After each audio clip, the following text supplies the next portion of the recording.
Hello, hello, hello, hello, hello. How's it going, guys? Welcome to the stream. Let's get into it.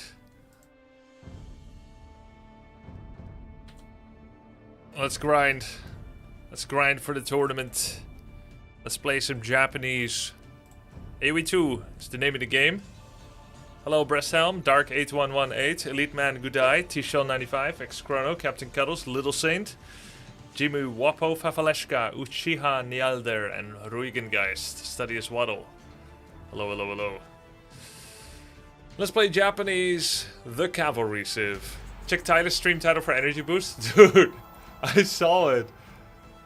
It's so good. I love his titles, man. Cookie, yum, much energy. It's so funny. Right. Gonna go for a minute arms rush, guys. I'm Japanese. It's in my blood. It's what the Civ wants. Funny that on cow maps you get significantly more cow dung. Wow, that's a lot of chickens. On cow maps you get significantly more less scouting, in fact. Hey, Gordon Ramsay. Take the boar over here. What's your DPI? I don't know. I don't know. You need to go back home quickly, just in case. Got 2 boar found already. Ikimasu.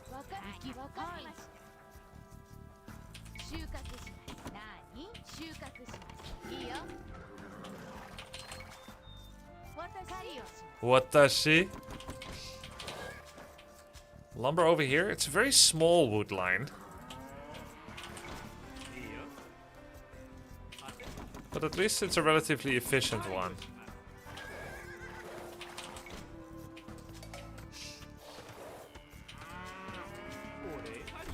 2 on wood. 1 on each side.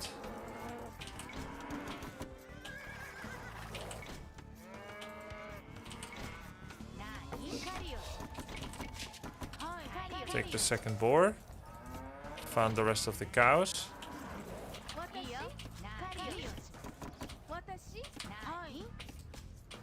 Chicken game.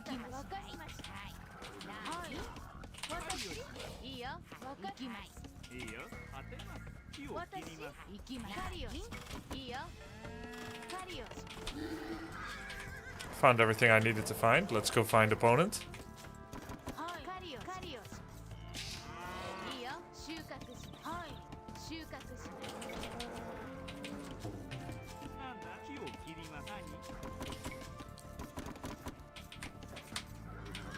I want to try and do a super fast tech.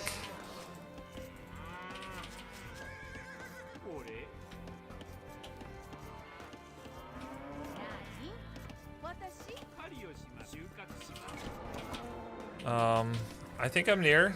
There's a 3 gold. That's just tertiary gold, probably.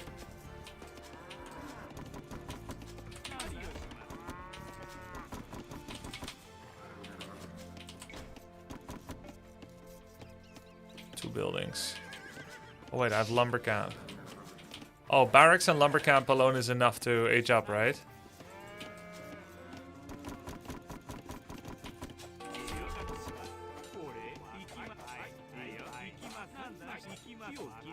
That's kind of crazy.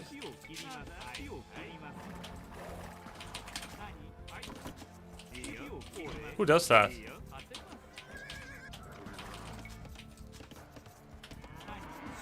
Just going full ham with a scout on the Villy.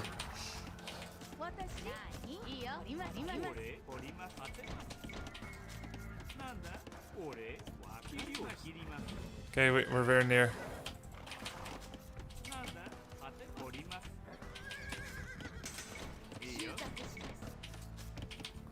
A few seconds late on the age up.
He's going militia too.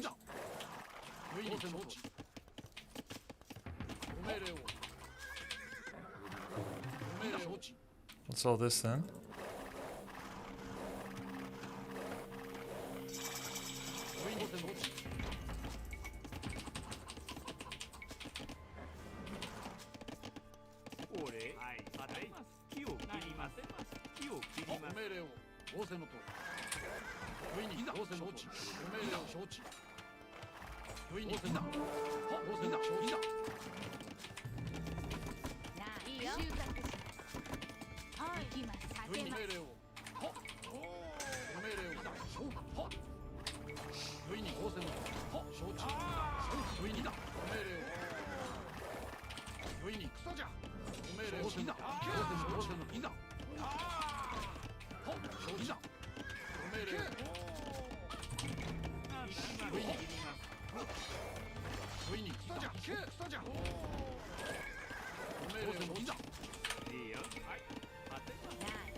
20 minutes, not bad.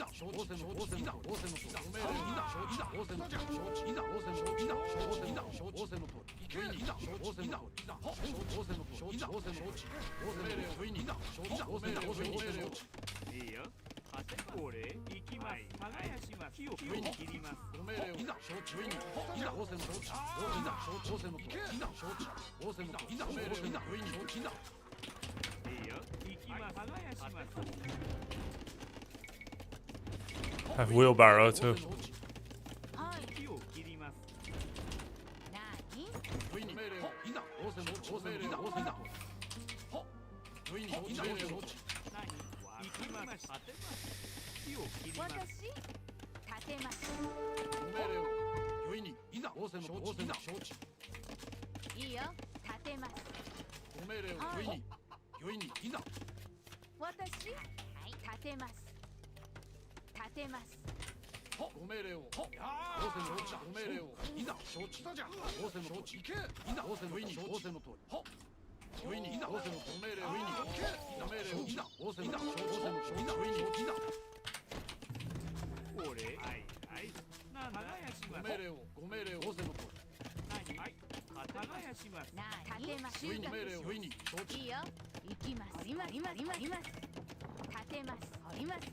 Why do I have so much food?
Why is he still in the game?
Oh, sorry, I scared my dog.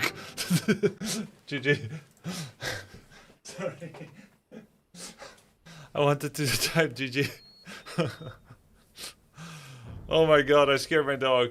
Sorry, Logan. Jesus. It's okay, Logan, I'm just excited winning. Okay, that was good. That was good. I had really high food, low wood, low gold when I castle upped. And I wasn't ready to make my decided army, which kind of sucks. But overall, it's okay.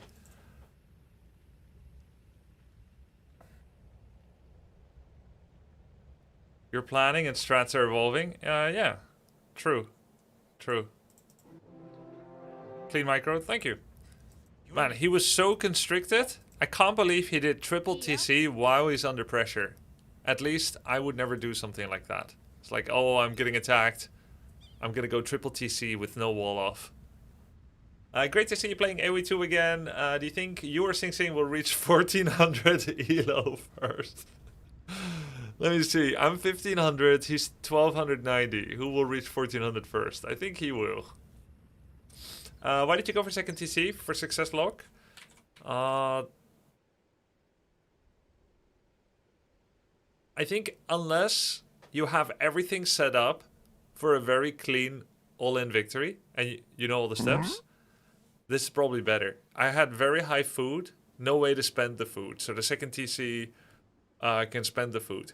If I had like a 10 villager food economy with 12 on gold and 20 on wood or whatever, or 17 on wood, however much you would have, I'd be perfectly set up for 2 to 3 range ballistics, full in into a siege workshop. But I reached Castle Age, and this was not well planned because I guess I was initially scaling for a men-at-arms into Castle. I reached Castle Age with 20 villagers on farms, or 20 villagers on food, at least. I like this farm here next to a house. I mean, it's kind of close to the mill.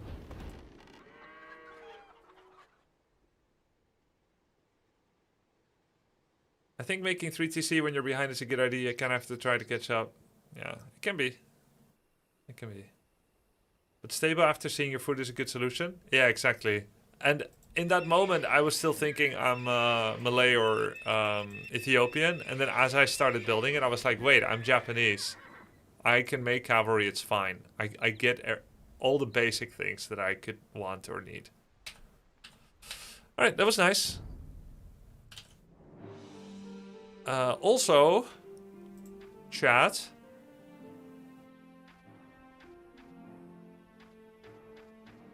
Yeah, there's no water maps in the tournament. Thank you for the sub, by the way. Tom Kazansky with the 2 months. James 2-0 with the new Twitch Prime. Thank you. I saw Spirit of the Law video. He said adding TC pushes you back like 7 minutes. 7 minutes? No water maps, you thermal nerf. Oh, you played with water, you thermal. Ciao, Grubby. Hello. You know, in Netherlands, we only say ciao when we disappear. Not when we greet. But maybe the Italian is maybe Italian can say ciao and hi. I went 125 on Arena and Hideout combined. I unvetoed water and I won 75% of the games. Oh shit, okay, I see. In Italy, you can always say ciao. Okay, cool. Let's do that again.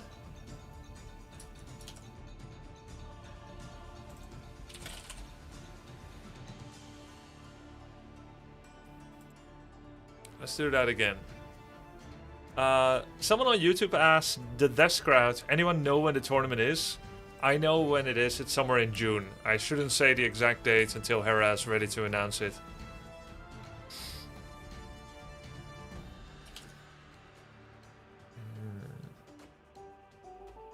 It was super hot today, chat.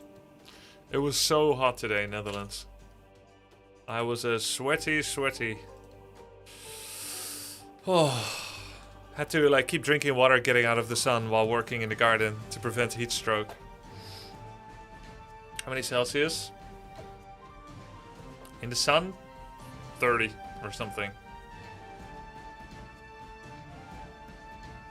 Do you know some tournament rules already? Yeah, but I'm not sure what I should say. I guess just like some basics. Like maps most likely Ariba, Arania, and one more maybe.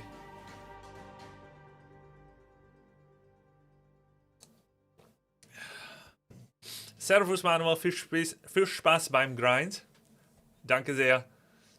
I didn't know you could hit 30 Celsius in the Netherlands. Yeah, more than that even. In 2018, it was a 42 Celsius summer in some places in the Netherlands. Arriba, Arena. Arena seems boring to watch. Yeah, it is kind of boring, but I think Hera just does that because he knows it's like a noob map. Oh, there we go. Not Japanese. Let me see.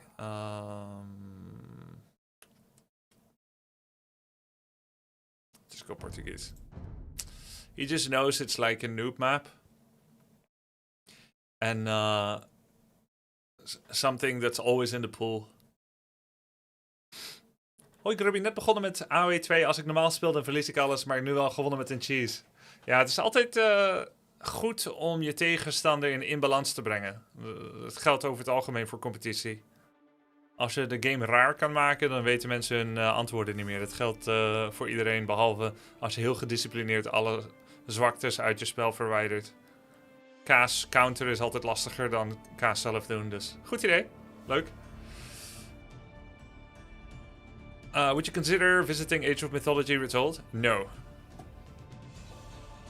It's not multiplayer popular enough to justify the investment. No matter how fun it is. Alright, I'm against Shu. What does it mean? Zo raar om je Nederlands te horen spreken, ja.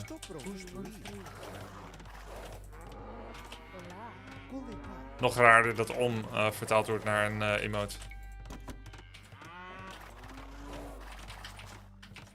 I'm learning German. It's strange I understood half what you said. Or maybe you think you understood half of what I said, but you didn't actually. You ever thought about that?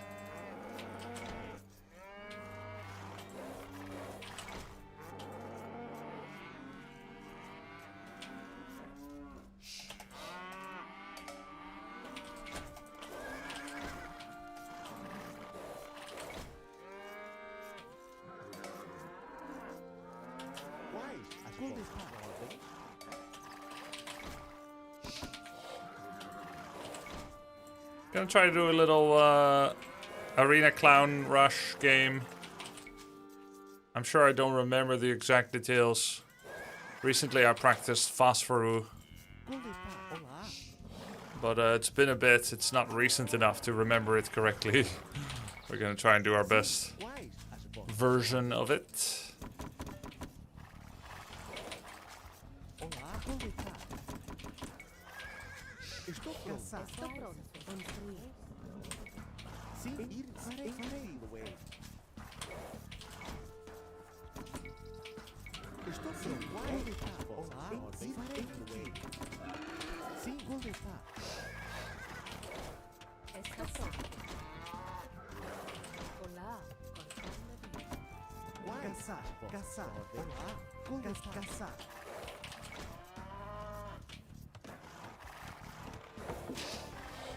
Sim, estou pronto. Sim, caçar. Uai, estou pronto. Olá.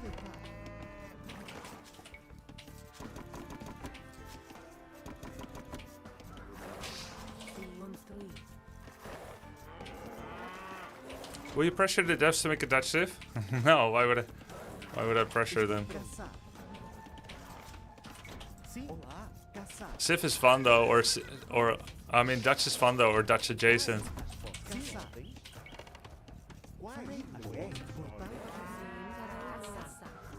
Because I play Holy Roman Empire in AoE4, and I can hear some of the words they say. I can understand them. It's quite fun. Oh shit! Too many on wood, I think.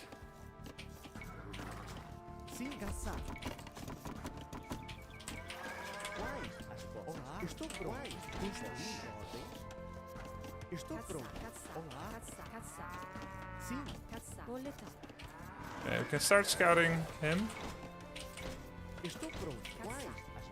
Here's one more boar, of course.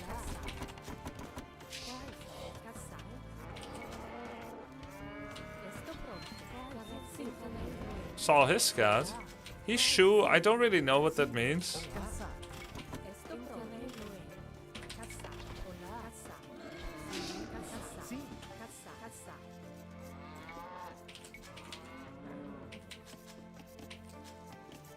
Oh, come on.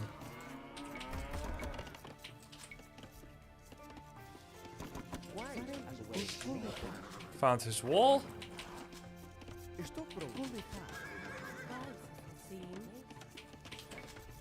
Oh, I forgot the build order.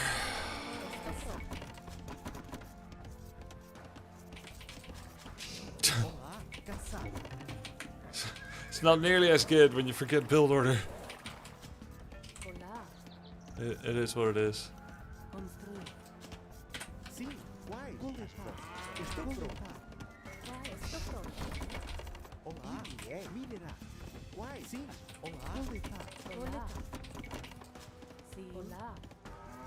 Estou pronto. Coletar.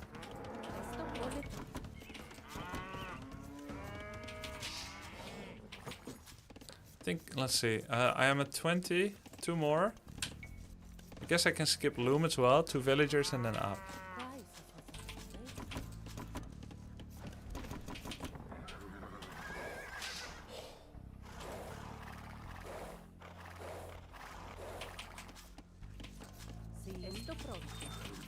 Sim. Construir. Guess I can make loom after, just in case.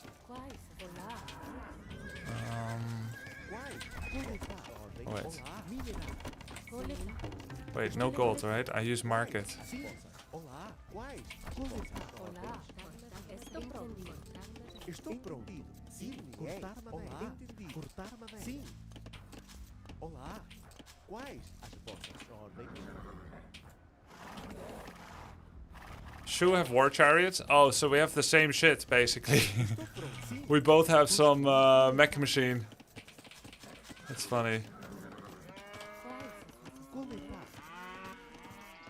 We both have a robot.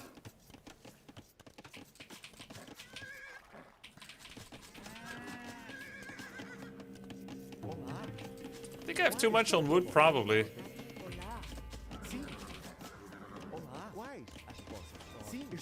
I suppose what I can do is make farms with it. The walking distance is kinda bad, but okay.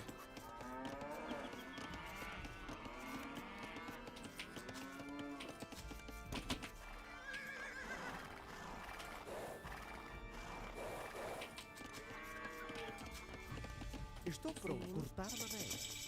Farei. Entendido. Construir. Cortar madeira. Quais? Construir. Sim. Cortar madeira. Estou pronto. Coletar. Quais as vossas? Cortar madeira. Okay. He's not aged up yet, which means he's booming even harder, I think.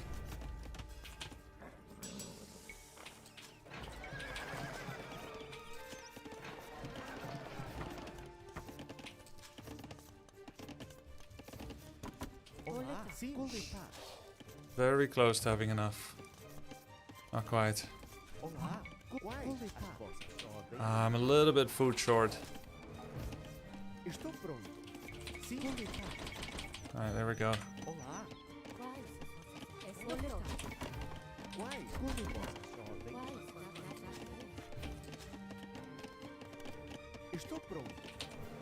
I'm gonna go full in, so I just leave 6 on food.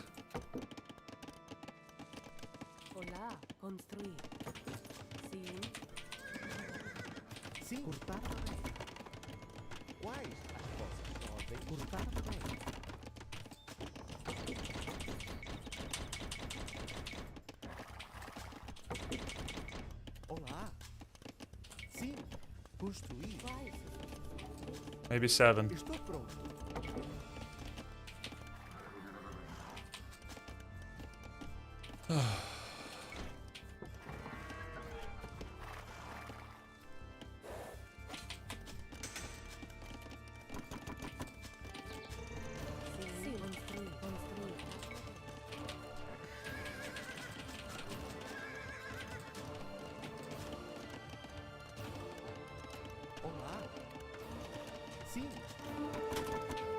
Ooh. So I'm not gonna do an offensive castle drop, because then he knows what I'm doing. So I'm gonna make it at home, the first one. Smart, right? I'm never gonna get through 2 scouts anyway.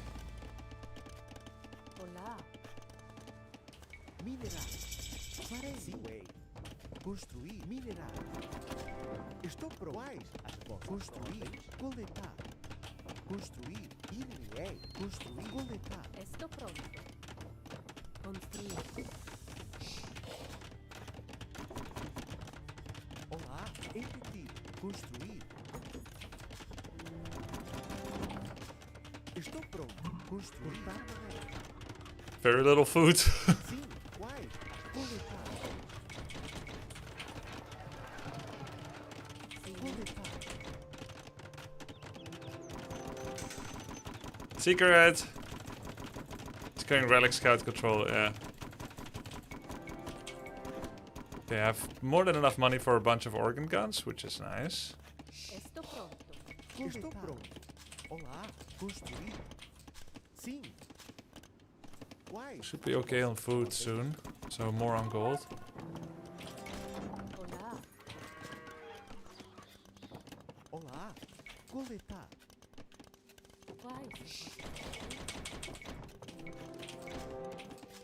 Very similar in supply. Construir.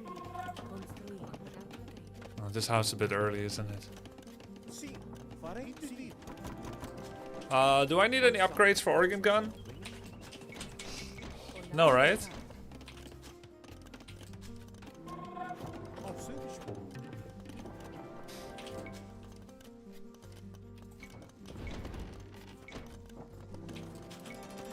Quais são? It's Imperial only, yeah.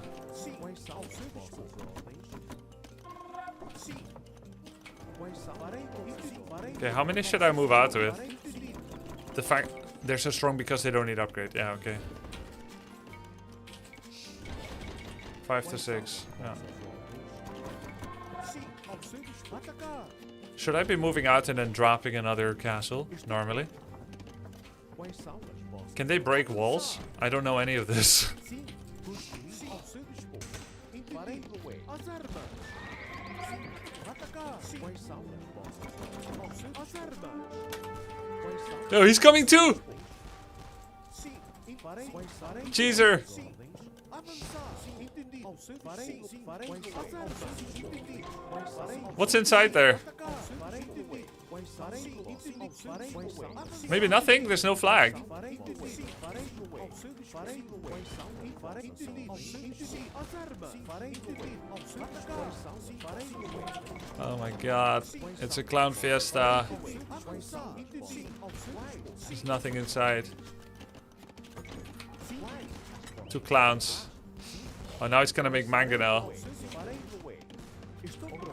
Oh, Sim, sim. Construir. Quais são as armas? Quais? Preparar. Estou pronto. Sim, sim. Sim, ao seu dispor. Quais são? Estou pronto. Ao seu dispor. Sim. Quais? Estou pronto. Cortar madeira. Minerar. Farei. Quais são? Olá, ao seu dispor. Quais são? Farei. Sim. what's that? Farei. Oh shit. Farei. Farei. Farei. Oh my god. Quais são as vossas ordens? What's all those buildings? Estou pronto. Quais as vossas? Ao seu dispor. Farei entendi. He has some kind of building unit. Quais são as vossas? Farei entendi. Farei entendi. Sim, farei. Quais são as vossas ordens? Ao seu dispor. Entendido. Atacar.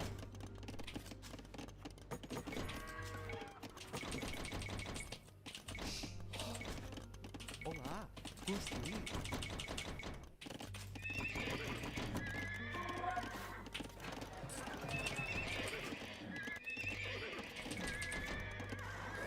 Quais são?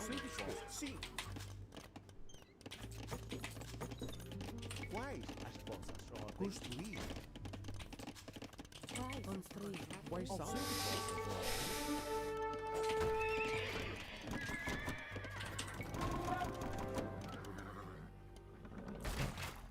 I don't know who wins that, war chariot or otherwise. Farei entendi. Ao seu sim. Ao seu quais são? Fuck you. Atacar. GG.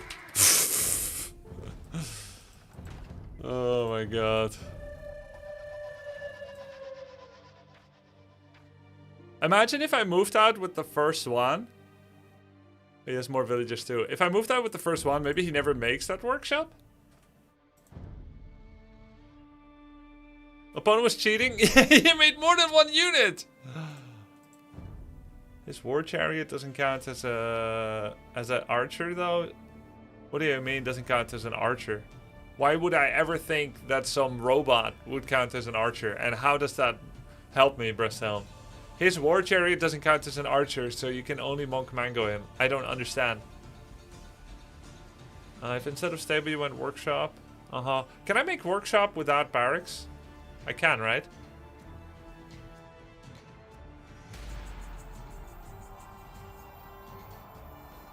But he had a second town center? No, I had villager quit. I think I had idle time on villagers. Blacksmith is required for workshop. Okay. Same as in Warcraft 3, actually. Cool. How does AoE2 work in BO5? Do you change race between games? Yes. And they call it Civ here.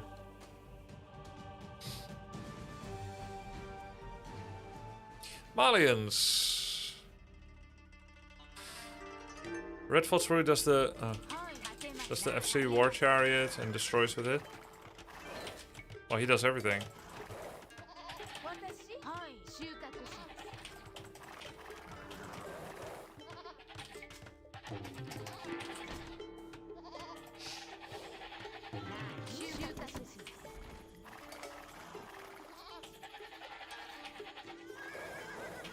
Deer, okay.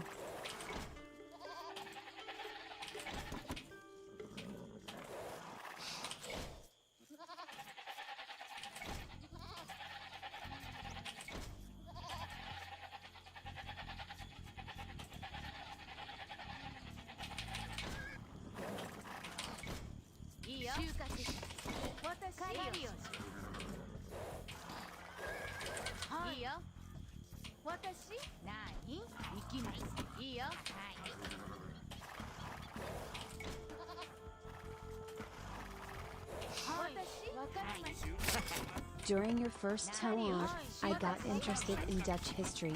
It was extremely rich. The book in particular, when I did deep research with AI, had the highest data gravity and lowest data entropy of any event. The genesis of modernity and capitalism. I see. I'm glad you had a cool little intellectual highlight of the day. Oh shit. I don't see how AoE has anything to do with the Dutch though, but...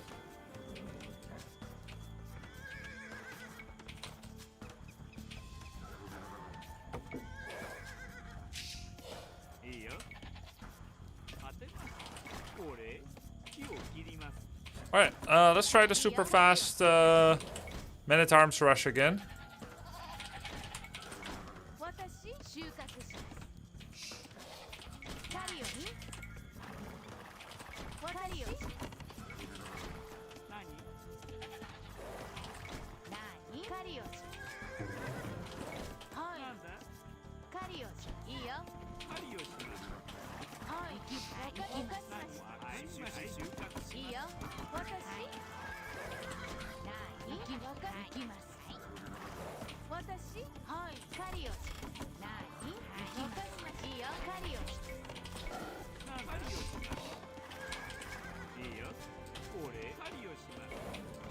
A little bit more on food.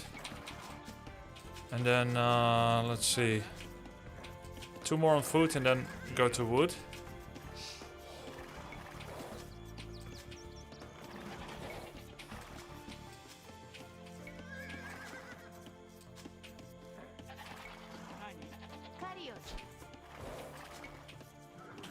Now it's okay. 1 more deer.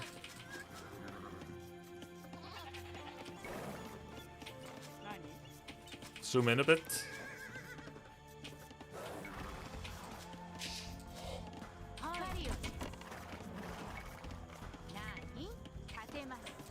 Make the barracks. Scout Oppo.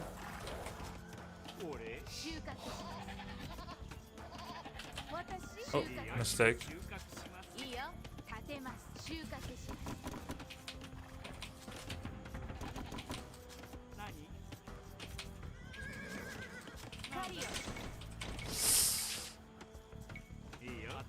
Ah, the barracks is late.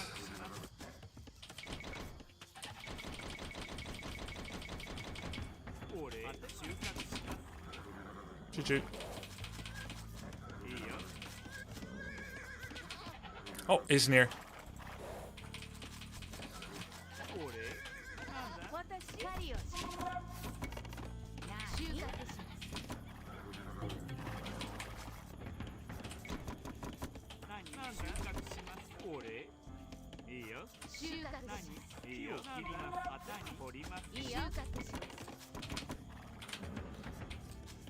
Damn, I'm a little bit of gold short.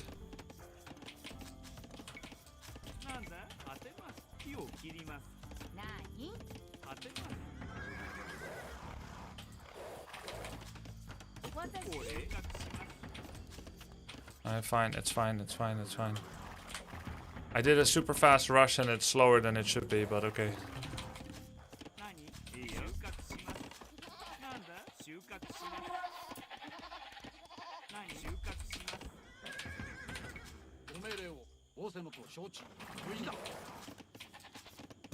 All good.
I mean, that's still good for me, even though I lost too much HP.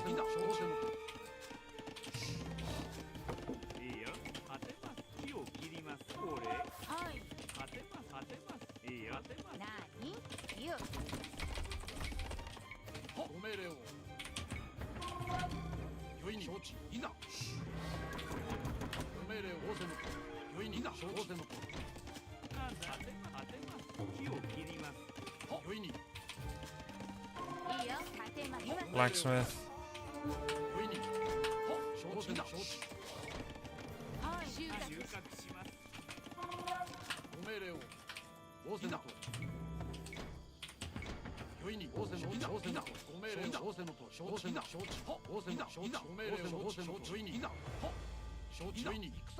Blind.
Money spent is good. I'm overloading the berries for some big push.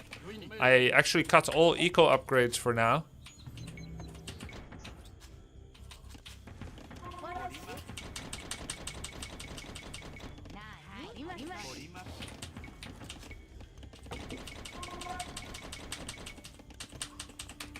Finally getting eco upgrade. He's making horses and skirmishers.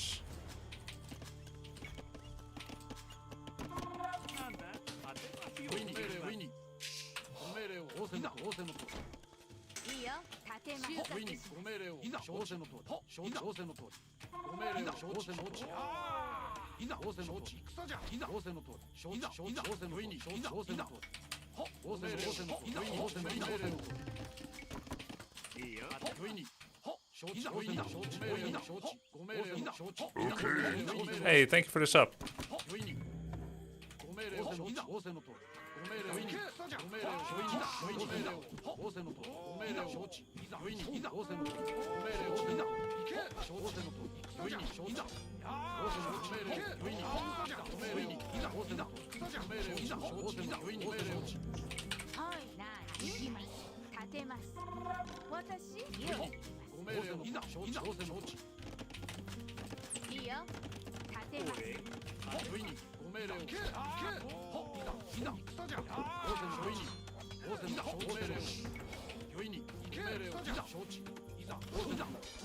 Upgrade? He has no upgrades. Skirmishes are ass without upgrades.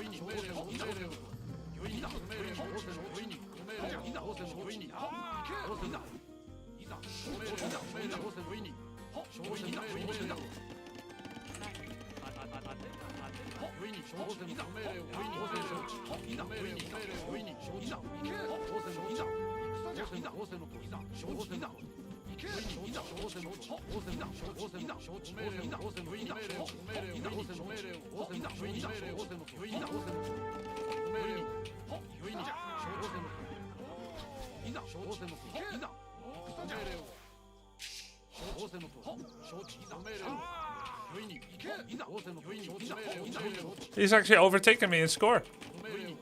Oh my god, I thought I was winning.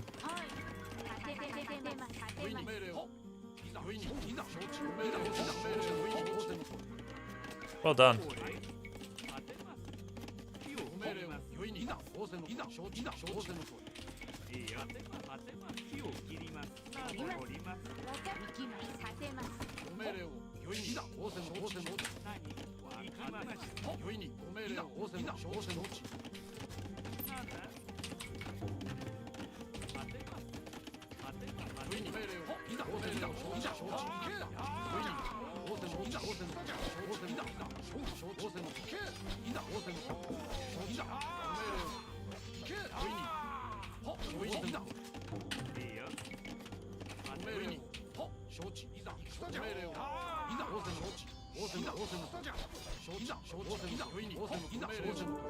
He did get upgrades now.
How is he ahead in score? I guess he scouted more.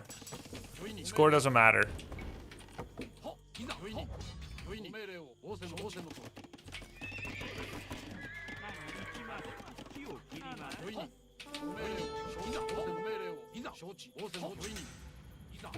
Remember, score doesn't matter.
Stonewall.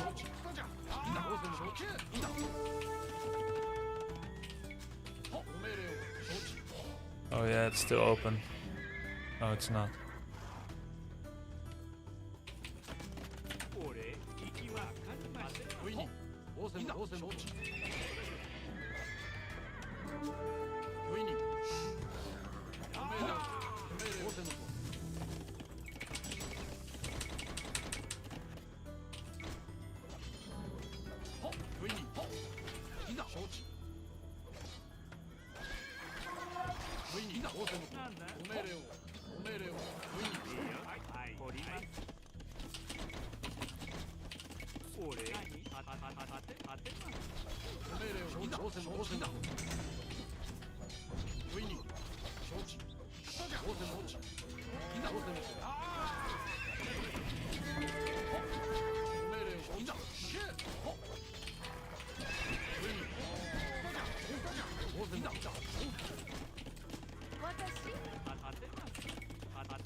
So I'm looking for him everywhere. He has nothing else, and I'm not sure why he's not leaving.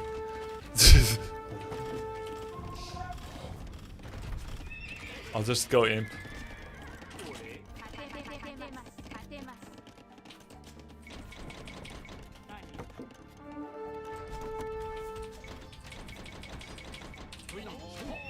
Because he's killing units or what?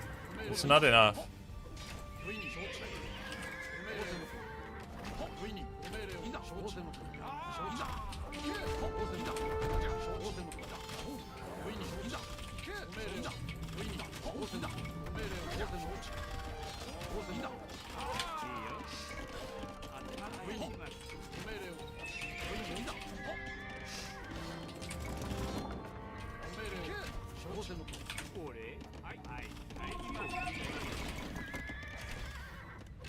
Half the map is in darkness. Yeah, but I don't think he... Okay, sure. Not half, but I don't think he's actually anywhere here. He just doesn't give up. Very admirable.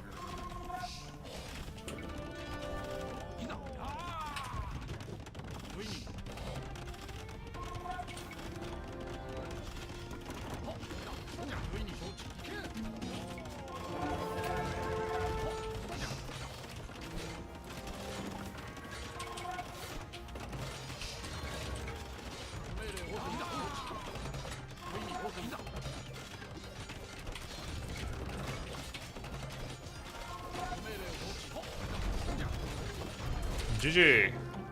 Nice. Good.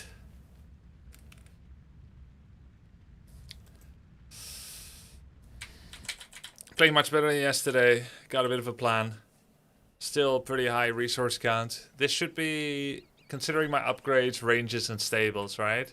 Maybe a couple of farms and then ranges and stables. We need to check your APM in this game. It was more than usual, I think. I think it was higher than usual. If he's BM, do you kill all... if he's BM, do you to kill all buildings? I'm not sure what you're asking, but I'm gonna make up your question. Is it BM to stay until all buildings must be killed? In my opinion, yes. In some people's no. In the end, at the end of the day, it's a choice. Let's see. Where do you see APM? General APM, GEPM. Grubby, you can click on the castle, look at the spy tech. If it's high gold to upgrade, he has many villagers left. Ah, because it's like 1,000 or 100 gold per villager, right? But is it actually 1 per 1 or not? Like, surely you cannot just see how many villagers Oppo has. 200 per vill? Wait, but surely having a castle, you cannot see the exact amount of enemy villagers.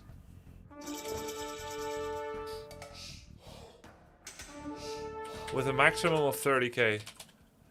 30,000? Yeah, so 150 max. Yes, you can. What? Our APM counted here, it's incredibly low. I don't know. It's weird, right? Still, 75 APM for me is really high for AoE2. Because usually I was like 40. I don't know, Jindista.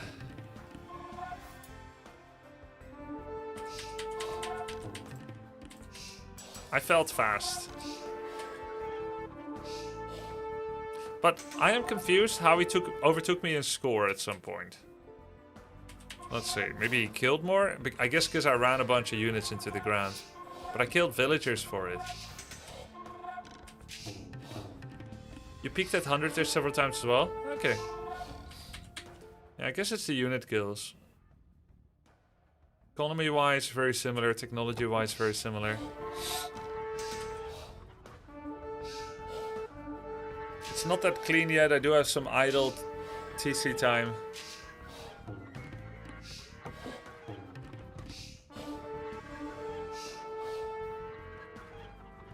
I think getting to 100 APM is impossible. Wait, but I idled his resources a lot. That's where, even though I only have 2 villager kills, I'm over 1,000 gold, 1,000 resources ahead. That's not bad. I castled 1.5 minutes earlier. Yo, thanks for the sub, Brian. And Tirk222. Soren Westwood, thank you guys.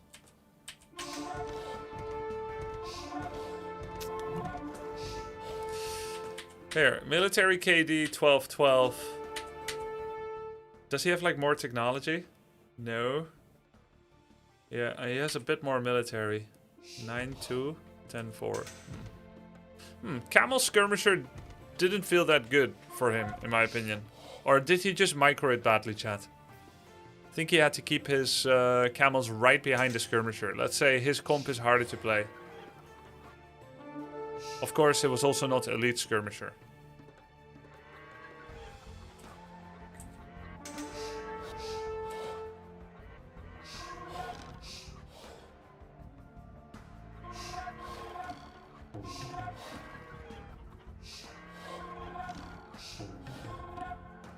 Seven villager kills. And I'm 10 villagers ahead. Yeah. I guess I really was leading all the time. But I couldn't tell from the score.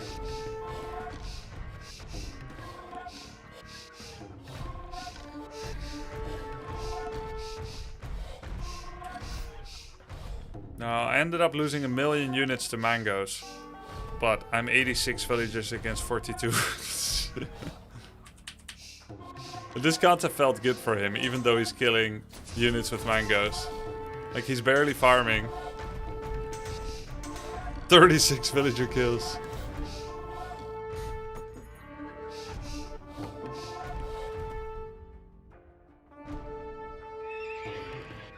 Alright. Cleaned.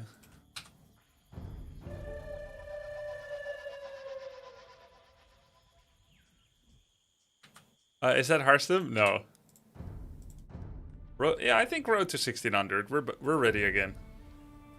So what I've been playing is this. 17 villager men-at-arms rush, but I think I'm getting some details wrong because I'm getting there slow. There's also a video tip how to find your opponent fast. Wait, I kind of need that too.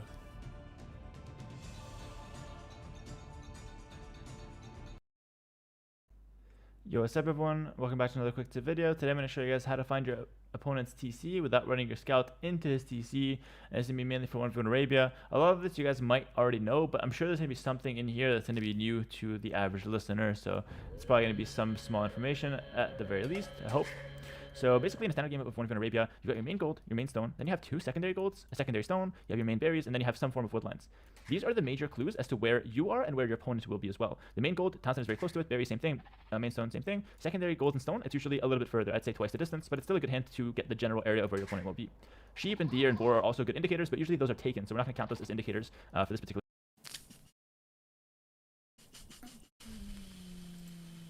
video. But obviously there are also hints. If you go across right away to find your opponents and you run into some sheep, he's going to be around there because as you can see, we are around our sheep. Another thing to note is that there are on the map extra resources and relics. Your opponent will never be in the same vicinity as these. Standard game Arabia, there's 2 stones, 3 tiles, and 2 gold, 3 tiles. We know they're extra golds because usually they have less tiles. Well, they always have less tiles than the secondaries. They always have 3 tiles. I think the map gen changed. I don't think it's like this anymore. The corner resources. So I'm not going to watch the rest of this. This is not true. Let's see, 6 villagers to sheep, 2 villagers to wood, 1 villager to boar, 1 more to boar. So now we have 8 on boar. Lure 2 deer. It's 6, 2, and then 8. Send one villager to make house, go back to hunt under TC. Okay, so it's not the wood guy that does it. I usually like to do it with the wood guy, but I guess that costs too much wood. Next 2 villagers to hunt under TC, send 1 villager to make barrack in front of our base. At just 12 pop already. That's why mine keeps being late. I think the reason I can't make this barrack is because I make the house with the wood villager instead of the hunt villager.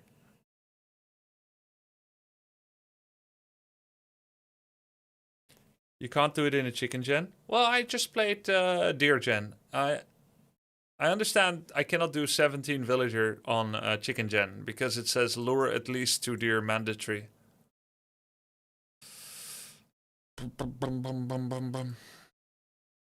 So barracks is at like 15 villagers or whatever.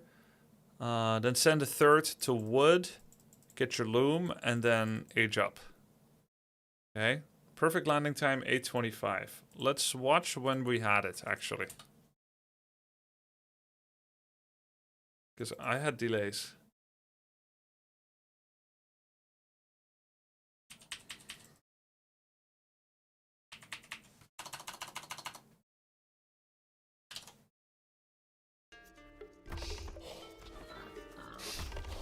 It's so good actually coming to their base like 50 seconds faster. 50 AoE seconds faster. It's so good actually.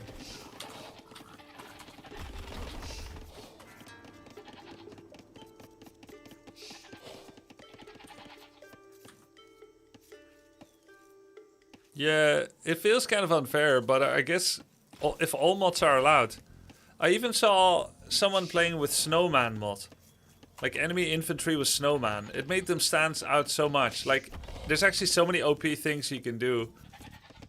Yeah, so my barracks is late. And the reason is because I made the house with a wood guy. I'm pretty sure. Yeah, it was survivalist. How long does a house take?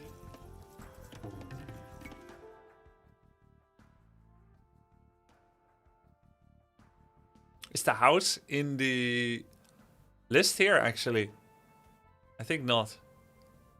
Yeah, house is not in this list. 24 or 25? 25 seconds. It is top right. Oh. Alright. 25 seconds. So building the house with a lumber guy cost me 10 wood. Right? This build is so tight that bad deer boar placement could ruin it. Okay, well I just have to get more perfect then.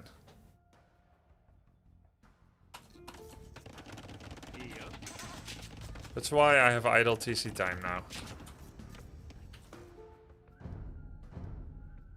15 to 20 wood. Walking distance, yeah, true.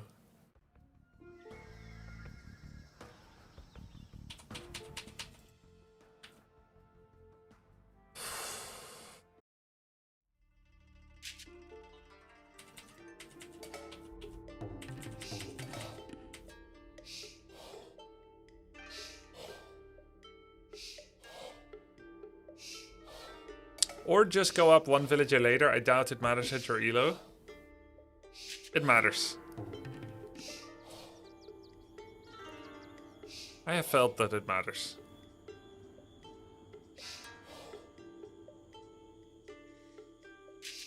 It doesn't? It does. Did I take the wrong turn and I turned into contradiction? An argument?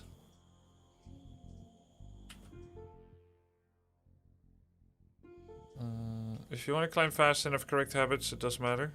Yeah, I mean, playing this teaches me about the visceral importance of correct deer and boar placements and whatnot. That's nice. Oh, yeah. Okay, so my landing time is gonna be... If you want to do... Grubby wants to do men-at-arm mogging. For max mogging, you need 825, yeah. Exactly. So I got there at 8:50. Oh yeah, because idle time 22 seconds. And then my third men-at-arms was a little late, but I'm still all the way here already anyway. How long does men-at-arms upgrade take? I can't tell from this. Well, thank you, Earthship. Full Hawa says, hi, what is your favorite civ? I think I've played Ethiopians the most. It doesn't necessarily mean it's my favorite, but I've played Ethiopians the most. And then Hindustanis, I've played them quite a bit, but I haven't touched them in a while. 40 seconds, okay, 40 seconds, 825. So, technically at 9:05 I can have Swordman in his base. Men-at-arms. Has Grubby played Civilization series? Yeah, dude. Civilization 2 played the crap out of that. A lot of fun. Then I played a little bit of Civilization 5 and I played Civ 7 on VR.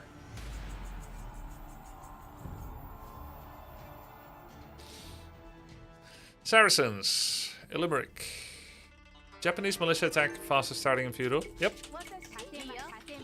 I know, that's why I'm playing them. It's pretty pog.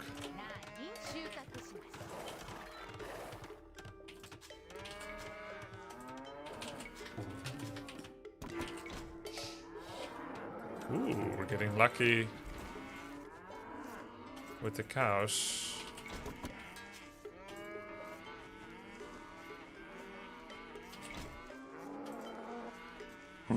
Yo. Yo! Icardio, thank you.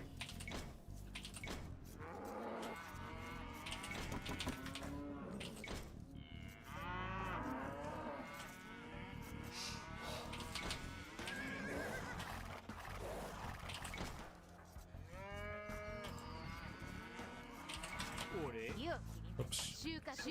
Guys, when I tell people to refarm the same cow they were already farming, does that cost me gathering time? Do you know? Like this animal, we're already hunting it. This one.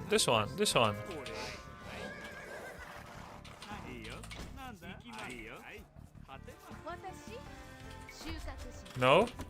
Okay. I had someone tell me that telling people to mine the same building or to build the same building they are already building costs 25% production speed. Someone on YouTube, I think.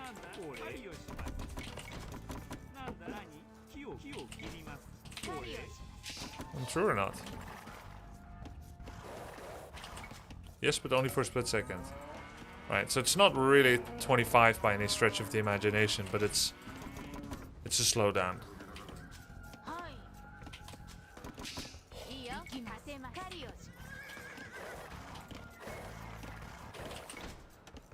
More like a quarter of a second, I see. So I can't do the 17 villager men-at-arms all in here because it's not Deer Arabia.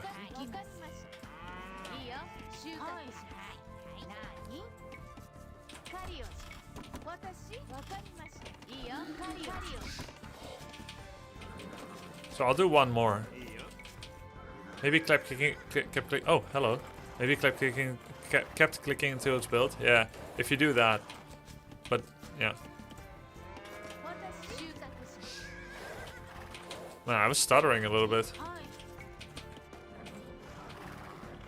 You got cows, you probably can. Cows are better? Cows are the same, no? They just have more meat.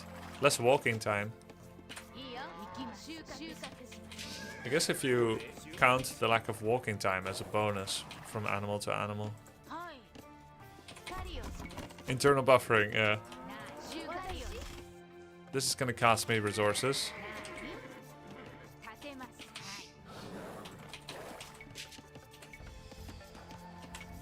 I can still try, fuck it.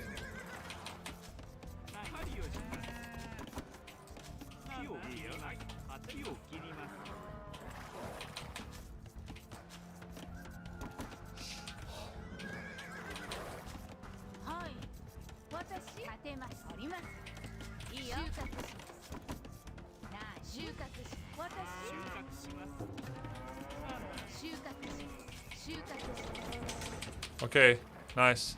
Nice timing, actually.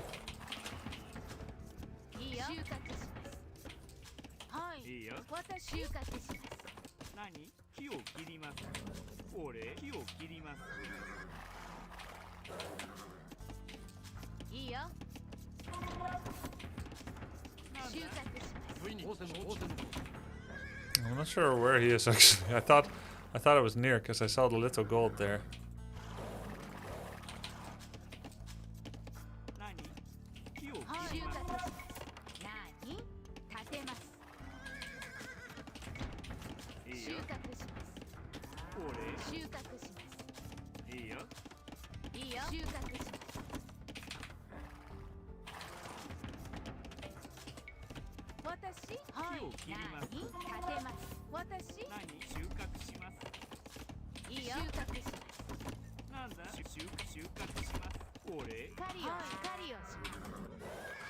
Where is he? Fuck. Yeah. I thought the little gold meant something, but...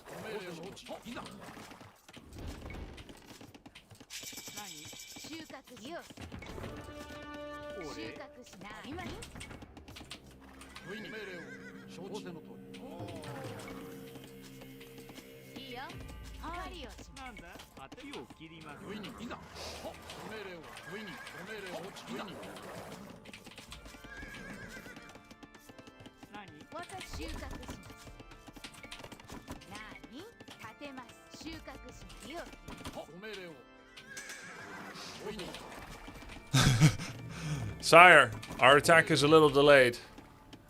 We couldn't find the enemy, sire.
The build said it's okay to skip villager to get fletching.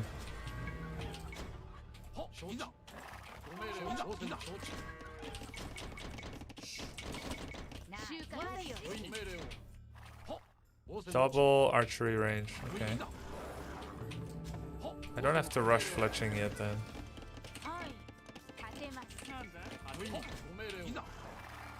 He's making archers.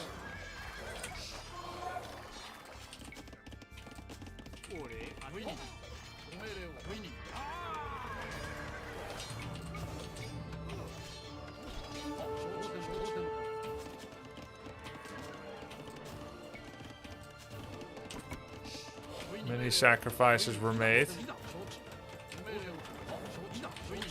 including eco upgrades and fletching. There's my fletching. Got your fletching right here.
Okay. Yo, thank you. Spending resources pretty good. Happy about that.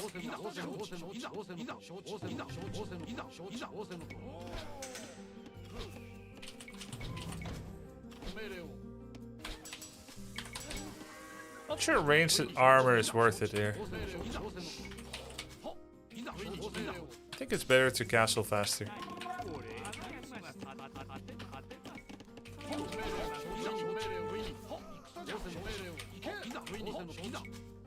He has nothing yet. No fletching.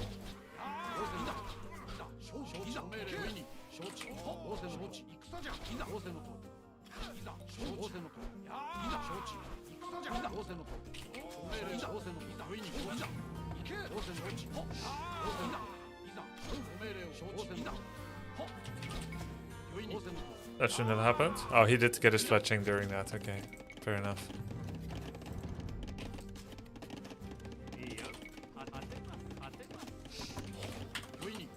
I think we could just kind of sit back. I think we did a lot of damage. If I could just wall off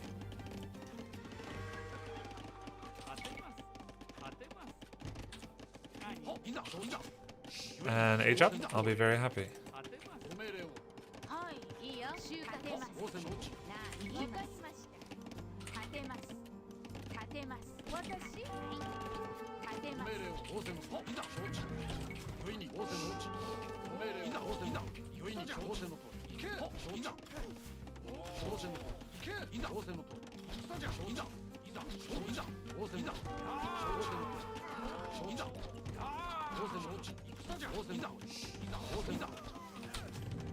Yikes. いいよわかりました私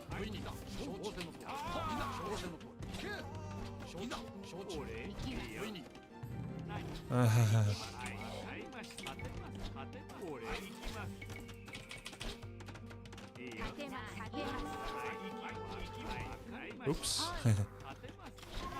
いいよ収穫勝てます勝てますなあ行きます勝てます行きました収穫し耕しわかりますはい勝てます勝てます私勝てますよ私はいよいいよ勝てますいますわかりました勝てますいいよ勝てます私勝てます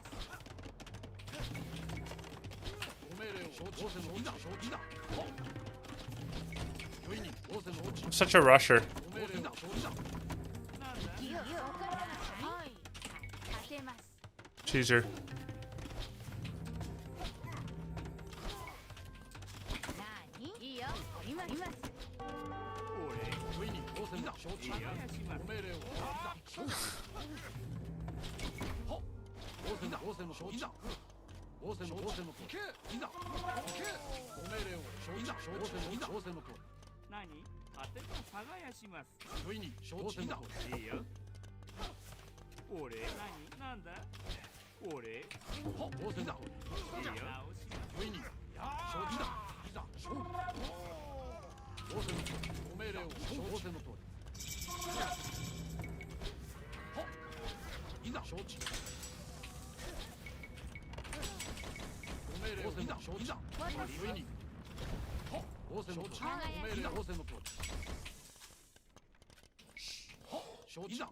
私はい行きます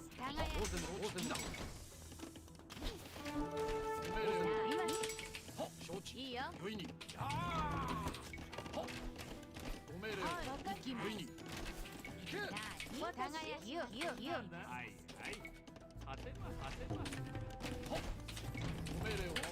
いいよ勝てます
私立てます行きます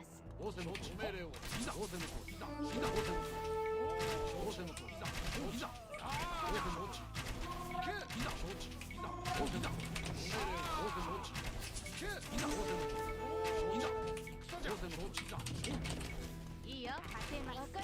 立てます。な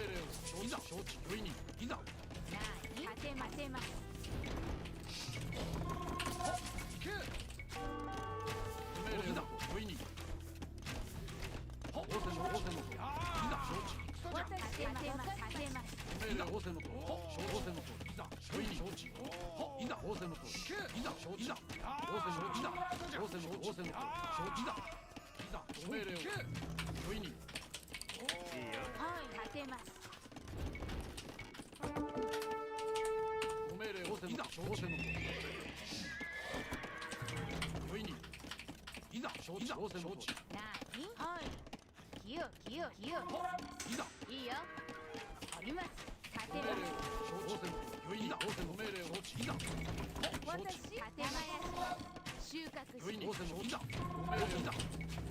Well held by him.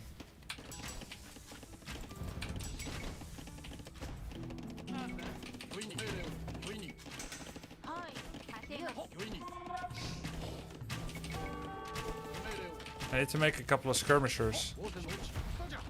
He's definitely 1 TC. He has to be.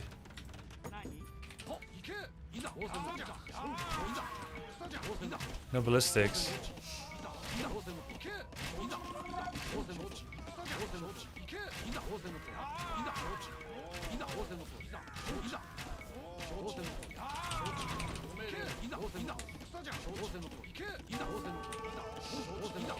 Where's the other army? He forgot about it.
Nice game.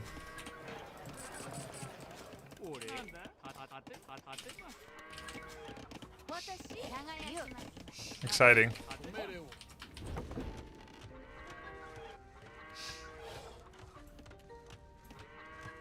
Can I get to Mansa or it's another tier?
Hi Grubby. I'm over here stroking my dick. I got lotion on my dick right now. I'm just stroking.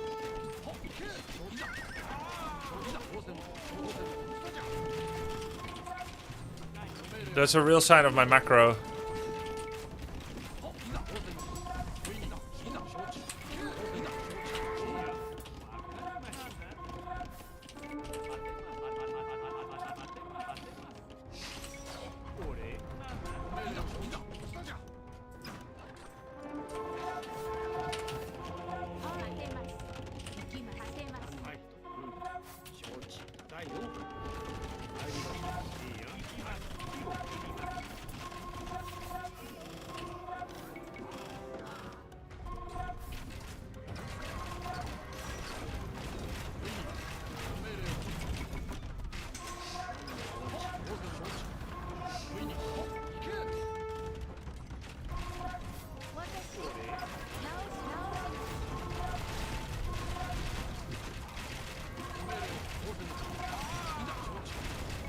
I guess skirmishes beat his arbalest, but I don't have the numbers.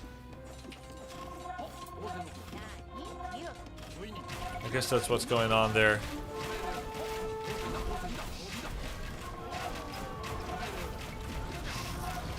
No, I have the upgrades now.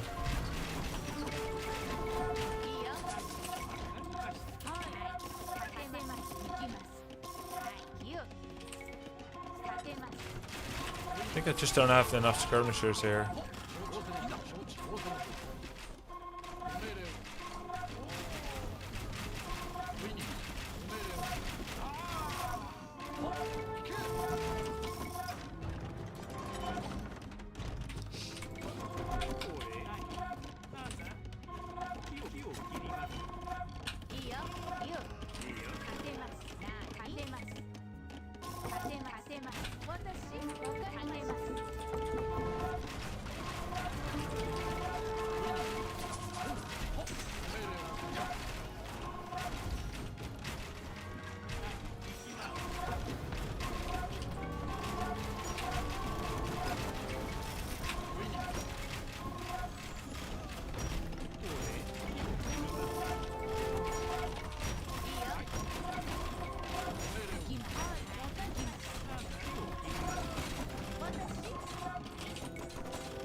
He can leave now.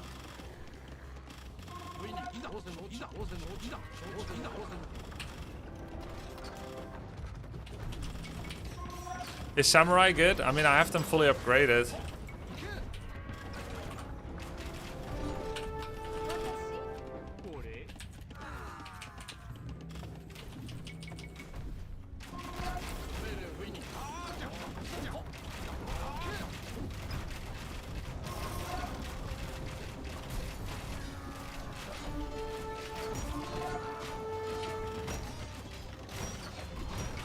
Militia line and fire lancers. Okay, but I don't have fire lancers.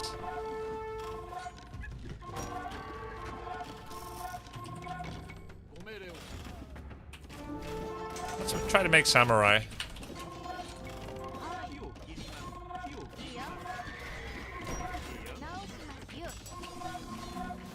Siege engineers.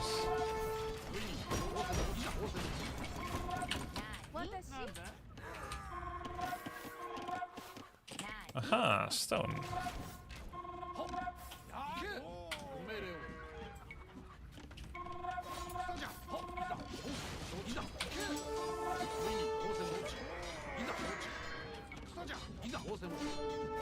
think I'm a little bit too heavy on wood and not enough on food. Do I have all the upgrades?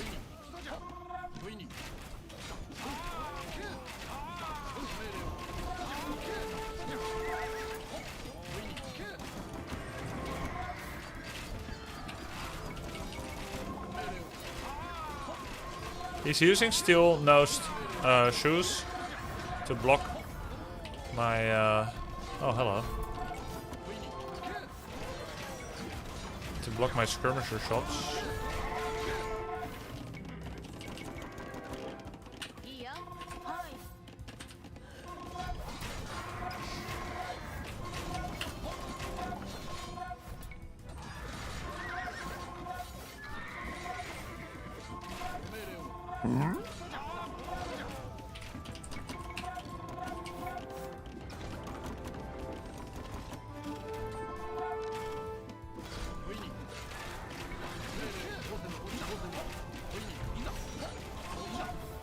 So how good are the samurai? 5 pierce armor. And the damage?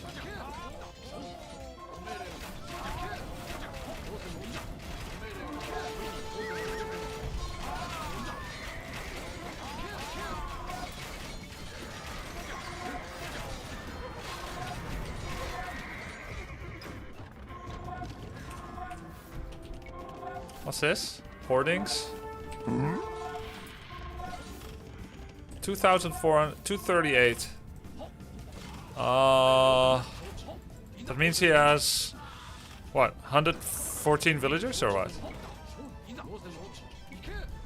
I don't know.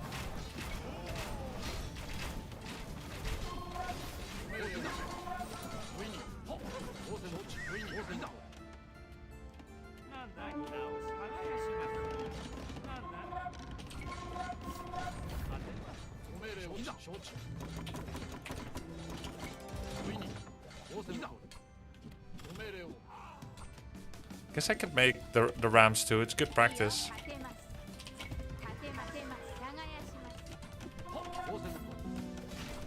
Murder holes.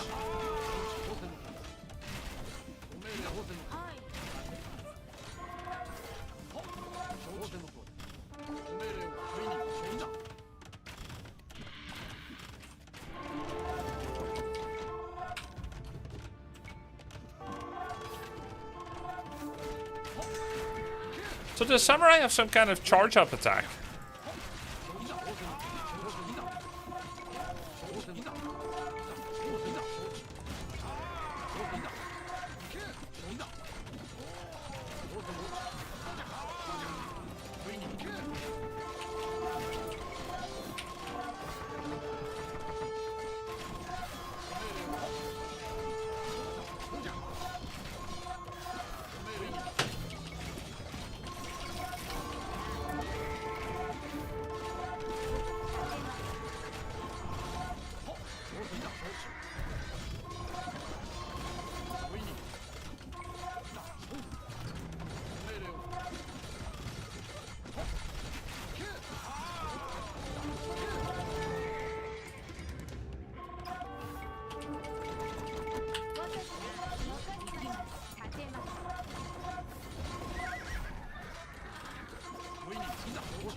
I don't have time to read what they do.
He really refused to give up, huh? Does he still have chance in games like that? And was I correct to make Samurai? No, he's done? Ah. At this point he doesn't. Saracen can go longer with market. Okay. This is a Night Elf GG timing, by the way, by him. Night Elves have learned that they can win with just Demon Hunter. So they never leave until they have 0 units left. It's insane.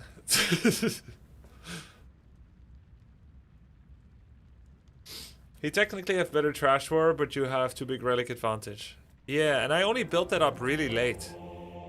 And it's not in the best location, but at least it's under the defense of a castle. Samurai is an anti-unique unit, also acting as a champion, but not cast effective like one. Okay, so it was a bad resource sink, right? I didn't have time to read it. Elite Samurai, 45-30. He kept the score difference the same for 15 minutes while losing ground. That's kind of wild. Yeah, I guess I just ran too many units in. Fast attacking infantry with bonus attack against uniques. Gain 25% bonus move speed and +1 attack when moving to attack an enemy unit within line of sight. Strong versus most melee units. Weak against archers, hand cannons. Attack delay. Okay, what is the charge up? The charge up is gains move speed and attack, yeah? At limited gold, champions are better. If you have infinite gold, you have the right to play samurai instead of champions. However, it's 3 champions to 2 samurai gold-wise. And 6 phantom assassin versus 5 phantom assassin.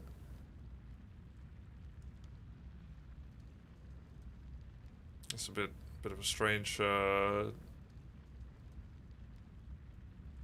What's shock infantry? Shock infantry is usually a unique unit. Oh, pierce armor. 70, 14, 1, 1. 80, 12, 1, 1. Ah. Oh, yeah. Yeah, champions tank better, samurai damage better. And they're particularly good. So, I should see Elite Samurai like Landsknecht from AoE4. By the way, I just realized I don't have steel-capped rams. So all these rams I made, not it. Gambesons is the upgrade to give more armor. Yeah, I have Gambesons. But only Militia Line and Fire Lancers. Oh, right, okay, I see. Yeah, so my champions are gonna have +1 pierce armor, comparatively. Go Skirmisher versus double range and feudal and play for faster castle. Yeah. Yeah, this is an interesting game. Question Grubby. Imagine a scenario where you are who tier 3 with Expo going knights and gyros, you see worms all of a sudden, do you continue with even more gyros or power build aviary and go hawk? Yeah, you still go gyros, try to split your flying machine so that you don't take splash damage too much. It is true that Dragonhawk are like a hard counter to Frostworms, but if you already double racks Flying Machine, you can't really tech switch at that point. On 3 bases, yeah. If he didn't pose any credible threat, maybe. But it's better just to stick with Flyings. It's true that Flyings don't have the particular amazing niche against worms, just like Rat Biters aren't niche, like perfectly good against worms. But so long as you exaggerate in numbers, it's still gonna be okay. Keep in mind, it's not just about whether the Flyings will beat the worm, which, if you have 7 Flyings against 1 worm, I think they may not even win. But if you have enough with Flak Cannon, like 14 will beat 2 way harder than 7 will play against 1. And it's also because the worm will need to 2-shot every flying. So all that time he's not attacking knights. And if he's focusing knights over focusing flyings, then he's just trying to win the ground war right then and there and then give up worm forever. You know what I mean?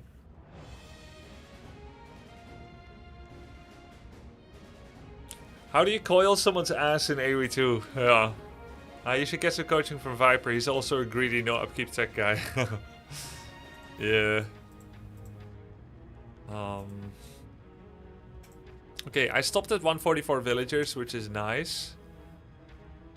Yeah, there's a lot to watch here.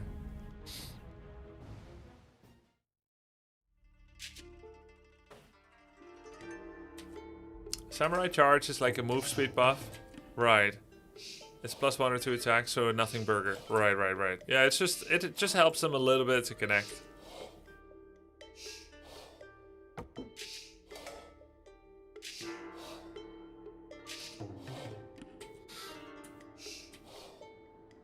One second idle time TC. Hey Grubby, which game do you like better, AoE2 or AoE4? Now for sure AoE2. When I started playing AoE4, I had never touched AoE2, so I was amazed by many of the things AoE2 has as well, which is 4 resource economy management. It's so much fun.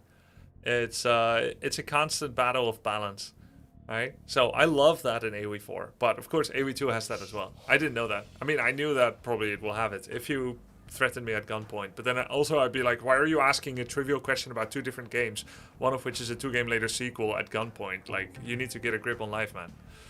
But anyway, the point is, many of the things that I liked in AoE4, like civ differences, economy balance, AoE2 has it as well. Now, AoE4 has some areas where I think it outshines AoE2, but I think the battle and gameplay loop and the different... I think the battles are more interesting in AoE2 the same way that I think SC1 battles are more interesting than SC2. Sometimes a gimmicky, or let's say an old-dated engine leads to interesting micro that you don't see in more modern engines. Because it's made better, it's made worse. Just answer the question, Fool's Hammerback.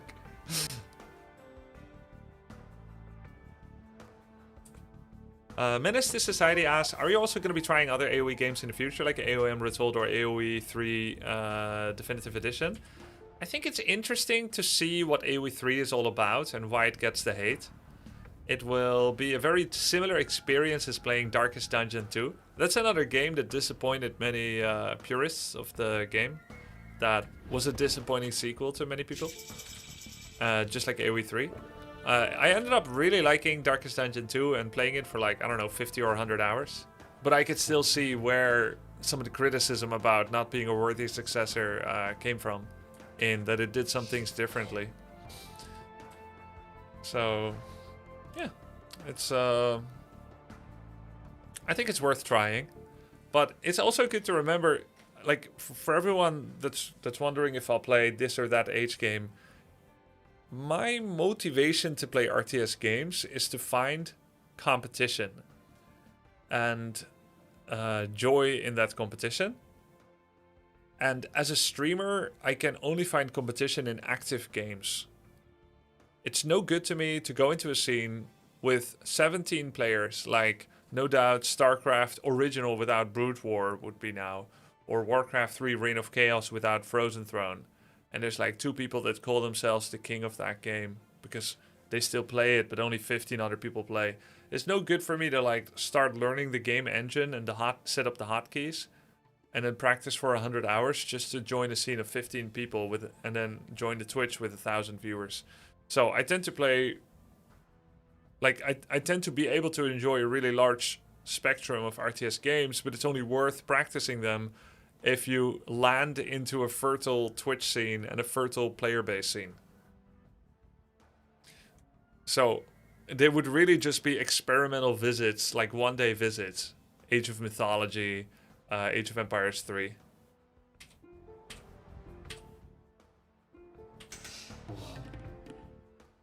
Yes, I want to implant my streamer seed into the fertile womb of viewers and players. That's right. Oddly phrased, neuroregenerate, but true. Proverbially speaking, chat. If Warcraft 3 had a low amount of players playing it, would you still play it? It does have a low amount of players playing it. What do you mean if? It's pretty low. But remember, if you listen to the whole part of what I said, is it worth learning the game when it is so low? But I already learned the game, Warcraft 3. I already know how to play it. That's the difference.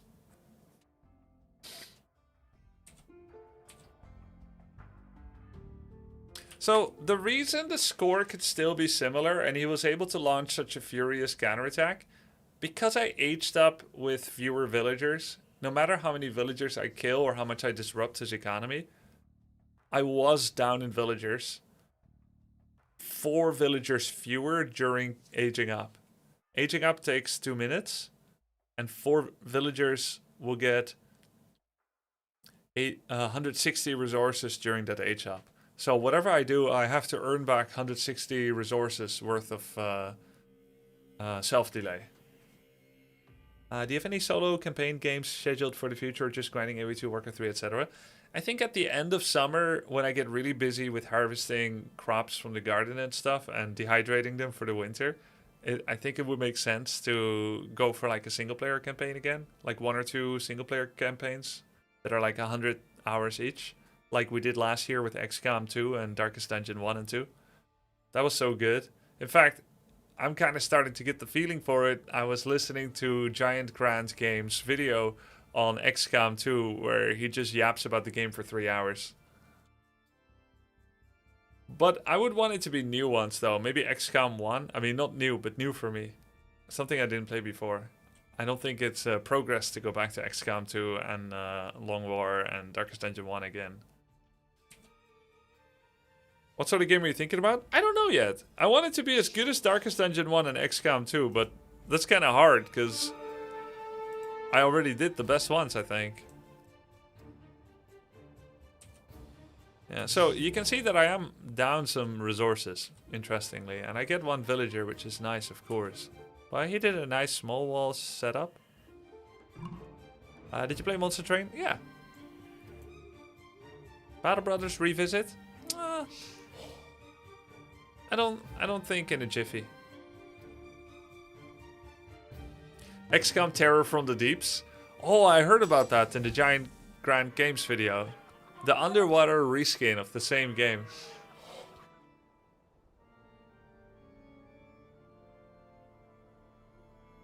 Sorry if this was asked. Do you intend to do more STS2? Yes. Yeah, STS2 definitely. I will be focusing on Age of Empires 2 over the coming, whatever, like a month or however, whenever his tourney is. And then we'll see. Yeah, so he's going double archery range. The good thing is I scouted it. And so this is when I could choose to switch to skirmishers. Saracens, market trading fee only 5%. Markets cost 100 less wood. Camel units have bonus health. Mamluk, cavalry. By Maristan, monks passively heal multiple nearby units. How many?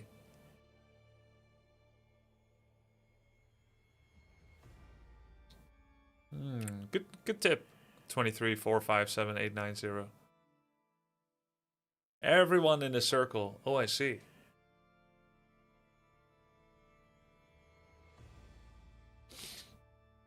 When is your first pro AoE2 tournament? Pro? And so I could have switched to skirmishes here, and if I did, I could just leave 2 on gold to trickle it up slowly. And so I don't walk too many veils. I could send like 3 to berries now. Send 3 to berries. Rally everything to wood. And keep making farms. And then I could go skirms. Single archery range skirms. Get ready for castle. By the way, he has 0 on food. Saracens really is a lifestyle, huh? Where you don't need to learn the game the same way other people do. Where you can get away with 0 farms.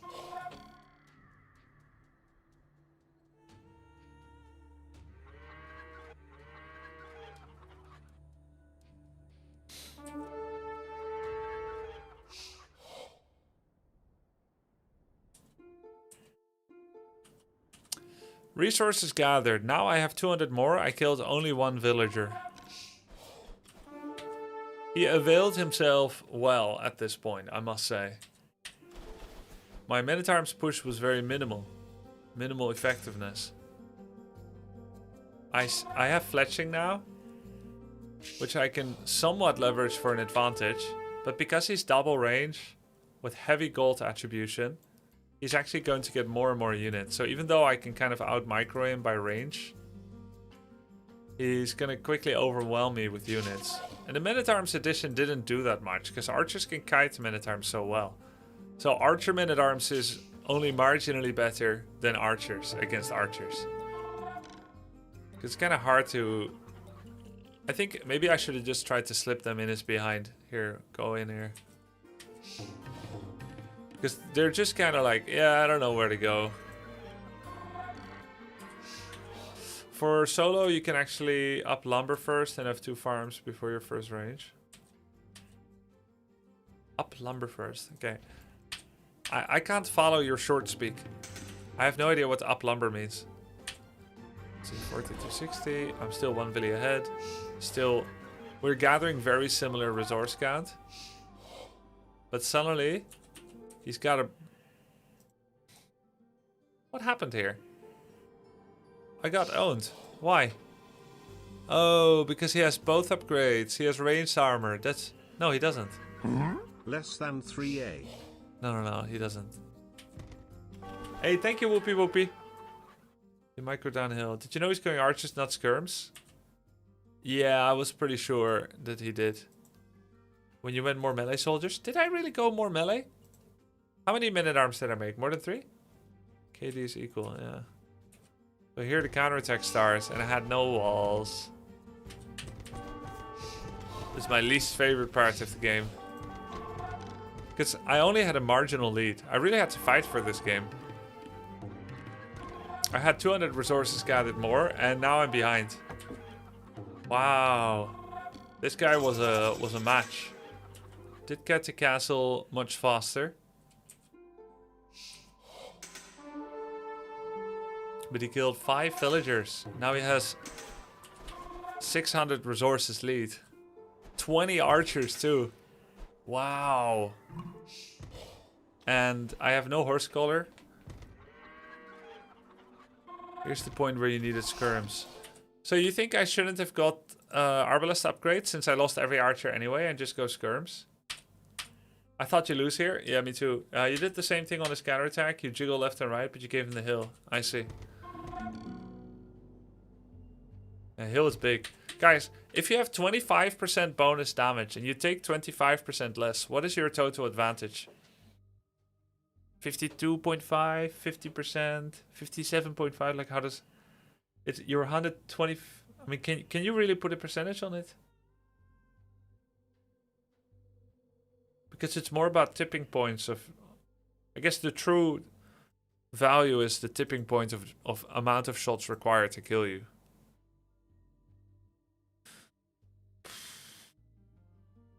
Yeah, 66% advantage if you just express it as I'm 125, you're 75. Yeah. I do 25 more, I take 25 less. So I am 125 and you're 75. That would be a 66% advantage. That's really big. He out macro you with market, but you out micro him hard. Yeah. Because I lost 5 villagers and villagers behind. The counter to double range is single range skirms defense, but Saracens melt defenses. That's why Saracens like double range. What do you mean they melt defenses? Foot archers and skirmishers have +2 attack against buildings. Because of this? Ah, that's why he breaks through walls and houses quite fast. So he has triple damage. Triple! Now, palisade armor is only 5. So against palisades it's not triple. Because crossbows have 7. So it's 50% more damage against palisades. Going from 2 to 3. And going from 1 to 3 against other buildings. Right? So it's 50% more, 200% more.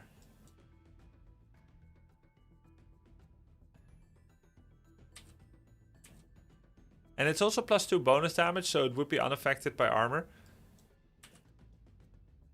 Right, so they're doing 3 against steel-capped rams, you mean? I think it goes from 2 to 4 against palisades. Okay. Does it? It makes sense. Yeah, exactly. It should go from 2 to 4 against palisades and 1 to 3 against buildings. But does it work against siege units? No, it's against buildings, so not against rams. But are there any buildings with like 8 pierce armor?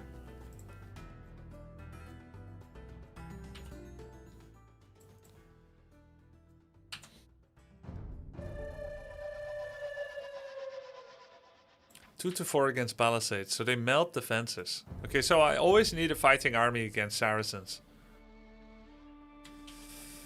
Okay, that's good.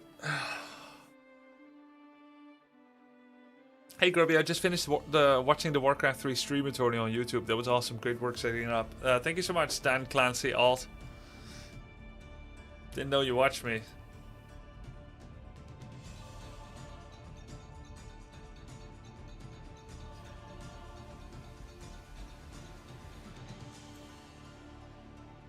It's the Twitch CEO. 180 pop for ACCM. Is ACCM? I can't believe it. What a banger of a game. Is ACCM turning it like Hera? One of the greatest tournaments in history of competitive gaming, by the way. Not just Age of Empires. Literally. This could be the greatest reverse sweep on our hands, by the way. And it's starting with the scrappiest, messiest game I've ever seen between these two players. Seriously. Look at this.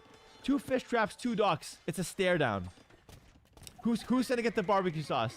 They got 1. Oh, someone said, I think it actually goes from 2 to 5. Really? Yeah, I need to check that. Your argument is, it's 2 with the normal damage versus armor part, and the +2 is always done. Alright, well, let's check it once and for all, because I've had this question many times before.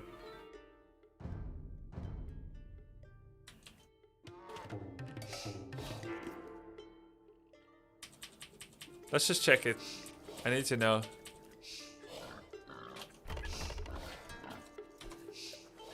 You can never count people out. And it's just in such an entertaining finals. And I'm making some more money here. We got some gifted subs in. Yes, let's go ACCM. He's saying, yeah, is he? For sure. Okay. Let's just fast forward until we get to the palisades and we'll look at the damage.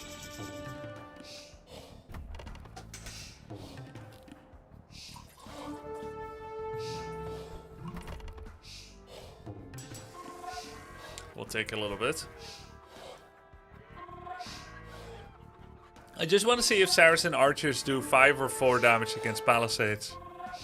Because Not So Farl said that bonus damage bypasses armor, which we all know is true. But he therefore alleged that if you do 2 baseline, because you do 7 against 5, then the extra... A sub for Grub is a sub for I the don't know. things I love. Hey, thank you so much, Houndbound. Let's just see. Crossbow is 5 plus 2. It should be 1 versus houses, so it's plus 2. Well, versus houses it's 3, and versus palisades it should be 4. I just want to see, because you said that it's going to be 5 against palisades. I don't understand how that would be the case.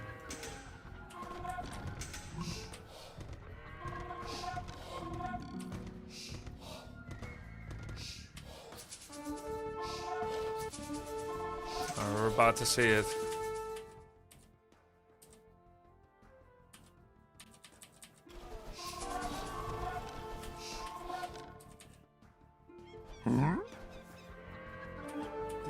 I had ballistics all this time and he didn't. That helped a lot. I think ballistics saved me. Okay. Okay, chat. Hey, Morbid Lizard. Thank you for the 47. The Saracen bonus is plus 3, not plus 2. It's just a quirk of how numbers work. It says plus 2 though.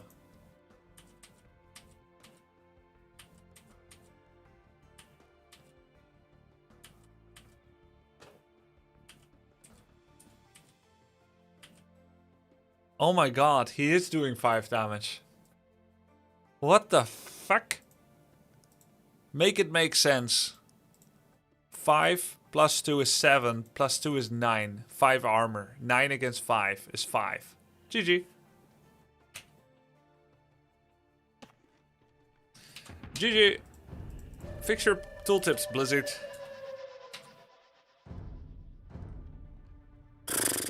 I see.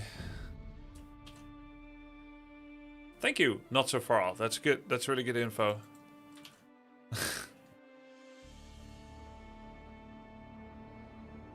Wait, before we find game, or did we find game? Leave the queue. Leave. No. Alright, we can still do this.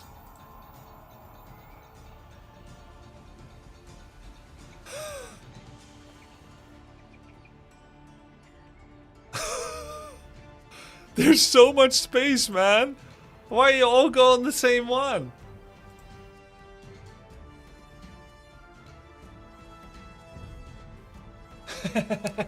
They can only fit if some stand and some sit. Higher is better. Oh, hey, thank you, Wet Meadow. Appreciate it. Let's go over here and then this. Nah, ye.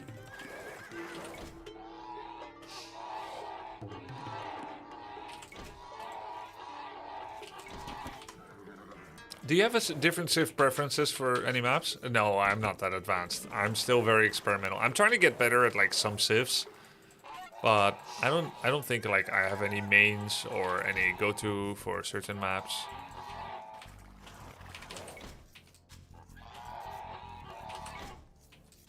It's a lot of rabbits. Nice, found all of these.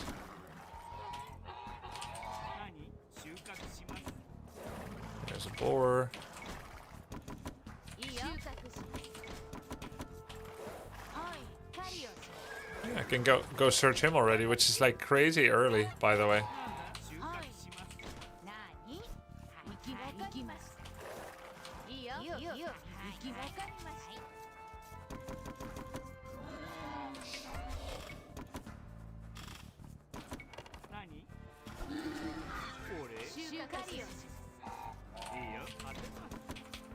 Crazy early that I can leave my base by minute 2.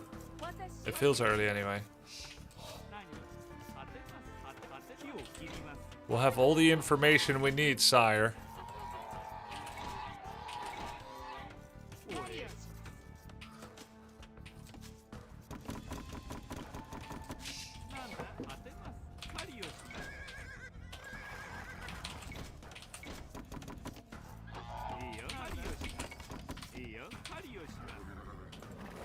Have you thought of Fast Castle UU? Yeah, I tried it. It's been pretty disastrous so far. Fast Castle unique unit, but it's fun to try, right?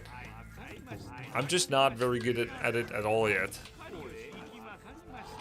But yeah, I have tried.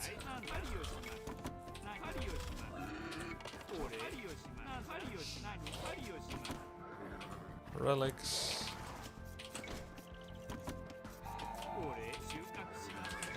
Okay, we're very close. It's times like this we have to be extra careful. Ooh. I see.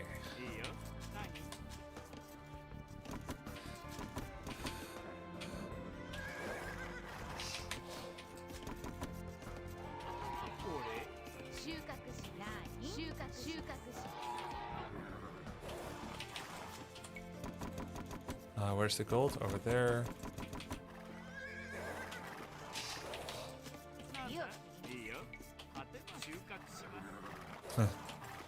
Quickly hiding his sheep.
That was horrible for me. I can't believe I got destabilized by a little scout. My scout AFK all this time.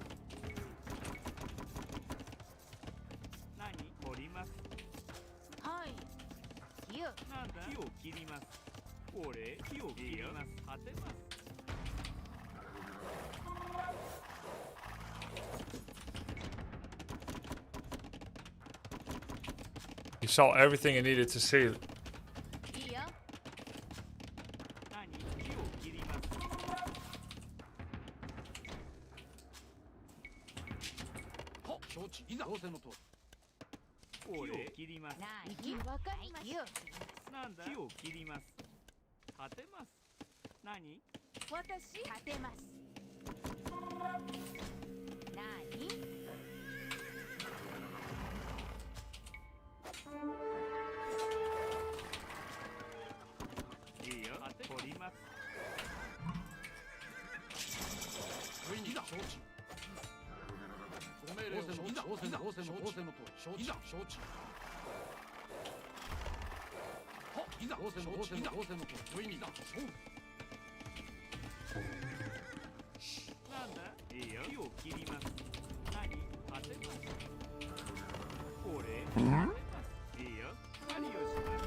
切ります不意に命令を応戦だ承知応戦のうち何ご命令をいざ応戦いざ応戦のうち応戦の通り不意にいざ応戦の通りご命令をいざ応戦の通りいざ応戦のいざ勝てます不意に命令を承知の応戦の通りいざ承知いざ応戦いざ承知いざ承知応戦だ応戦いざ承知不意にの通り承知不意に応戦いざ承知いざ承知応戦の通り承知行け応戦いざ応戦のいざご命令のいざ応戦の応戦だ応戦のいざ応戦のいざ応戦のいざ応戦のうちいざ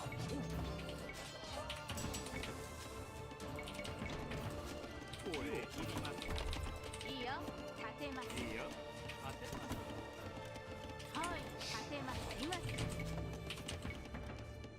ご命令をいにご命令をいざ応戦のいざいざなんだ収穫します行きます狩りを切りますこれ取り私ますはい取ります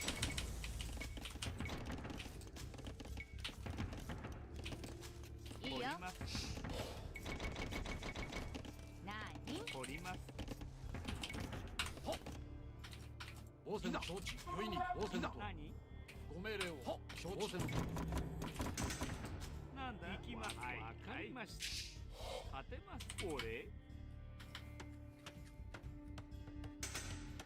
勝てます不意にいざ承知のいいよ何勝てますご命令を承知の不意に戦じゃ承知応戦のといざいざ承知応戦の命令を承知不意にいざ行け応戦だいざ承知のご命令を行け戦じゃいざ不意にいざ承知ご命令を不意に応戦のいざ承知いいよこれ行きます勝てます勝てます勝てます勝てますいいよいざ応戦のいざ応戦のいざ応戦の応戦のといざ応戦だなんだ木を切ります行き不意にます命令を応戦のご命令を承知不意にいざこれはい行きましたはい木を切ります命令を不意に応戦のいざ承知応戦のと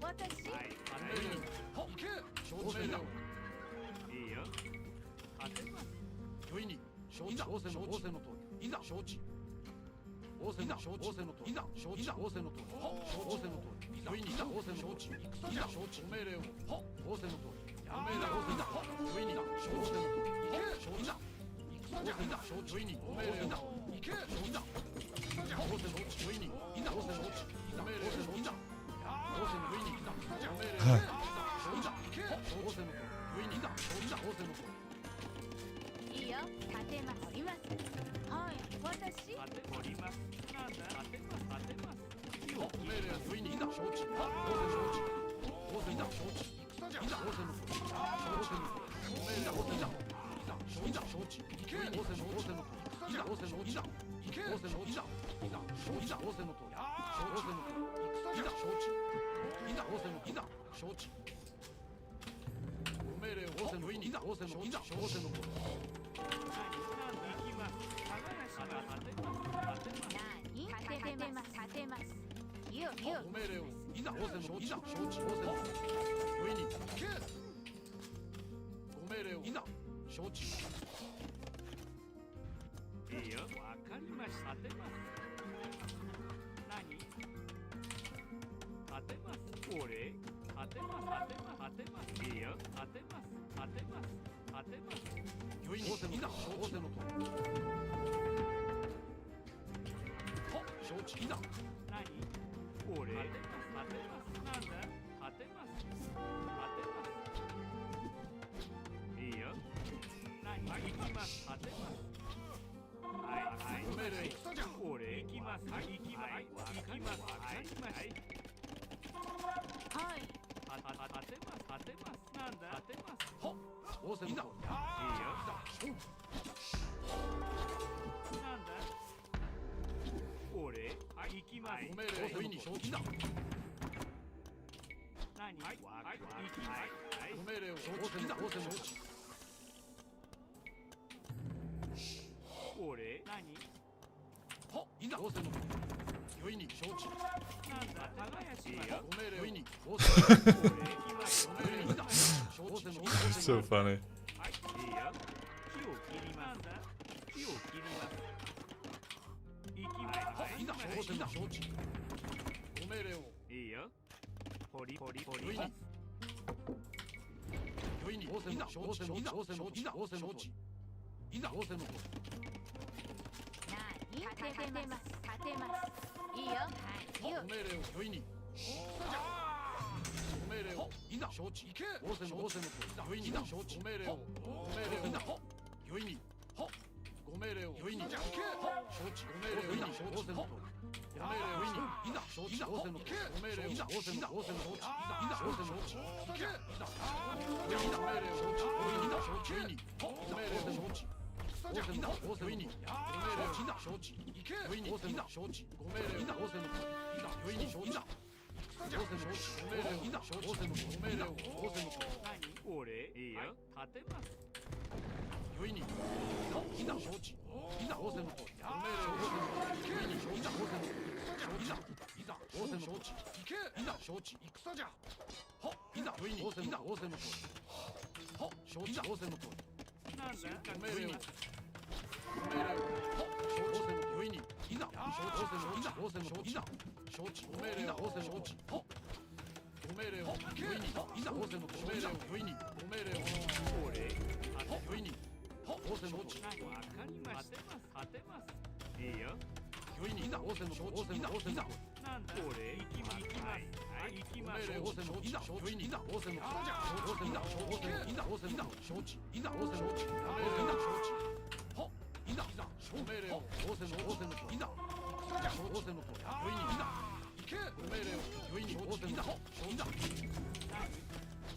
はいわかりました。はいはいよいに。いざ。仰せの。仰せの。いざ。なんで行きます。はい命令を。いざ。承知。いいよ。これ行き命令を。ます。何をよいに。いざ。承知。命令を。仰せの。いいよ。わかりました。よいに。承知。仰せの。よいに。ご命令を。承知。ポリポリます。よいに。いざ。仰せの。承知。仰せの。承知。これ行きます。はいわかりました。はい立てます。 Just to delete his own mail. これ立てます。立てます。します。いいよ。木を切ります。行きます。針をします。はい命令を。承知。立てます。よいに。仰せの。なんだ立てます。承知。仰せの。いざ。これ行きます。立てます。立てます。立てます。よいに。仰せの。ご命令を。承知。なんだよいに。仰せの。いざ。仰せの。戦じゃ。仰せの。ご命令を。行け。いざ。承知。いざ。いざ。仰せの。いざ。仰せの。承知。仰せの。いざ。仰せの。承知。仰せの。私いいよご命令を。いざ。仰せの。よいに。承知。いざ。承知。ご命令を。いざ。よいに。いざ。仰せの。承知。仰せの。いざ。行け。承知。仰せの。いざ。仰せの。命令。いざ。承知だ。よいに。いざ。仰せの。承知だ。行け。承知だ。仰せの。戦じゃ。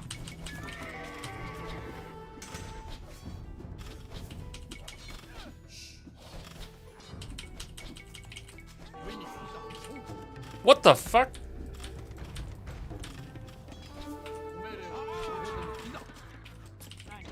いいよ。行きます。何取ります。よいに。承知。いざ。仰せの。ご命令だ。よいに。承知。これ行きます。わかりました。ご命令を。ご命令を。いざ。仰せの。仰せの。 Glamour with the castle. います私立てますご命令を。仰せの。いざ。仰せの。いいよはい立てますいざ。戦じゃ。仰せの。仰せの。いいよ。立てます。立てます。これなんだ。いいよ。立てます。立てます。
What do I do against the crazy guy with the axe?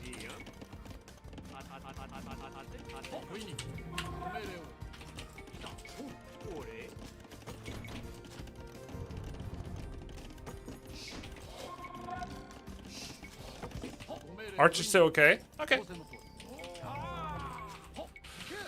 Let's do a castle somewhere.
立てます。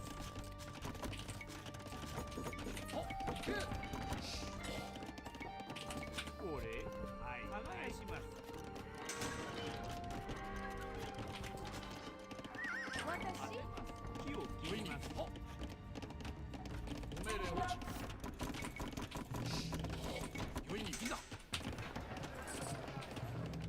なんだ木を切ります。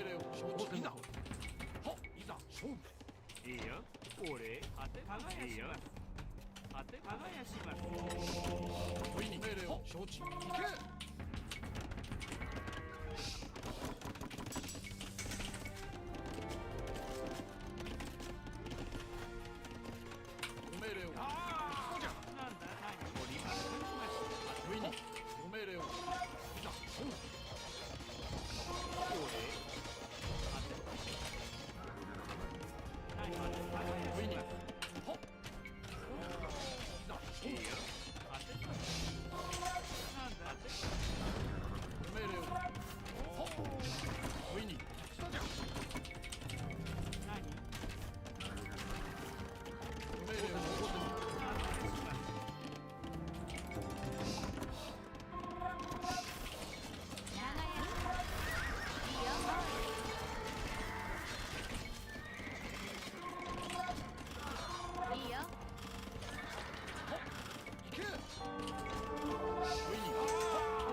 Nice. Nice interrupt.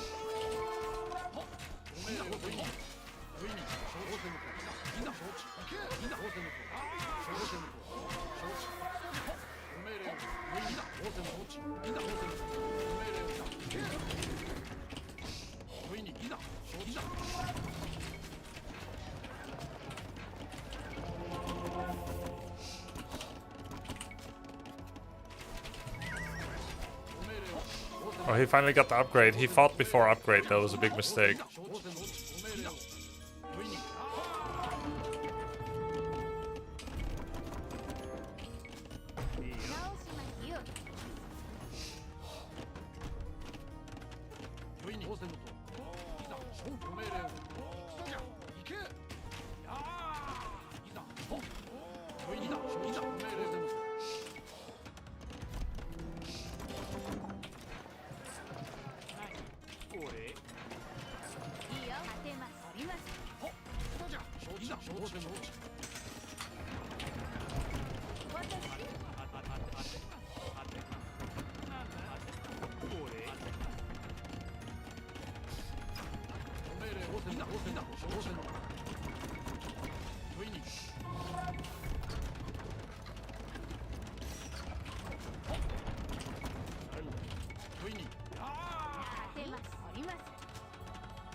Is there any stone that I'm missing?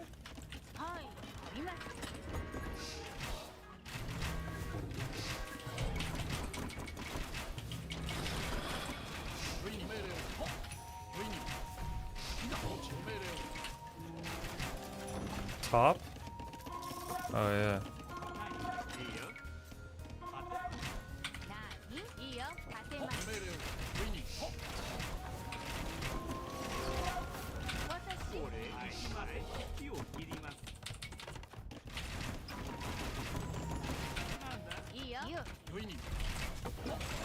He's waiting to run over me with like a million.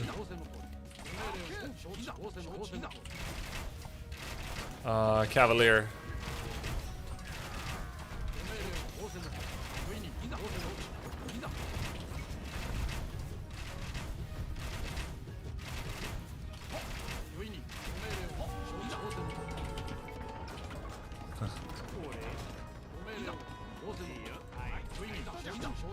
Sneaky.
GG.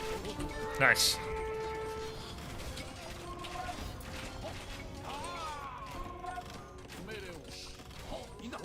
Funny how well spears can take down building once you have fully upgraded arson and everything. People really don't like leaving, but it's fine. It just shows how tenacious the AoE2 scene is. Like, how everyone has learned over the years to never give up. And the people that are still playing AoE2 have that mindset because of how many times they threw a lead and to a lesser degree came back from a very bad situation.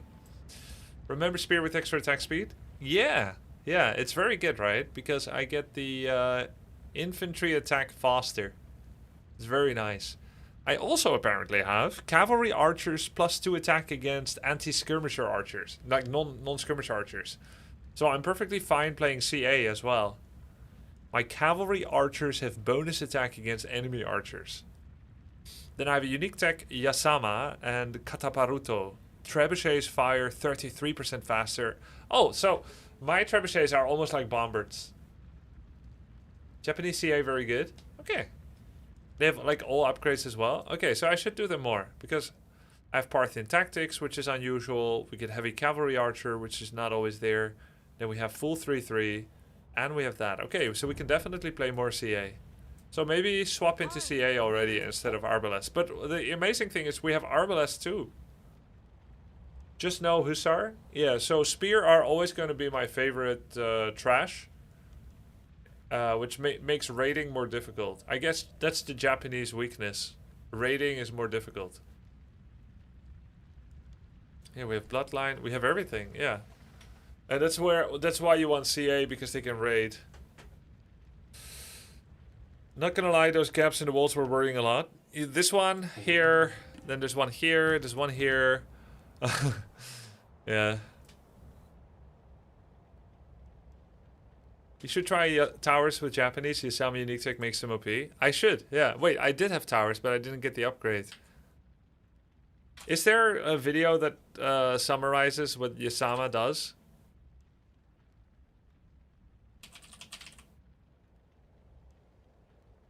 Yasama.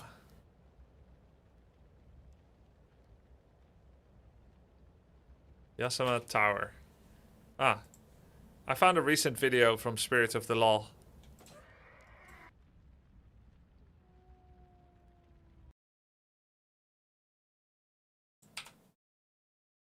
Yasama and arrow slits in AoE2.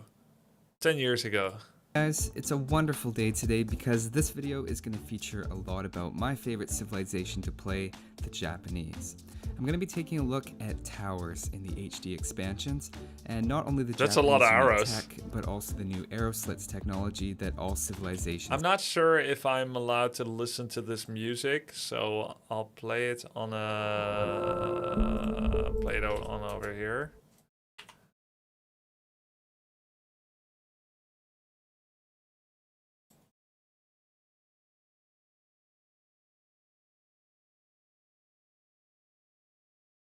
He talks about it in a more recent video. Oh.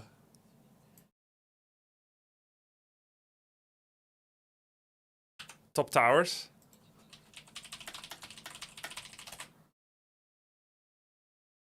This one.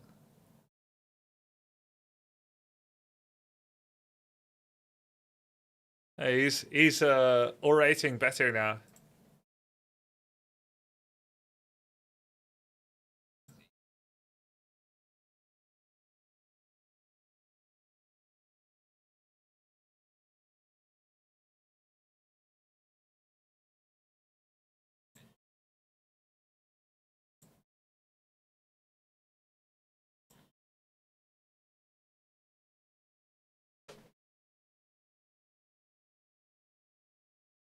Oh.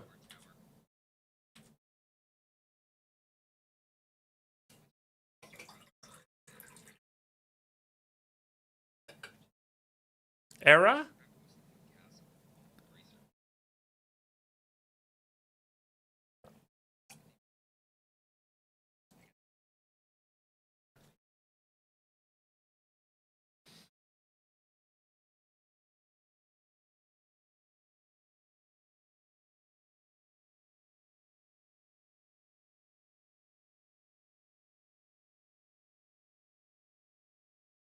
Hmm.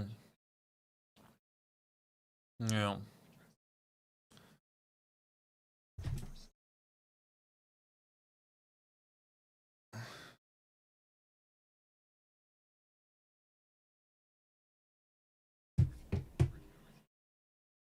Oh, really?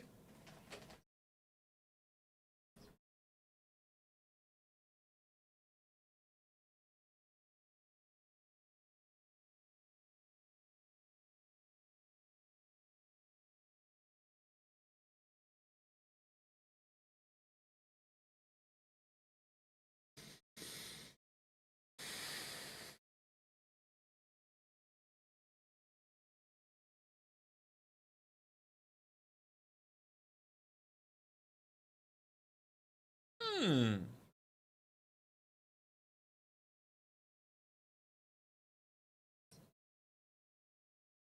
However, Yasama.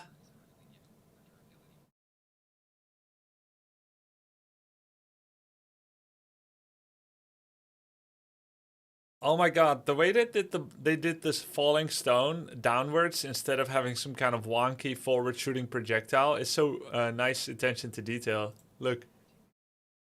Okay.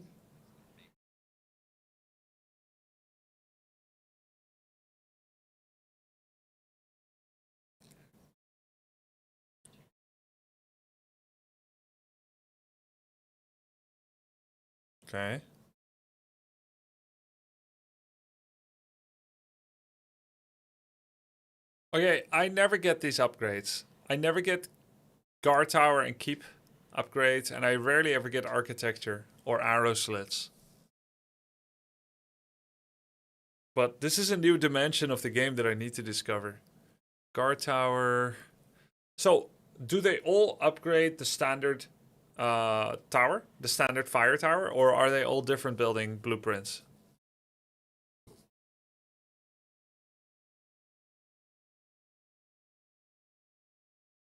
They all come forth from the same one. Okay, it all starts with Eevee.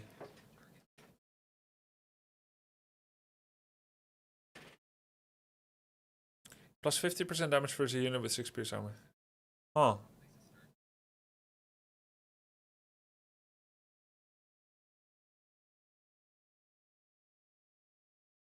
Yeah, it's true, Excalibur. Wait, what? What?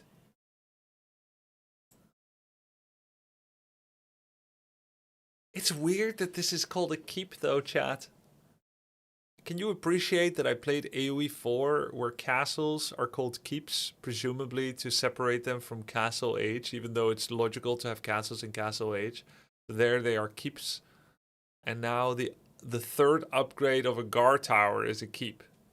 Ugh.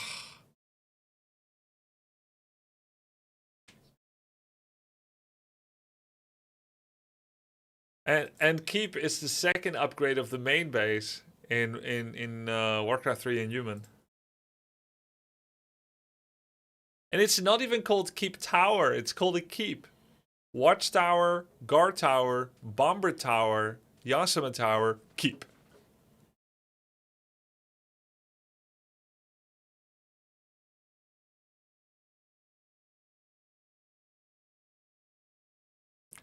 Oh, Georgians have griffin towers. Pass through damage, vertical cleave.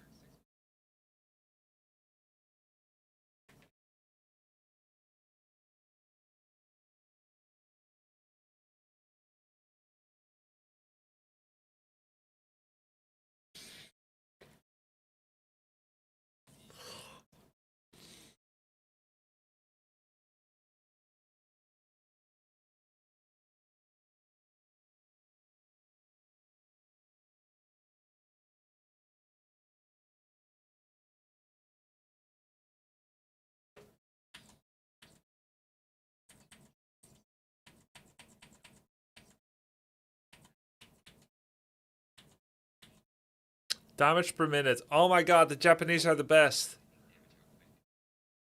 Why no sound on video? There is, but you're watching on YouTube.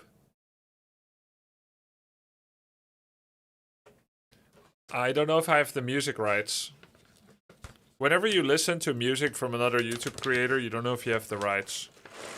You do not have the right. Oh, you do not have the right.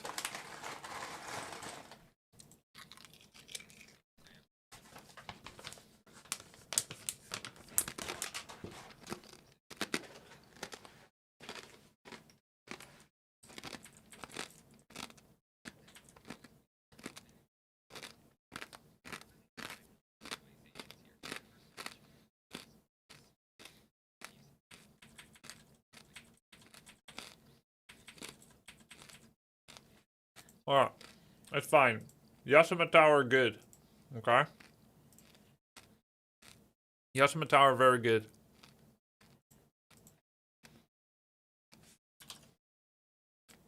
Now I need to figure out the cost. No.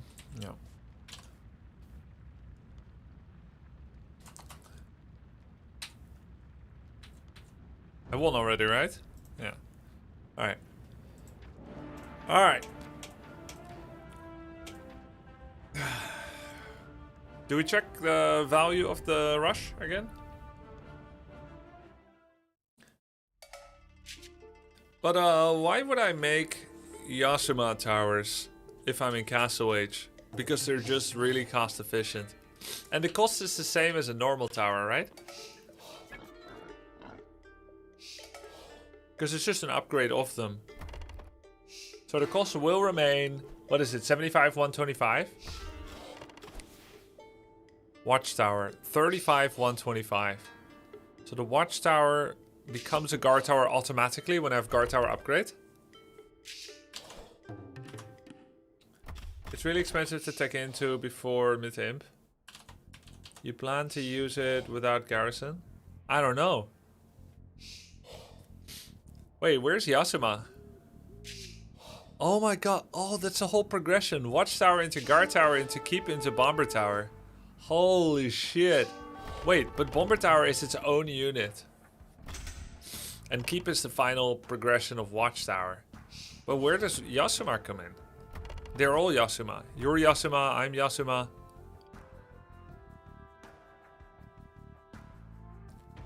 Ah. 300, 300. Okay, okay. Health 850, 517. 81. Guard tower has the same range. 2 more damage, 1 more melee armor, 1 more pierce armor, almost double health. Same attack rate, same line of sight. Better against buildings. Special gains 170 health in Castle Age. Oh. Keep. Gains another 750 health, 1 damage, 1 melee armor, 1 pierce armor, no range. Requires keep in university. Requires keep upgrade from university. Requires guard tower from university. Okay. So there's not much point going Yasuma and then staying on Watchtower. I would at least want to be guard tower. Guard tower Yasuma, no?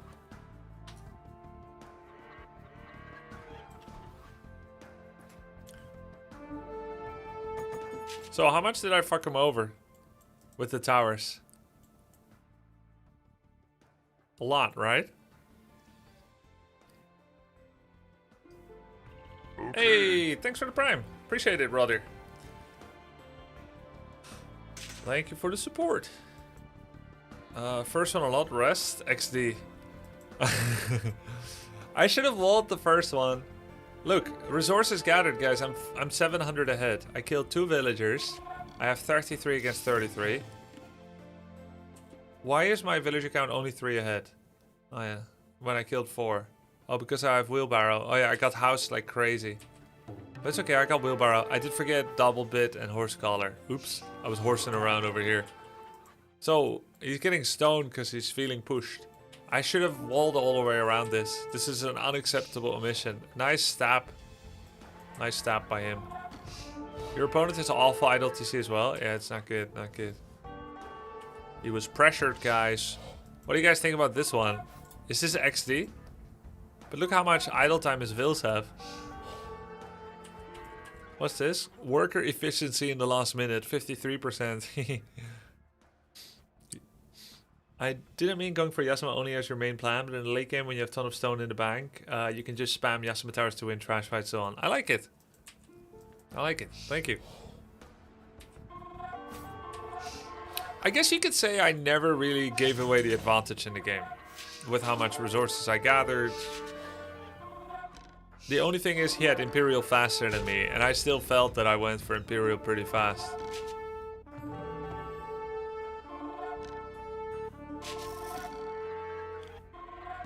His basics weren't that good. He made knights well though, he clicked knights many times.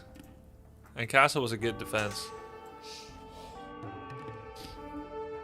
He overcommitted into your pikes.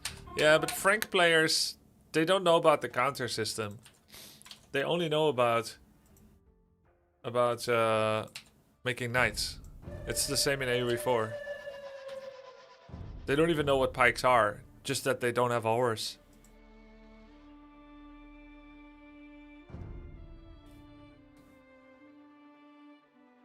Both Castle, Age, and Imp was really delayed in this game. I felt it was so fast though, Shagin. I was really proud of how fast I imped.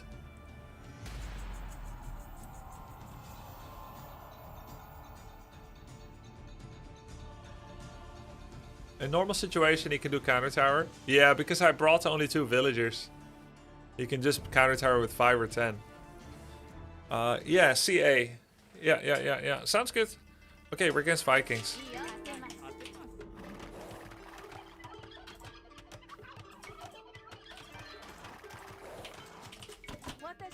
What does she? Same opponent? Oh yeah. Alright, if you're listening, sorry I said your mechanics aren't that good, your basics. You're a very good French spammer.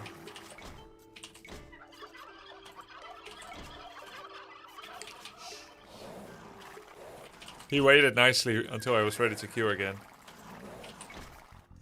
Oh my god! There it is. Okay, we're fine.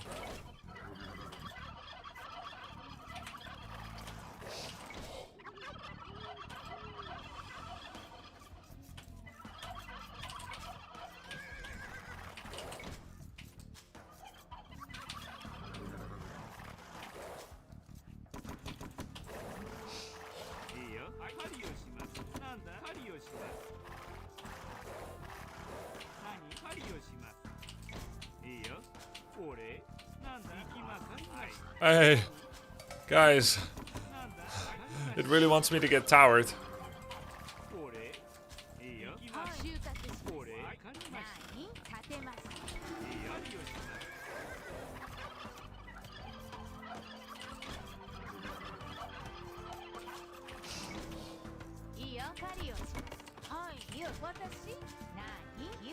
How about I give you no backwood? back. Wood. It's just missing. That's crazy. Crazy aggressive. So I have to play crazy aggressive.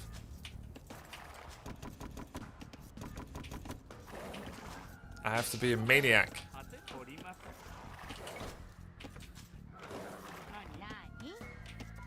I like that when you click boar, it has priority clickage.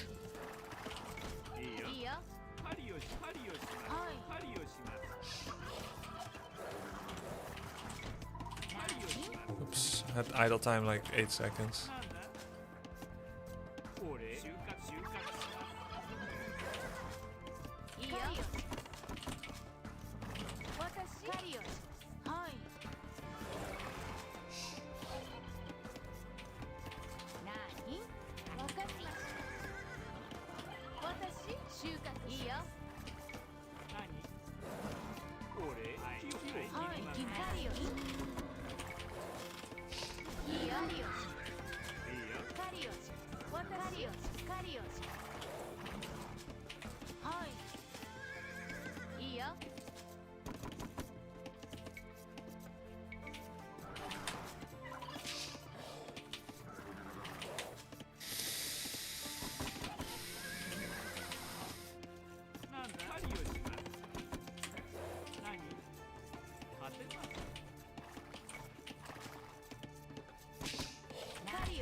We're getting close.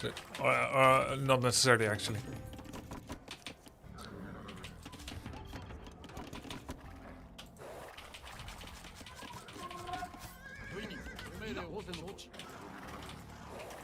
This is my own gold, I think.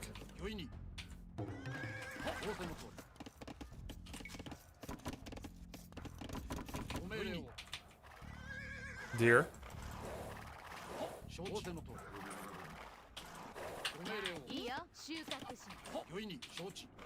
Stone? Okay. We're close.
Glad to be here.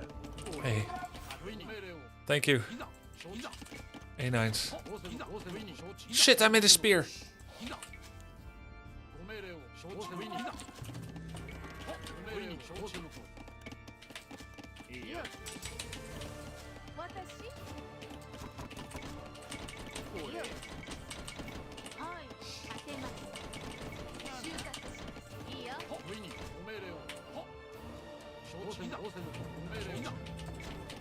Thank you, bro.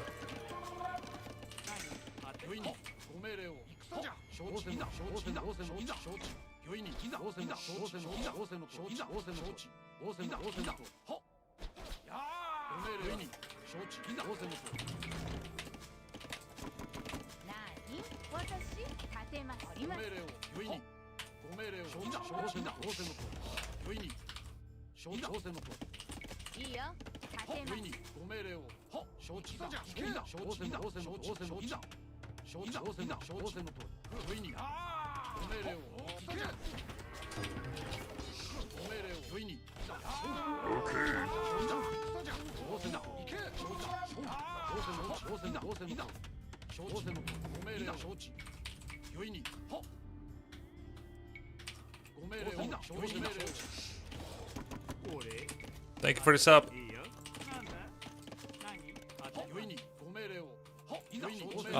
Thank you, source code leak and A9s. Let's cancel this.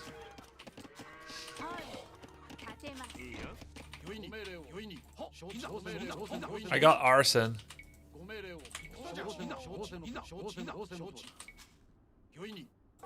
Bit of a waste.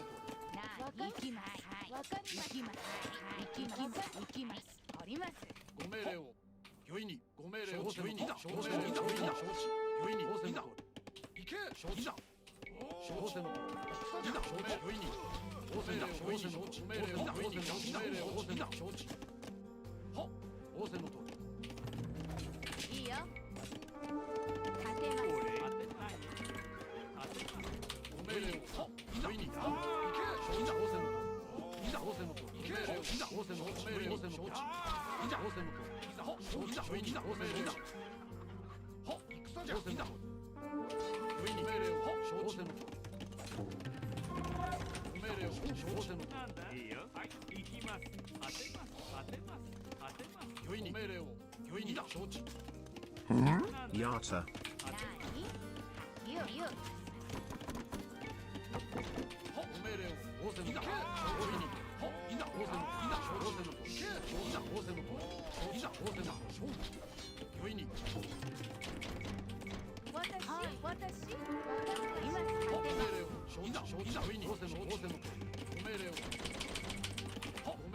Castle timing 17, really good.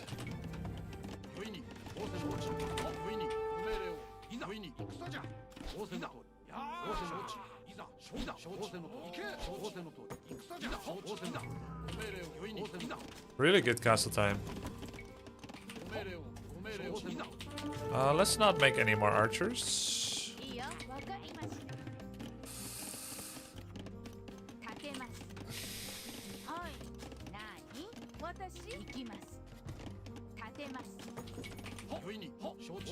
Let's go for knights.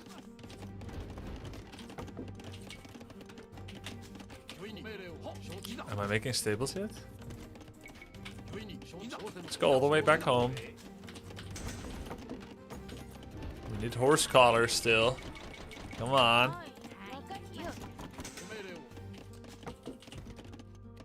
Horse collar, come on. Okay.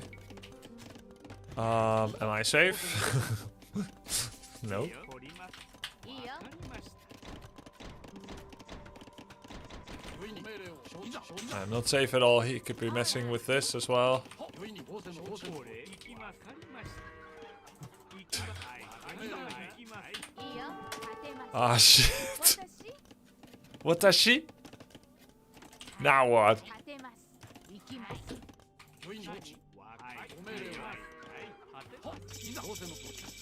Shit! I'm going stables without wood!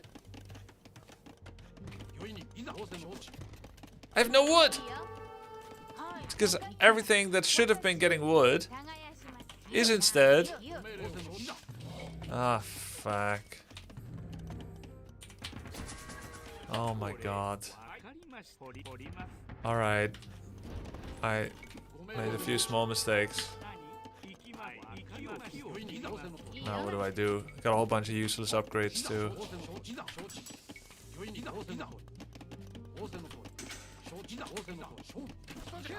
Alright, buddy. I got crossbows. Now get out of here. なんだ当てます。はいいいよ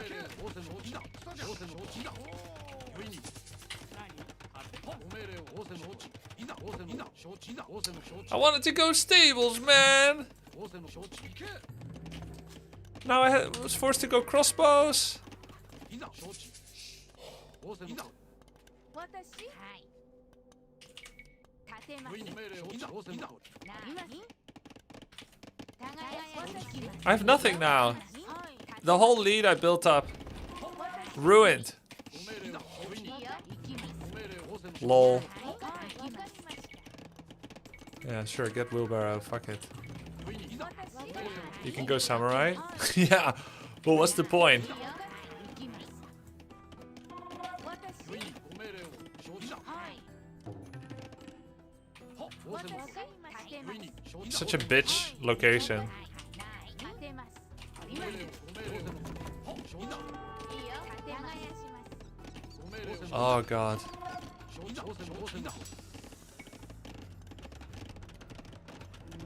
Guess we're playing samurai. はい Lol. How much is this? 125. wood.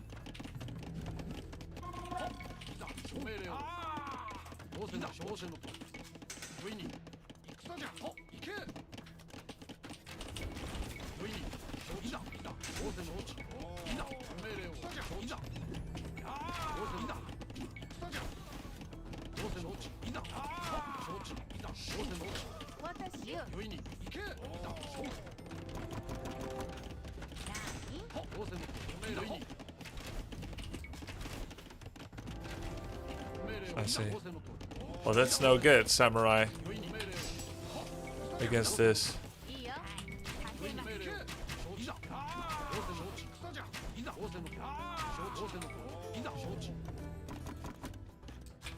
いいよ Oh my god. 立てます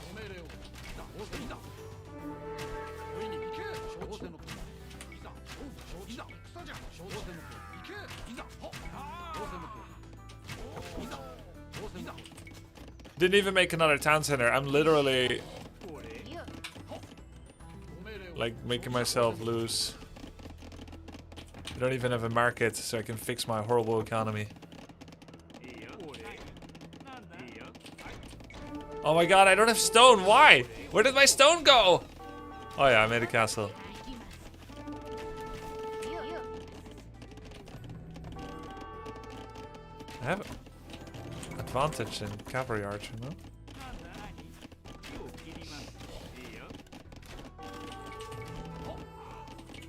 Fuck it, I'll make some samurai. はいいいよ立てます私はい行きます GG.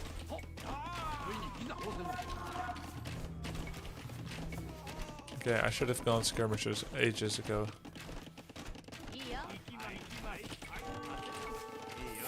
しますわかりました Okay. いいよ Nice one. Oh, samurai with 1 armor upgrade. I have 2 of them. はい行きます That was an amazing throw. い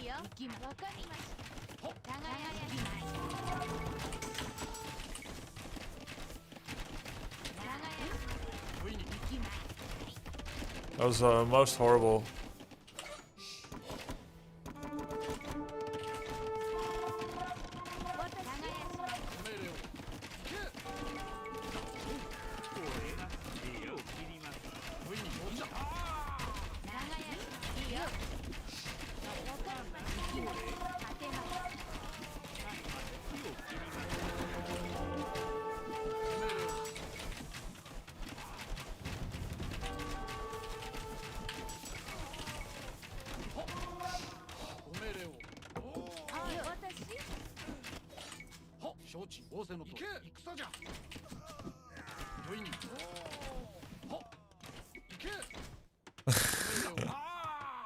Ah!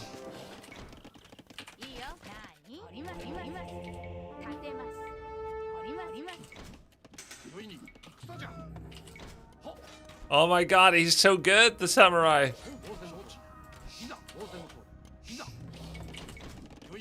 Made you look.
ります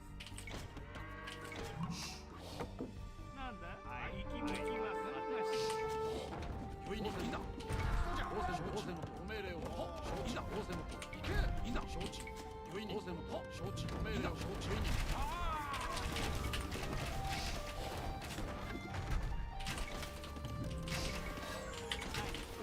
おります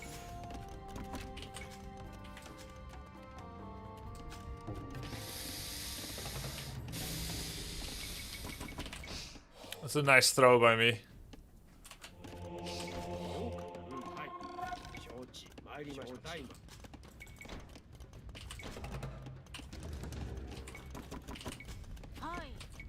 立てますよ Oh, 直します oh. Shall we just go next? GG. We can easily win still, we'll just go next. Cap. Yo, he was 1 TC all along or what? That's crazy. Well, I did a lot of damage to myself. Yeah. And it's all good, it's all good. Trimu, thank you for the prime, bro. Grubby, what food do you crave and grub on the most? Crab legs?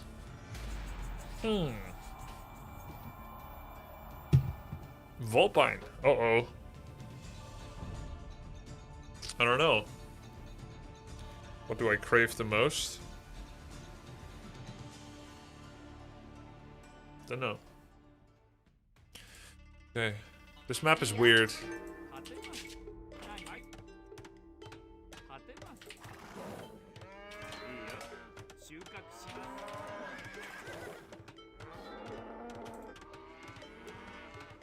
俺収穫します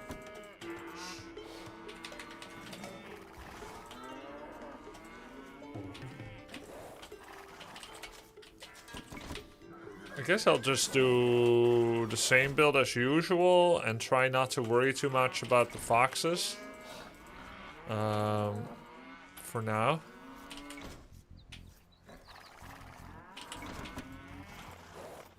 And then I'll worry about it later.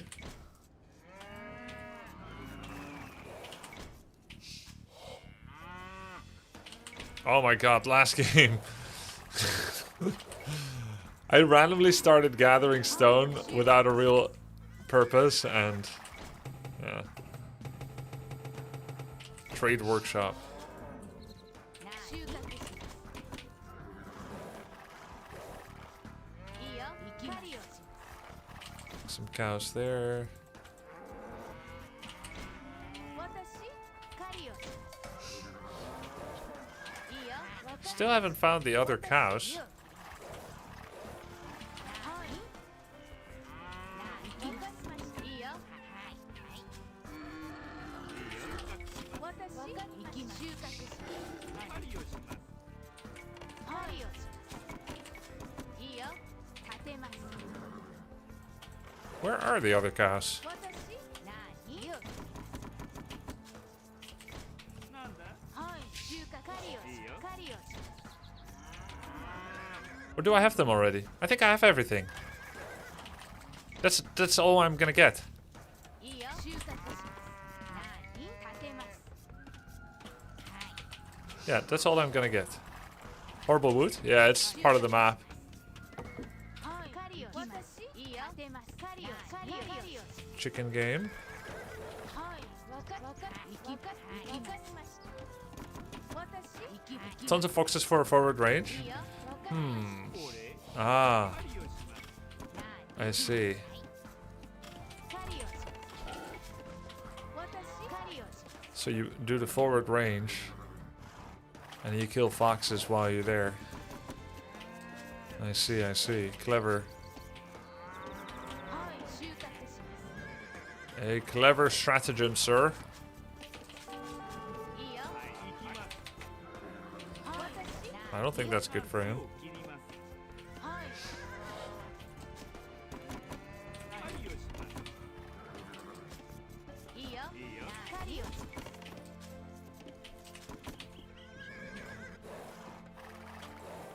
No, I lost last game. I had really bad follow-up. 私収穫します。何狩りをします。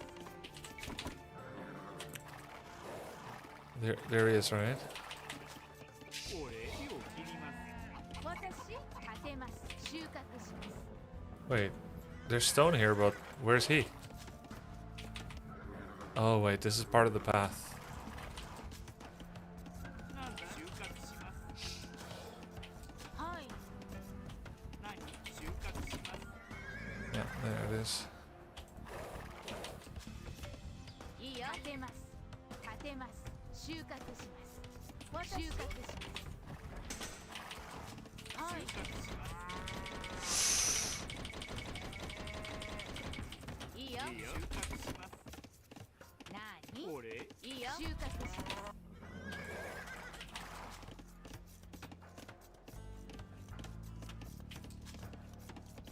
はい。収穫します。 Bit late on the militia too. 私なんだ立てます。何私収穫します。何います。はい。立てます。いいよ。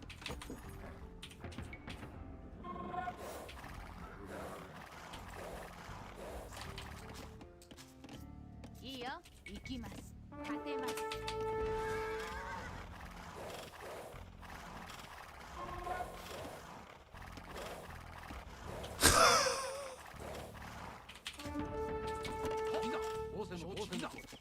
はい。これいいよ。収穫します。なんだ収穫します。はいわかりました。私、収穫します。 He got me. That's all he wanted. これわかりました。立てます。収穫します。なんだいいよ。収穫します。立てます。収穫します。収穫します。私、何あります。収穫します。わかりました。収穫します。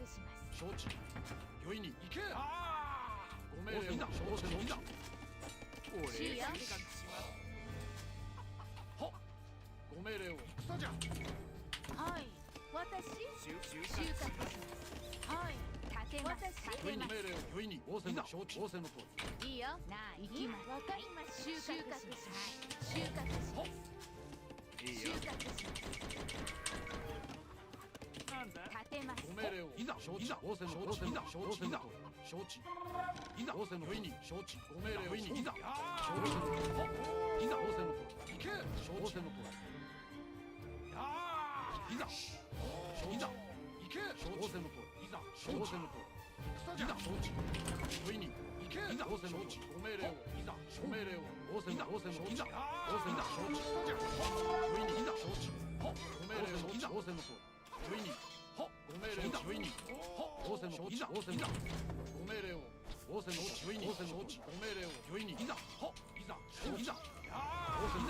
Oh, he's Japanese too! Brother! Why do we fight each other? Let us unite the clans.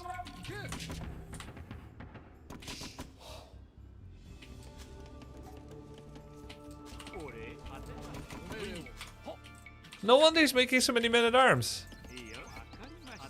木を切ります。私、立てます。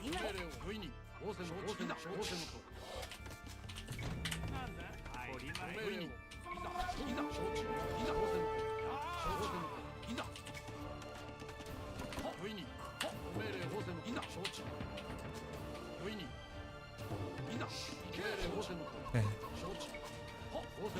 Oh, okay. いいよ。何いいよ。ご命令をいざ仰せのとお礼よいに仰せのいざ仰せのとは承知仰せのいざ承知戦じゃいざ勝負なんだお礼はい行きまわかりました行きまわかりました行けいざ仰せのよ何はいご命令をよいに It's funny that they count as gold villagers when they kill a wolf.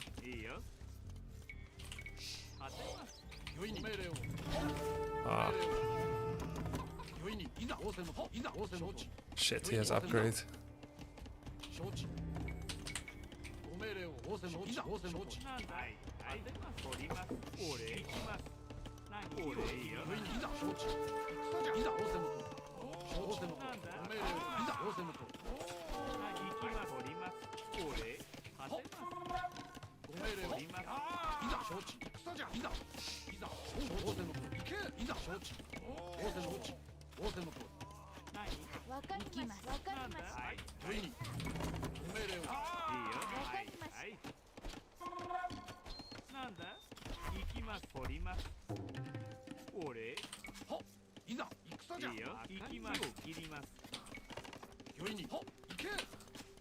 You like what you see, buddy?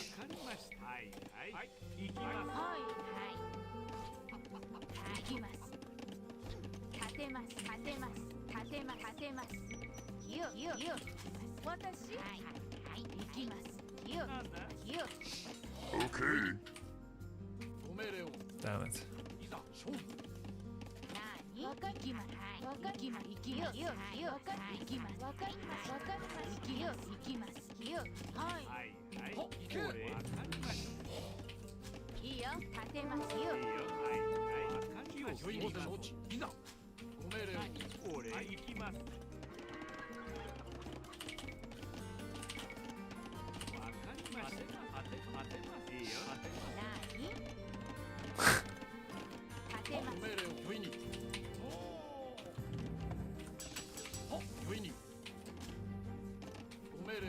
Only 6 on food?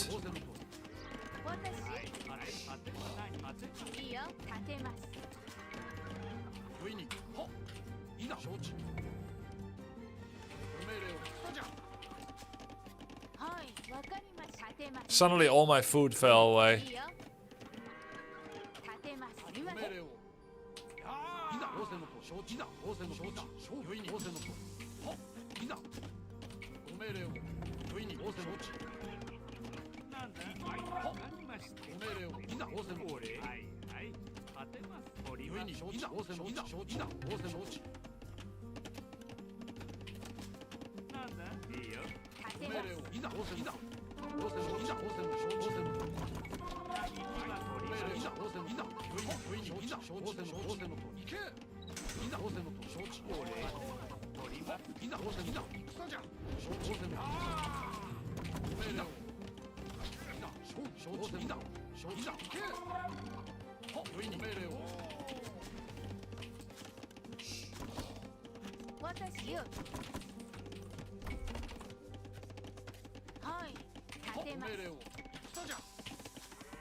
Oh,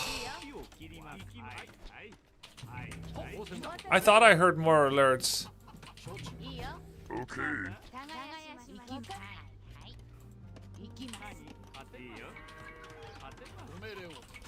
This map is so much fun. Well played by him.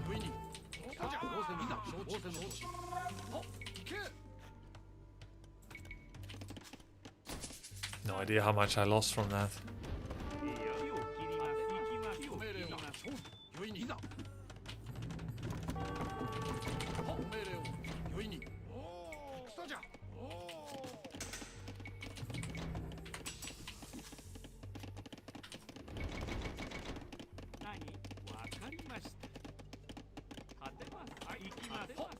戦だ俺よいにご命令をいざ勝負いざ当選のご命令を行けよいにいざ勝負ご命令を落ちなんだわかりました当てますいざ当選の命令を戦じゃいざ勝利に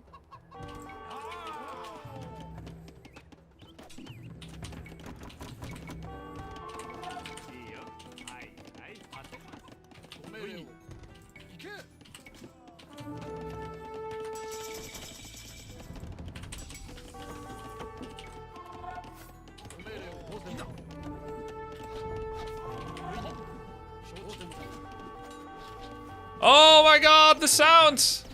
Oh!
Oh my god, he really didn't deal with that well, so I still have a chance.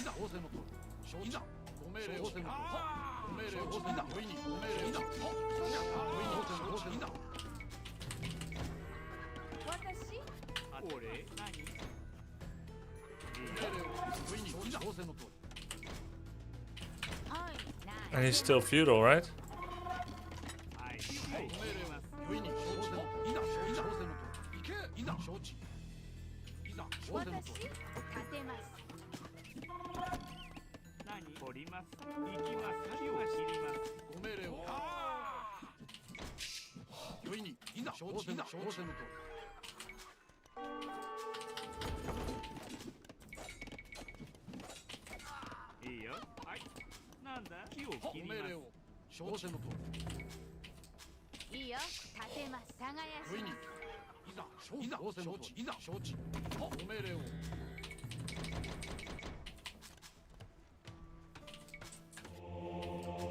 No.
I have good upgrades. He has had a second town center for so much longer.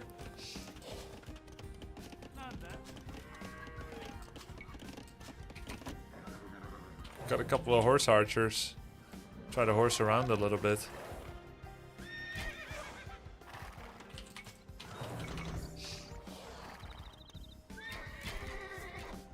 Yeah, just missed everything, blind idiots.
Oh my god, he's got so many town centers.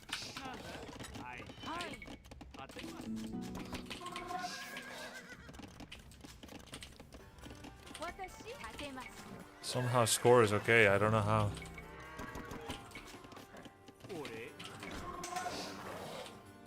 I finally have all my horse upgrades. Still need ball sticks. Getting it now. So much gold here.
I don't know how I'm still in the game, but somehow I am.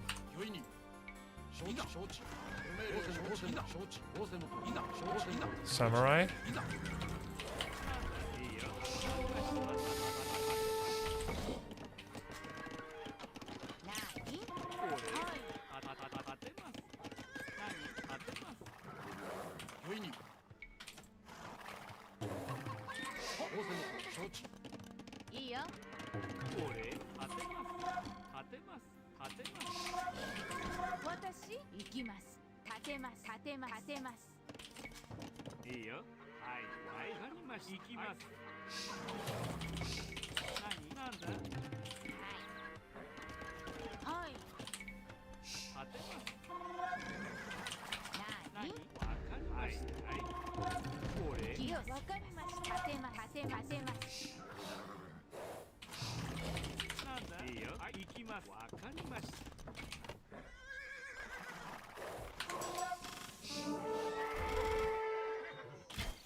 No surprise on that.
Hey, thank you so much for the raid, Hera.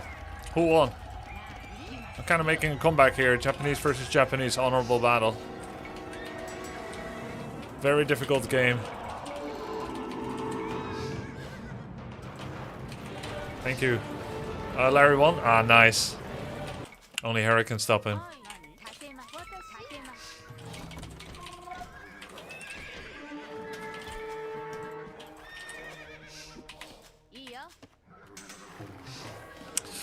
I need to make another castle.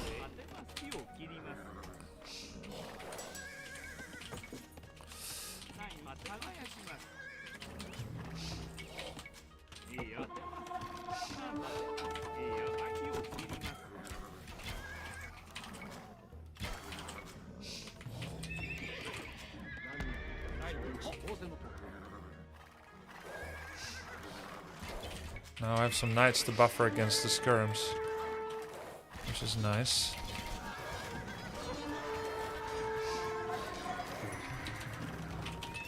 Oh, I have upgrade on knights actually.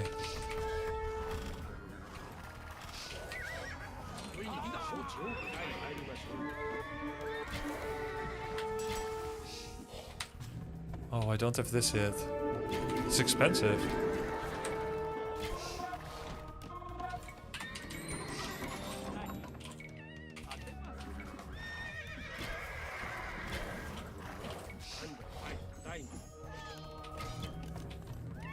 $900, $500. I see.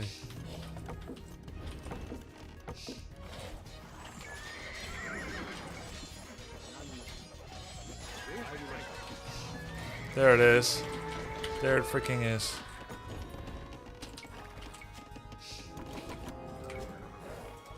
Can't believe we're coming back in this game, guys. This game was so dire. I was about to leave, but then I thought, what did Soda Popping say? Never give up, never surrender, never let them see you forfeit.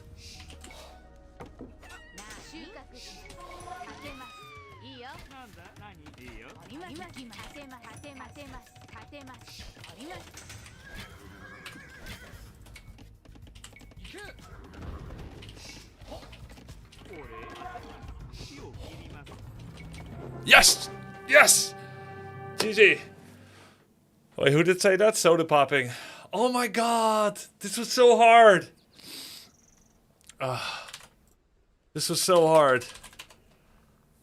I was so close to leave. Go Grubby, says the Hera. Thanks, Hera. wait, headliner? Headliner? Headliner. The headliner. I'll try my best, Lamau. Once I love headliner, let's go. Alright, man. I gotta say, you're a good headliner there, headliner. It's literally a game when you did a night elf thing. Yeah. Nice turnaround. Thanks. Finally done with Hera's soy stream. Now for the headliner. Nah, Hera did great. Top chatter. Message eaten by Hera. Oh my god, that game, chat. We're climbing back in MMR too, by the way. Look at this. We're so far behind. He had 3 relics, we had 2. We got a lot of gold from that. We both explored 90%. He had more gold, more stone. We had more food wood. Oh, but you gotta see this. Are you only playing AoE today? Yeah. I should start with some Warcraft into AoE, but I only have like 6 to 7 hour streams. And I'm so far behind some people in Age of Empires practice time, so yeah, wanna practice as hard as possible. Never give up. Alright, check this out, chat. Check this out. Okay, so game starts as all games start. We're in the red, he's in the blue. We're in the red, she's in the blue.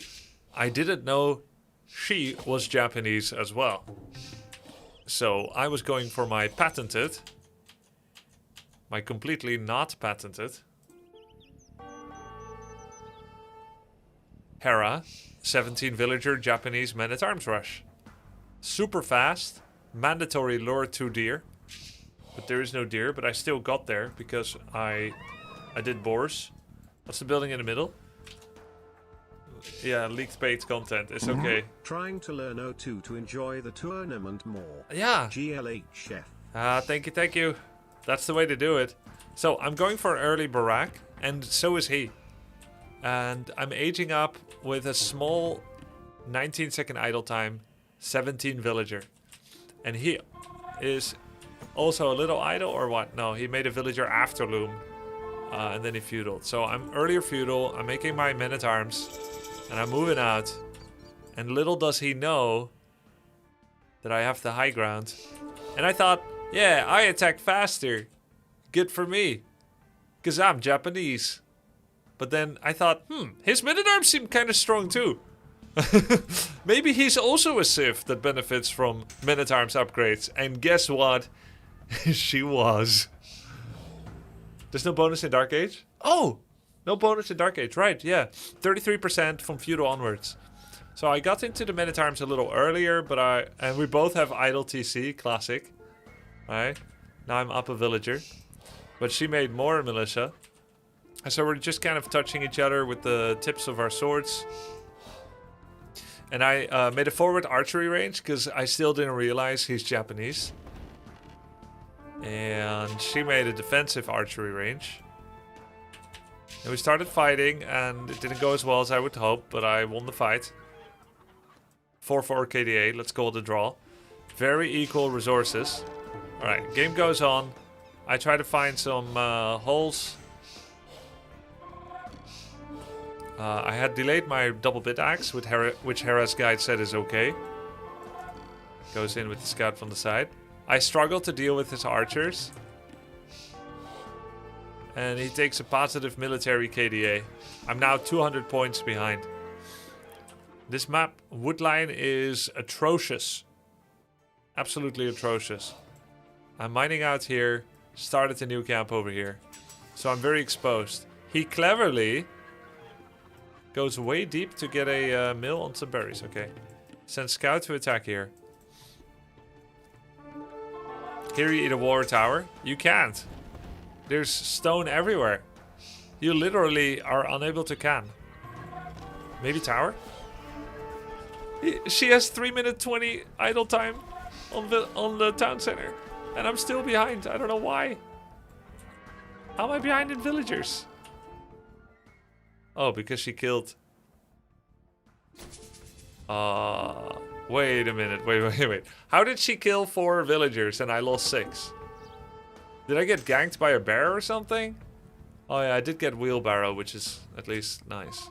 So she really committed. 9 archers, 8 skirmishers. I have 8 skirmishers. And then she has 1-1 upgrades, I have 1-1. But I castled so much earlier. But then I didn't realize for a while that she has units here. This is like the second arrival of it.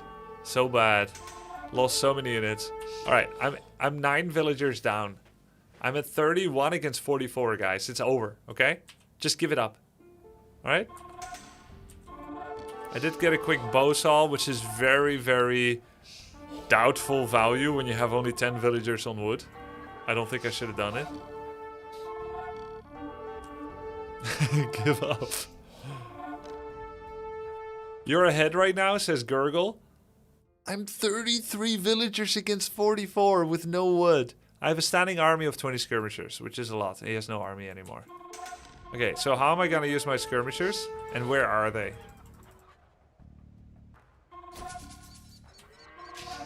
Yeah, now my score got ahead again. It's okay to bow stock because you can't extra TC anyway. Yeah, that was my thinking.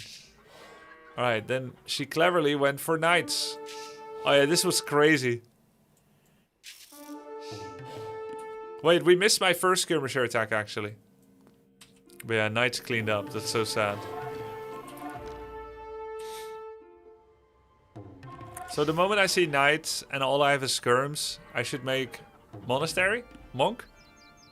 But here I started horse archers. Resources gathered, I have 1,000 more. 4 vills behind, I'm getting everything. Thumb ring, gold mining, leather armor, heavy plow. But she has 2 TC already.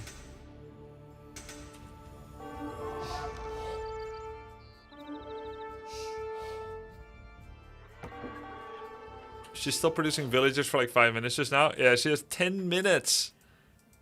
10 minutes! But look, I've got knights everywhere. I can't wall off my base. She's making a 3rd town center. I'm back to 40 villagers. She killed 21. It should still be over. I can't even kill a villager to save my life. Her defense was so much better. She defended the 2 flanks in the back with the town center. Now she has skirmishers against horse archers, getting more raids. 22 villager kills. I'm 48 against 52. What's the building in the middle? If you capture this, you gain money. It's called the Trade Workshop. 4th town center, chat. But of course she has 20-minute idle TC. It's not real. She has 7 on food while making knights and having 4 town centers. These town centers feel like weak town centers. Someone that made them because they had too much stone and wood. Very similar as in Warcraft 3 when someone goes tier 3 without any intent to use it.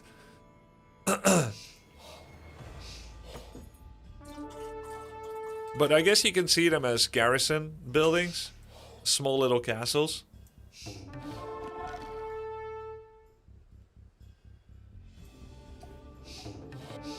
Equal villagers, 63 each.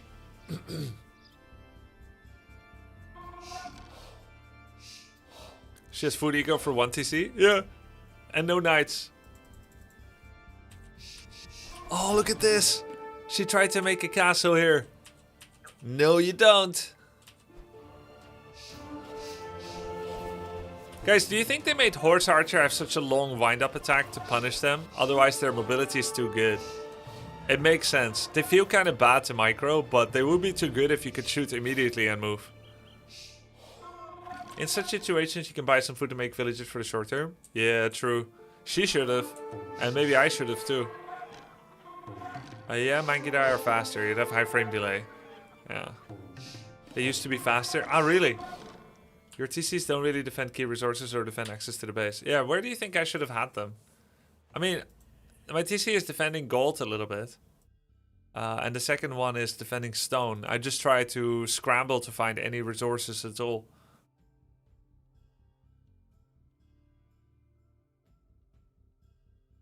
It's defending this gold. Yeah, the map has a lot of hills. This is the second time I played on Vulpine, by the way. The first time I rage quit in 3 minutes. Because I don't like being put on a new map where I don't understand the concept or the generation. I think left TC should be more right down. Let's see. I think when I made this, I was being hunted down by knights. That influenced my decision where to make it. I couldn't build it closer to gold because of the hills. And there's no valuable resources here. So I think it's a good location. But the main difference between me and her is that she made a lot of relevant mini walls. I could still find holes everywhere in her defenses, but it still forced my movement in certain ways. But guys, it's so OP, by the way. There's a stone path in the middle to my base, whereas the closest side of her side to me was her side, and the stone path is on the right. It's OP. She has a better stone wall because it's to the side. It's so imba. So you won with handicap, great. Yeah, true. Idle time, what the hell? Well, when you make mini TCs as like mini castles, like 5 TCs, you're gonna get idle time like that. She has 3 on food. Oh, I see. That's why my army kept growing and hers didn't. So she got really fast Imperial, but only has 67 villagers with 50-minute idle time. 13 on food, never really got better. Whereas I actually got expanded farm economy. Okay, now I understand more how I was able to win and why there were so few units. And even so, it still took me too long to make knights against someone that was on skirmishes for so long. And then when I finally got the knights, it got a lot easier. And I was able to deal with 3 trebuchets because she had no units. Cheeky little horse archer over here denying some villagers. Alright, now I understand why we won better. But that was messy. Idle time only counts for 2 town centers? Oh, really? Really? Idle time only counts for up to 2 town centers. That's why CA is way better than Skirm. Well, paper skirms are better, but CA doesn't cost food for villagers. True. No, that's false. False, false. Idle time counts for all TCs. Wrong. That's not true. Also, he's wrong. Okay. So he's wrong. He's stupid. He's lying. False. There we go.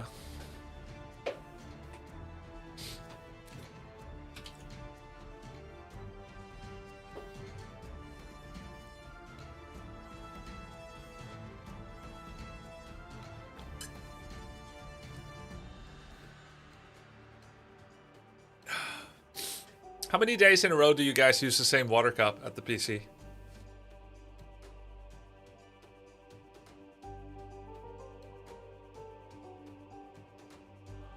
Like a week, 2, 1, 32, 1, 3. Yeah, I think a week is a little long, but I do it sometimes. But not because I like bad hygiene, but because I'm lazy. So that's a better reason.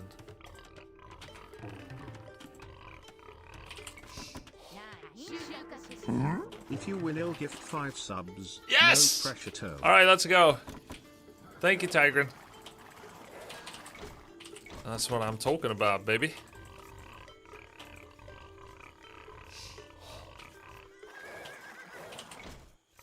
If I got that offer every time, I would never lose.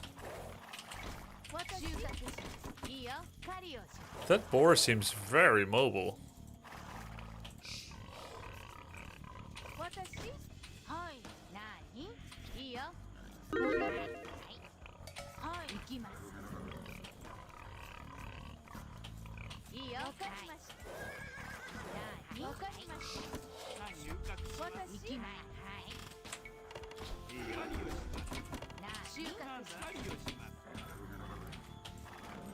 Okay, I found all the sheep. It's a chicken game. Found the boar.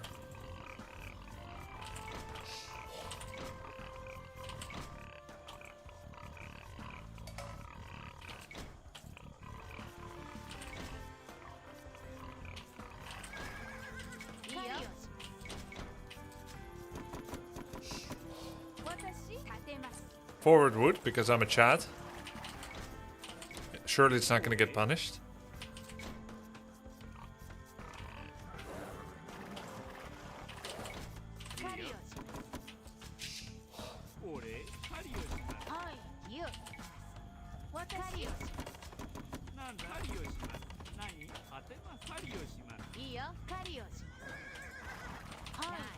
Persian TC drop. That would be bad.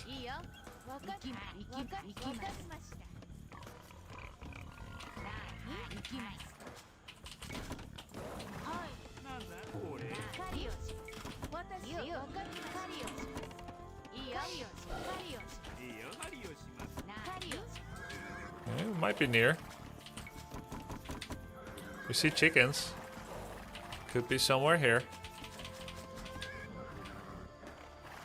Almost -1. Yeah. Okay, it's not that near.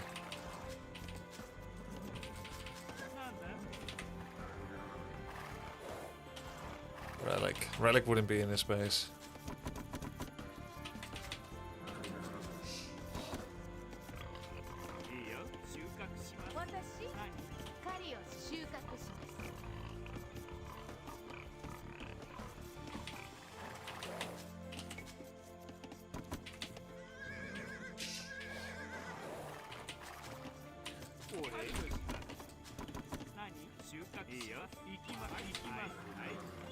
Gold.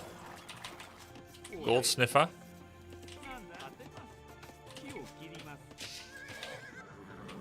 Small gold. Stone.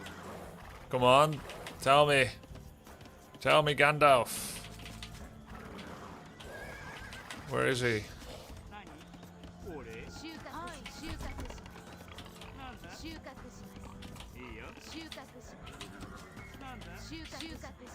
Bro.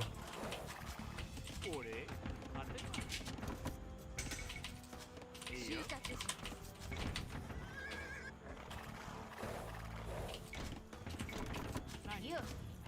これいいよ収穫します何木を切ります木を切りますこれ収穫します収穫しますなんだ行きますはい収穫します Where the fuck is he? Sorry.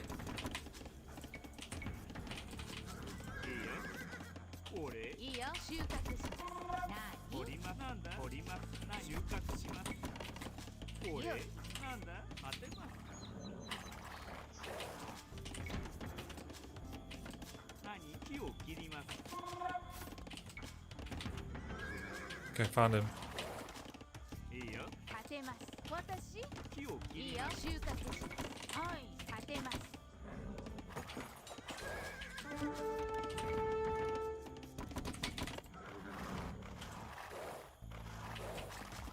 何私これ収穫しますいいよ収穫しますはい木を切りますご命令を仰せの通り御意に承知の通りいいよ当てますはいはい当てます木を切ります何よなんだ当てますご命令をいいよ行きますいいよ立てますますこれはいはいいいよこれ当てます何木を切ります何はいはい木を切ります私行きますはいはいわかりましたいいよご命令をなんだ木を切ります私いいよいいよこれはい何いいよはい行きますはいなんだ収穫しこれ当てますいいよ木を切ります GG. 御意に命令を承知だは仰せの承知私収穫します Go next. 立てますよいいよ当てます It's okay. We'll just make a comeback. 何当てます木を切りますはい収穫しますこれ切りますいいよ行きます行きます取りまにはいわかり行きますわかりますよなんだいいよいいよ御意にいざ承知したじゃ私何当てますいいよ御意に Horrible. I just want to go next, but score-wise, it's whatever. So なんだ当てますいいよ he mogged me so hard. I feel mog in everything. ご命令をこれ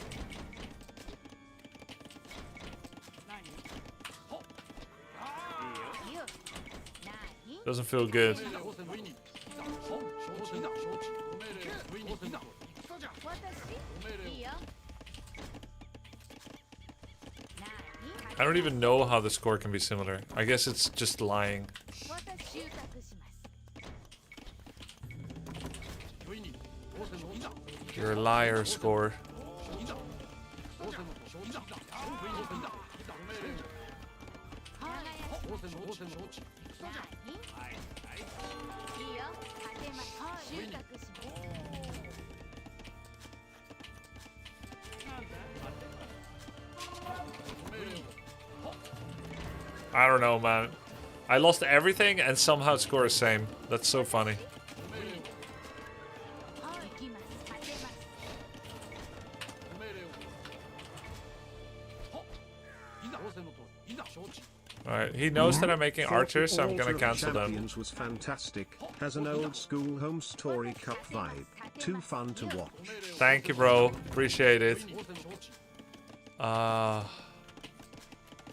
Alright. I got a bunch of farms. Thank you so much, Warp 1. Oh, wait. 5 gift subs if I win. 仰せの通り No leave, no leave. 何ご命令をこれ御意に 5 gift subs, baby. Let's go. いざ仰せの通り承知仰せの通り承知 I need blacksmith. いいよはい木を切ります何私はい立てますよ御意に I have one skirmisher, it's gonna win. 仰せの承知の通り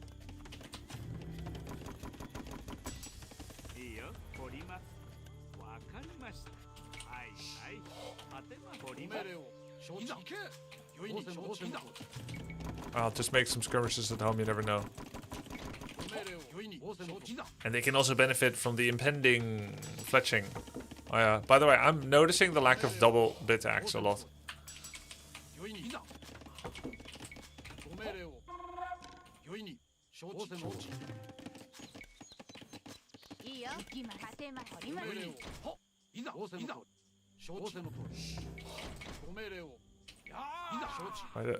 Oh my god, he reacted so fast.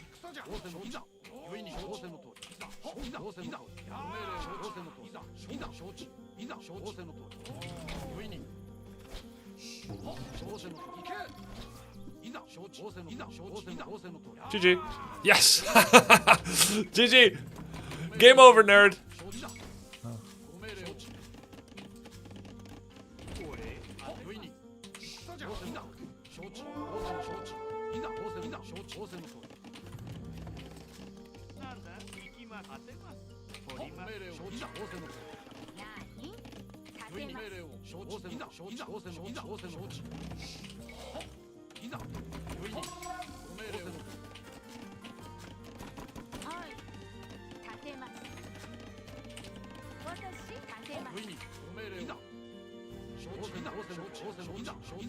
Wow, he made a massive wall. He's scared.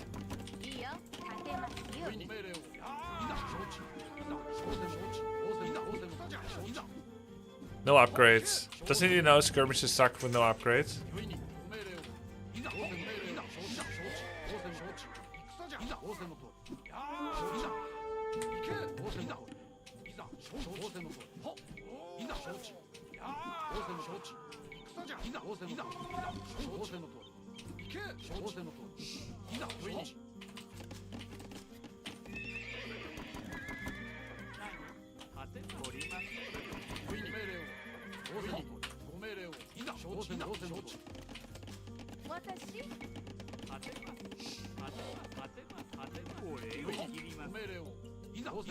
Ah, the warning shot.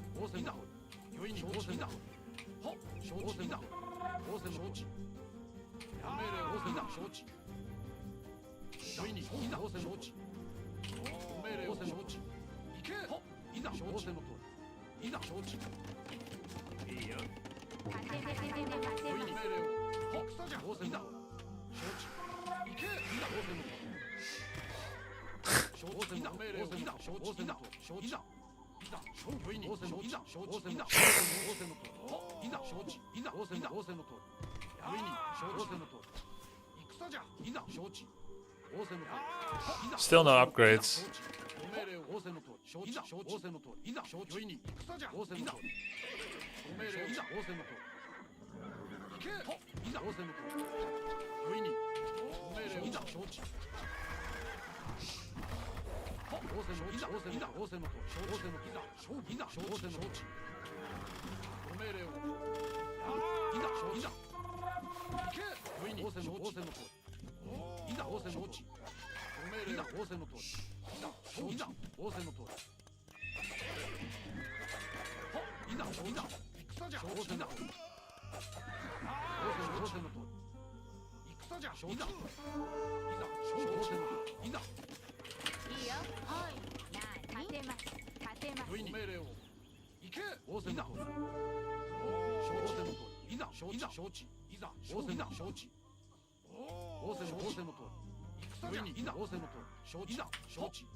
てます耕しますいいよ立てます Was that the big sound? Excuse me. Skirmisher Knight? Seems okay. 私いいよなんだよ俺行きまはい行きますわかりましたいいよなんだ当てますいいよはい行きまわかりました It's a full wall, surprisingly.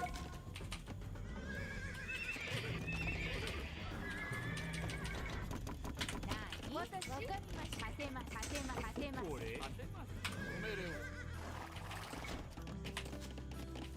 なんだ当てます What's my TC locations? 仰せの承知だ仰せの承知だ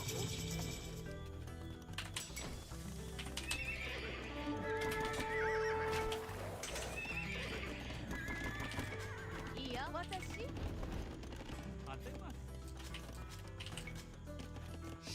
はい立てます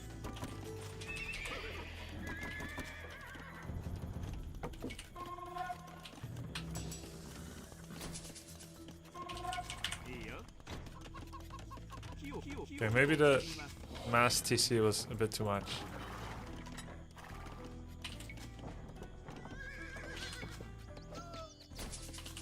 よいに俺何立てます行きまい行きまい当てますご命令をよいに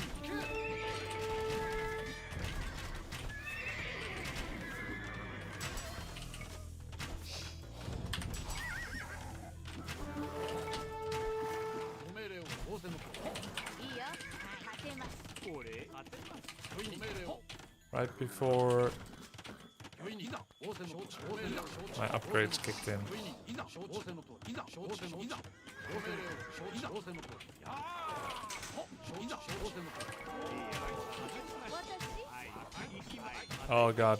Oh yeah, no ballistics. ご命令を 立てます耕しますいざ承知のといざ承知いざ仰せの承知いざ承知仰せのといいよよいに仰せの承知俺はいなんだ 立てます Oh, fuck you.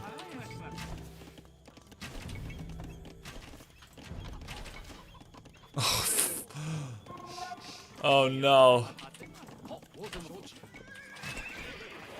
Ah, well, deserved. Holy shit.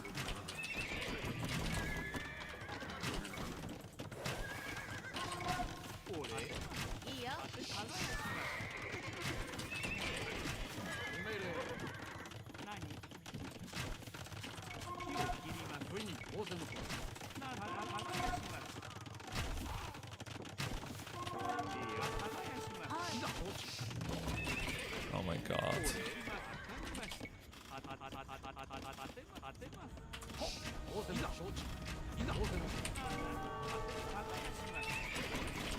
I made a few small eco mistakes.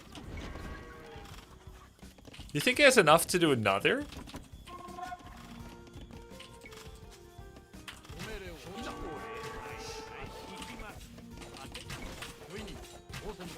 What the fuck is this villager attack, dude?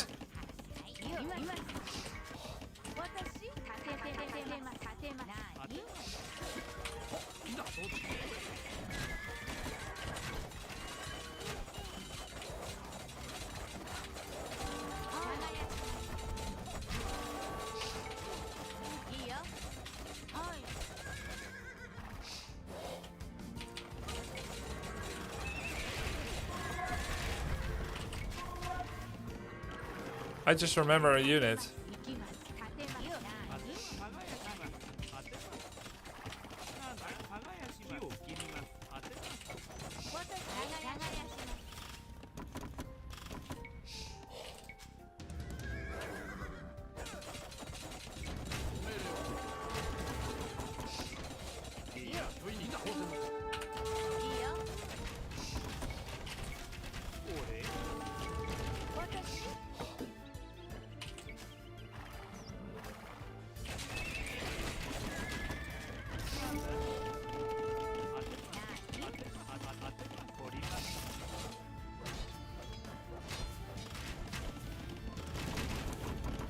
What the fuck?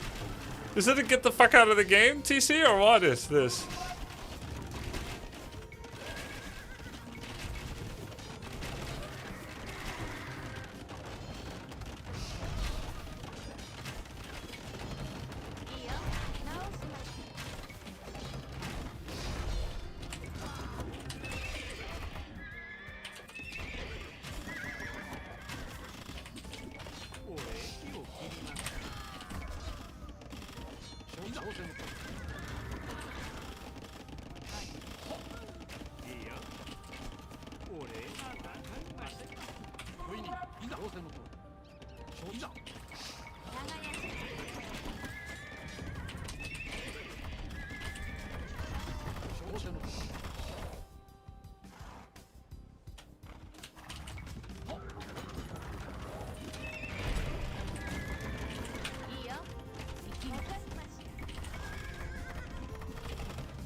Alright, GG. Well played.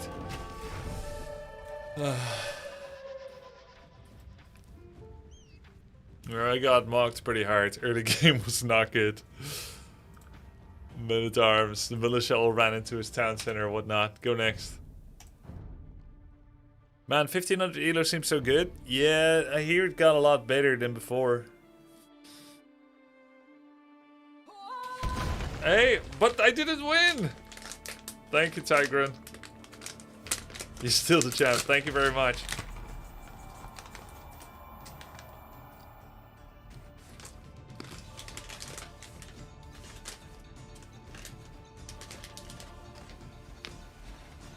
It seemed alright until the ambitious production ad on the way to castle. Yeah, I thought 3 stables, 3 archery range. Let's just see which one we need. That guy was insanely good. Yeah, he was. Felt like a smurf.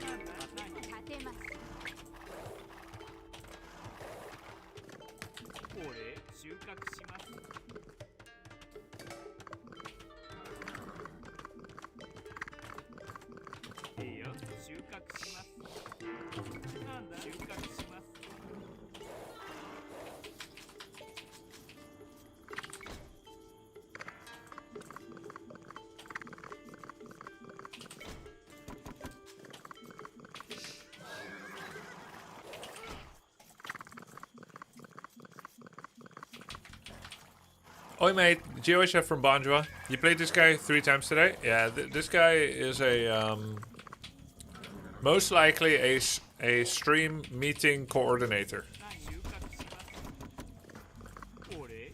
Because I played him, watched replay, and then he was still there right afterwards in an insta queue.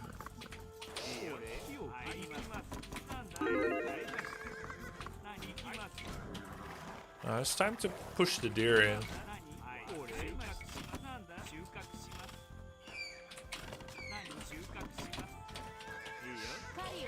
Which is ostriches this game.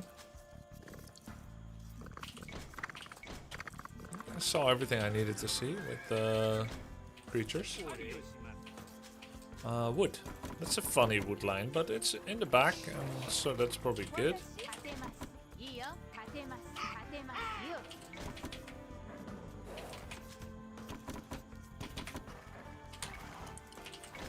Do we think he's stream sniping during the game?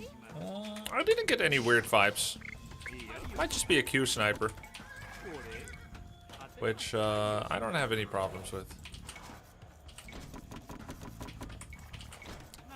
The only annoying thing about Q snipers is if they're also smurfing or deranking or something. But if they're not, that's totally fine.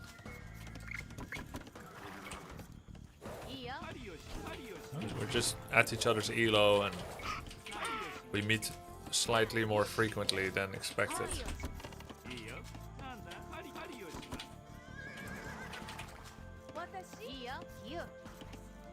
Matches have been hyped. Yeah, we're 1-1, so it doesn't feel like... it feels realistic, let's say. Where's the other boy? I saw it, but I lost it. Ah.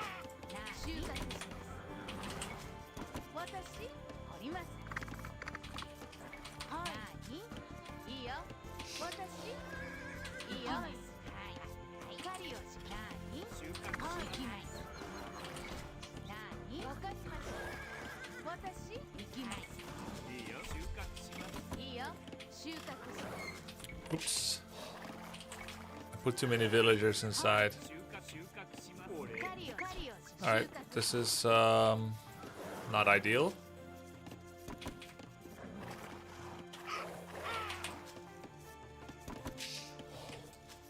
All good.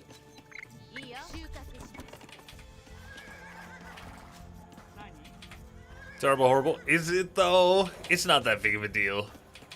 I'll go to 18 villagers though. I'll go slightly more economic because I'm not sure I'm going to be able to make ends meet at this rate. And also my barracks wouldn't be done on time, so.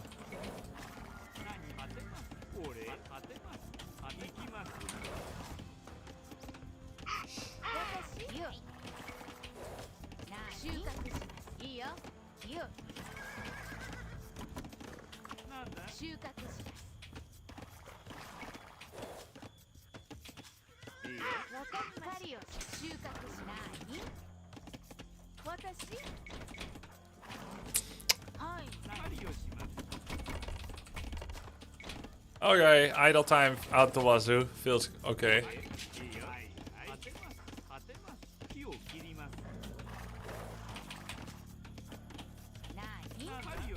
Okay, fine.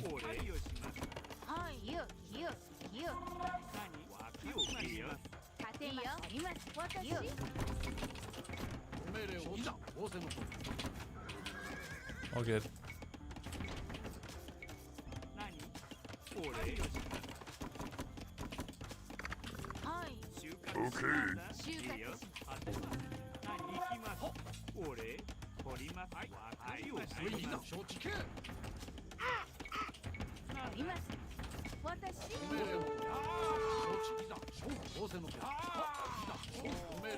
GG.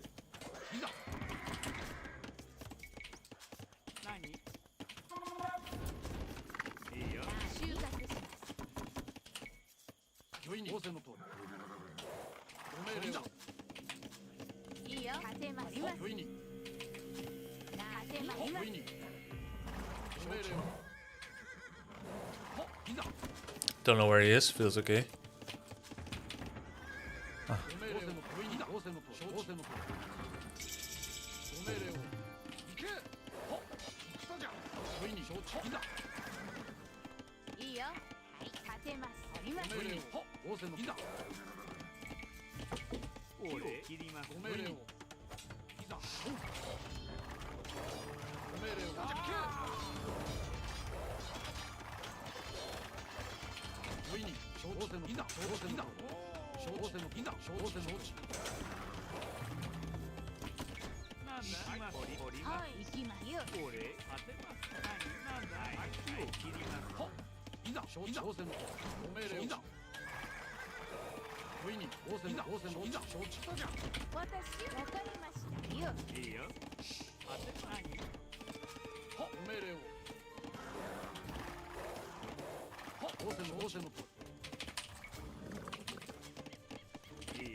Normally I don't like to suicide like this, but this opportunity was too good.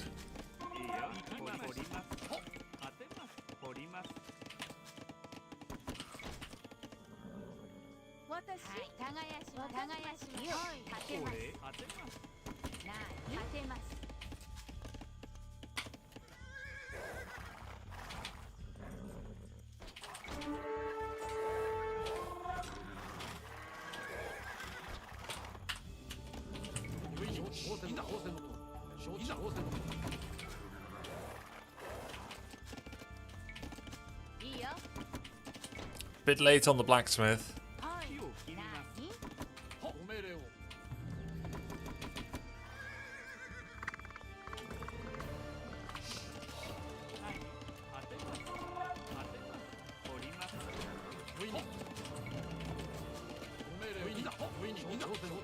Shouldn't show him what I'm doing next because I think his scout is dead. 私勝てます勝てます勝てますいいよ勝てますよ ご命令を不意に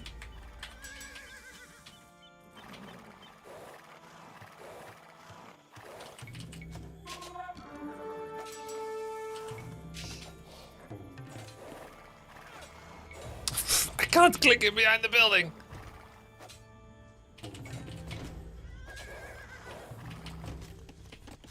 私はい勝てます何よ ご命令を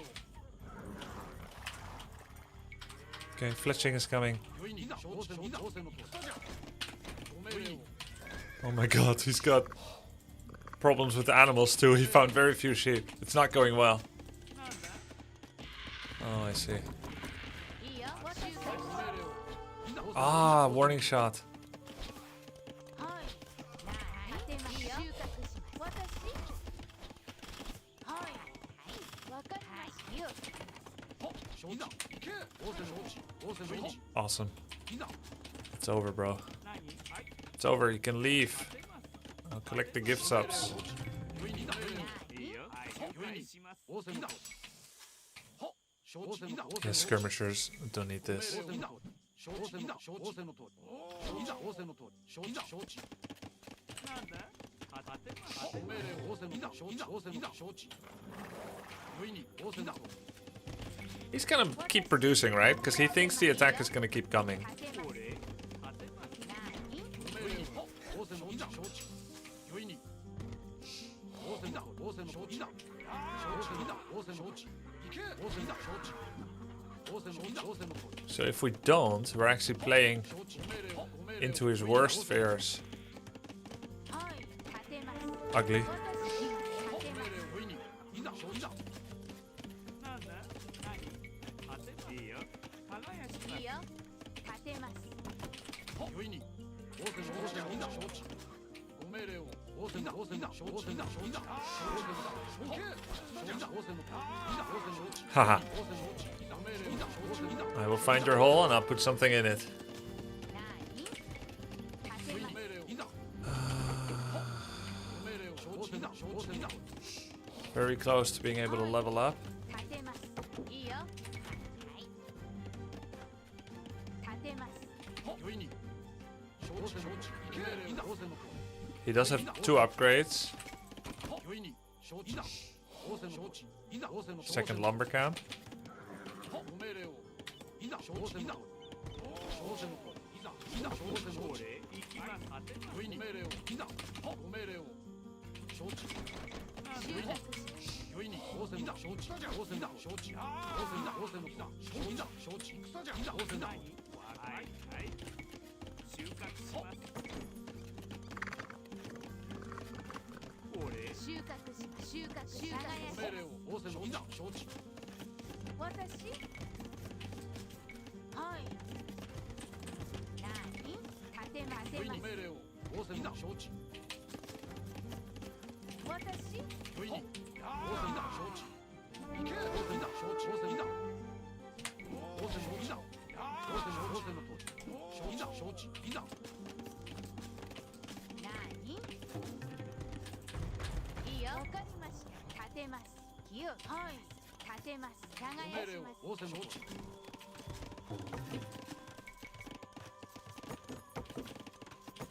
命令を仰せの承知ご命令を仰せのとおり御意にご命令を承知仰せのとおり仰せのとおり戦じゃいざ承知仰せのとおり仰せのとおり行けいざ承知いざ承知仰せのとおり御意に承知仰せのとおりいざ仰せのとおり行きま行きま立てます火を御意にいざいいよ俺火を切りますご命令を承知いいよ立てます立てます今ご命令を仰せのとおりじゃいざ承知仰せのとおり御意にご命令を御意に Wheelbarrow. We have plenty of farms to make it worth it. 立てますご命令を仰せのとおり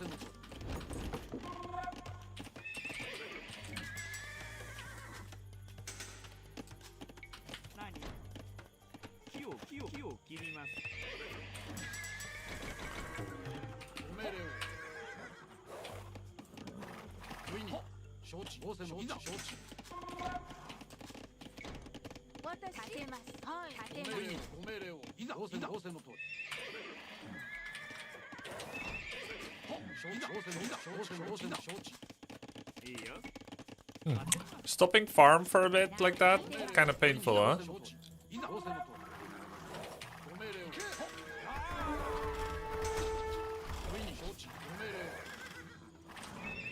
仰せんだ御意に仰せ承知いざ仰せいざ承知だ御意に仰せいざ戦じゃ仰せ承知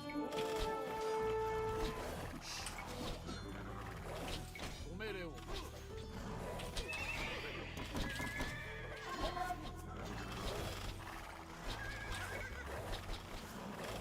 命令をいざ仰せ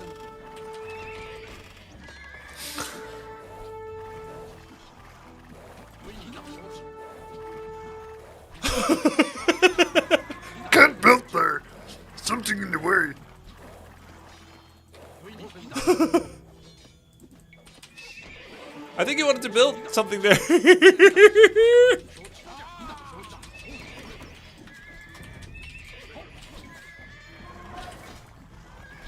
御意に仰せのとおり承知仰せのとおり御意に仰せのとおりご命令を御意に仰せのとおり承知ご命令を承知 Where is he gonna build it instead? ご命令を仰せのとおり承知いいよ御意にご命令を私立てます立てます何なんだ御意に He's gonna build it somewhere else. 仰せ承知御意に仰せの承知いざ仰せのとおりいざ承知ご命令を御意に仰せのとおりいざご命令を承知御意に承知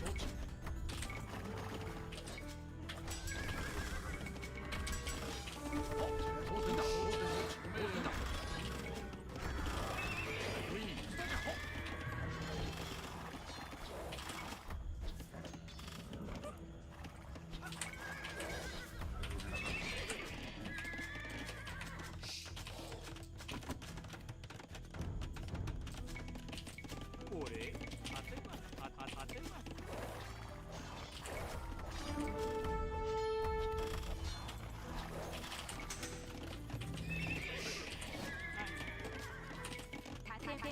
立てますいいよなんだ当てますご命令を俺行きます当てますなんだ当てます Wait, I saw a Hera video where he coached someone. He said you should save the low knights. He was very proud of the guy until the guy suicided all his knights. I want to make Hera proud.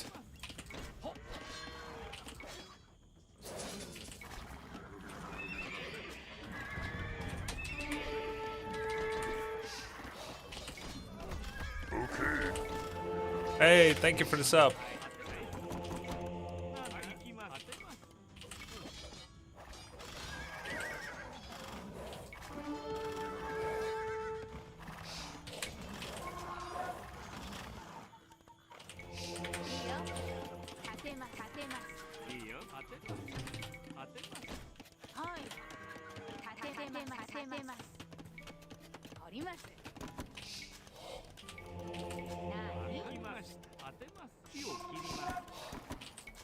Okay, I don't know what happened with my rally, but okay.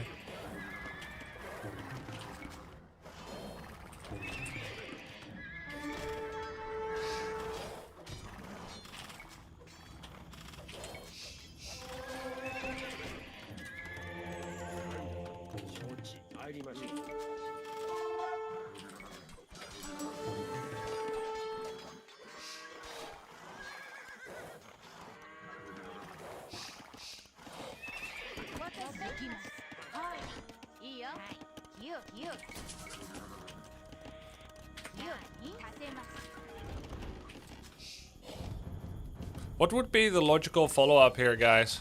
Because it looks like people don't leave when you flood knights and make them hopeless.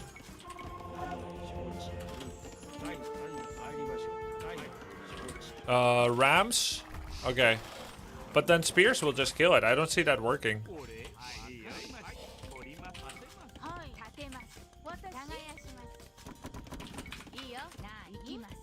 Maybe I like imagination. Forward castle drop his main TC. Okay.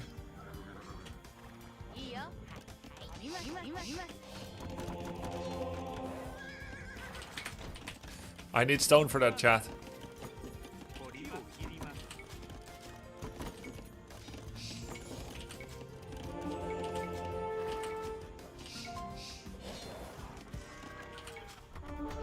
It's kind of like heal solving your units if you use monk.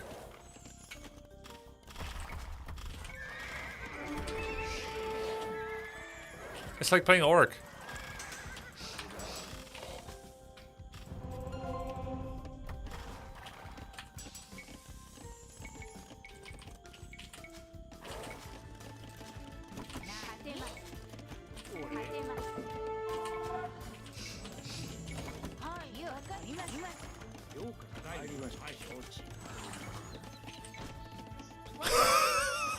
What the fuck? I'm chopping his tree.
Like this?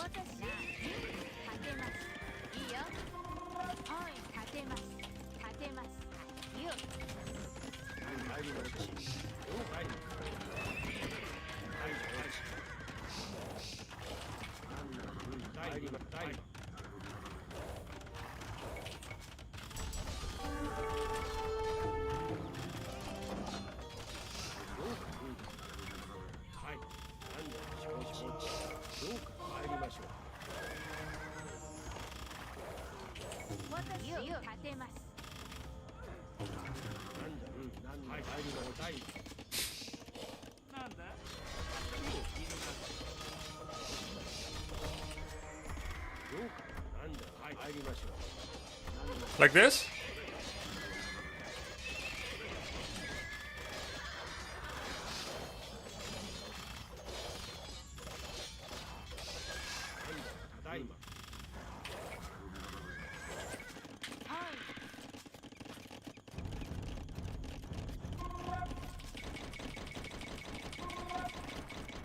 Oh, because the castle didn't finish.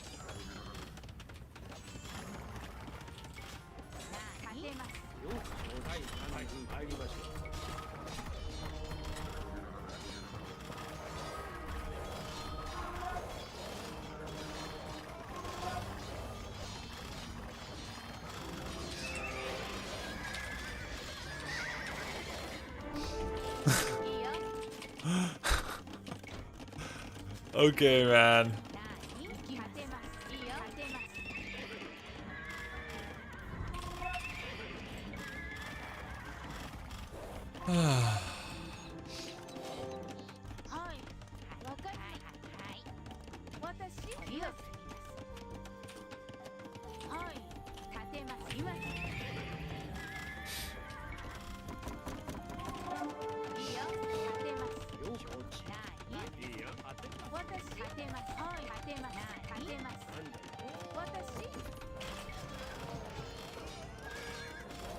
People don't leave games.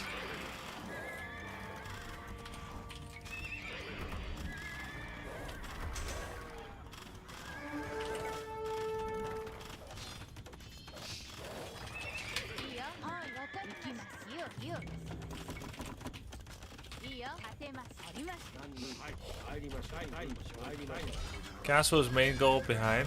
Oh. His main goal. Oh, yeah, you're right.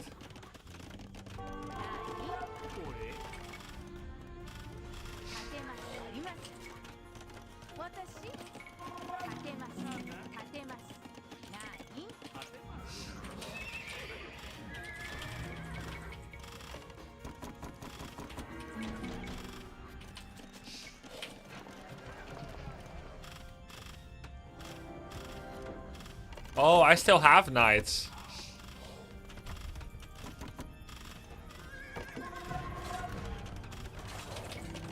Does he know? He tried to petard me. Hey, I should have petarded him too. That's so funny. Can't I just run it down?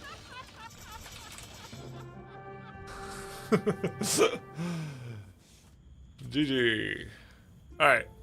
So, if you are running all over someone and you have more than double their score, 6,700 against 3k, you start doing forward castle. You have knights against spears, but you've got a mogged in income. Forward castles and Imperial. Is that it? There must be an easier way.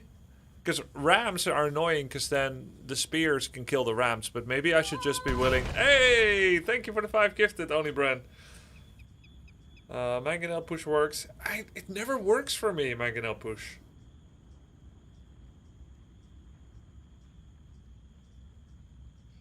"50 knights can run down the TC. Okay, okay.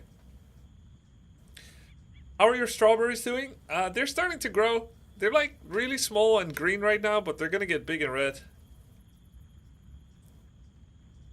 Possibly play a night civ then? I'm already playing a night civ. Japanese. Why did you choose Japanese? Good voice lines. Good food. Good cavalry archers. Decent knights. Nice men-at-arms rush. And they even go deep in the archer line. Like, I feel like Japanese have everything. Everything you would want. I even get galley line of sight. Castle the main goal, not the town center. Someone said castle is town center. But yeah, when I have knight control, I guess I should just keep him really small. And that's how I should think. I should find all the golds and castle all of them. I don't think enough in resource asphyxiation. Like I want to go and kill him. But he wouldn't leave. What do you do for your back after several hours of gaming? Well, I have a Herman Miller. I haven't had back issues ever since I had one. Before that I did. Sounds like such a fucking sellout. They did give it to me for free, but I wouldn't be selling out for them if it wasn't true years later. For a single chair. Yeah, but good chair, good bed. Best things you can do for yourself. And you don't need a Herman Miller, but I tried 10 different chairs. I never found one that's good long term, doesn't break, not the fake leather that starts coming off like skin and sunburned areas. Like if you find good chair, good. Guys, my Secret Labs chair has fixed my back issues. Yeah, nice. Did you find the Herman Miller contributes to indoor dust because of mesh grinding your clothes? No. No, and I never seen that question before. I'm kind of wondering if I should go for another, or if I should just head off. It's a little late, but if it's like not too long of a game, maybe we could. Map explored. Oh, he was really blind as a bat too. 113 villagers against 47. It's always huge dust under my Herman Miller. I suspected because of mesh. Really? I don't know. You sure it's not dust on you? And the Herman Miller just shaved it off?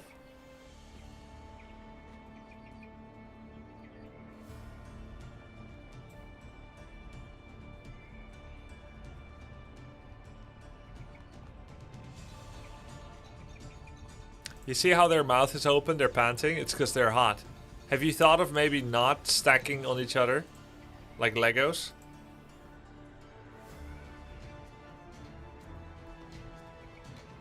Not very smart, huh? You have a different Herman Miller than they're saying, Grubby. They mean the Aeron. Ah, yeah. Yeah, I have the embody. Are those your chickens? Yes. Alright, you convinced me, chat. One more. Last one. You drive a hard bargain.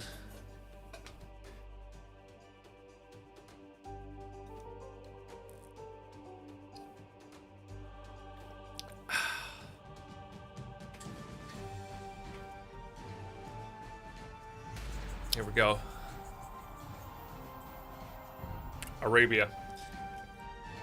We could try a scout rush first. We could try a scout rush opening instead of men-at-arms. It's a very different flow.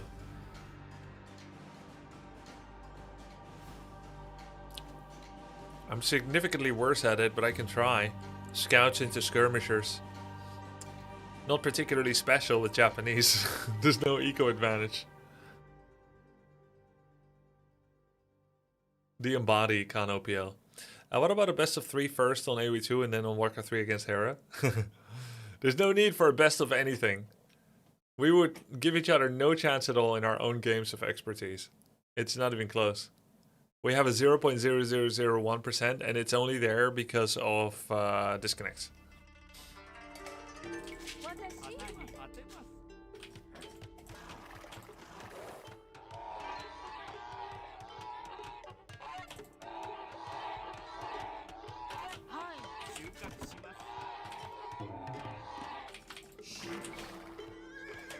I standardized my scouting pattern and it feels very comfortable. I feel like it has become more efficient and more fast. My dog is currently staring at me. He thinks the last game already came and went. Oh no!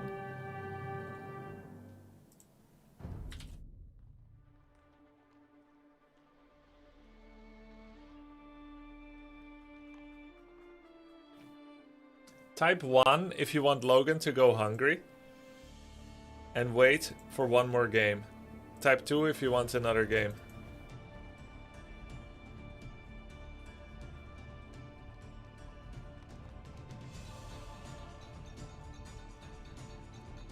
Wait, those options are false equivalent. They're false. They're both.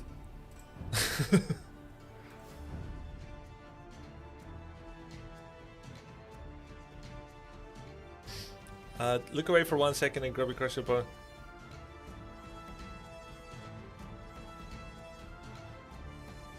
I don't want Logan to go hungry, but I want another game. Alright. Arabia, here we go.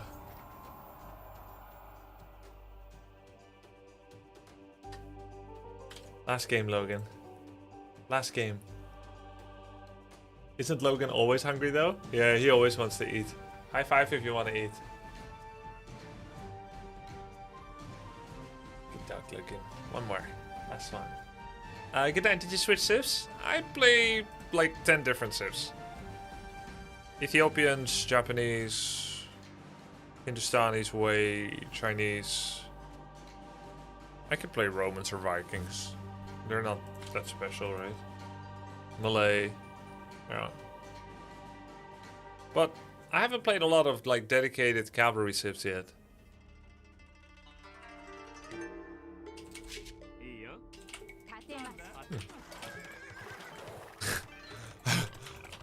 I was stun locked for a second.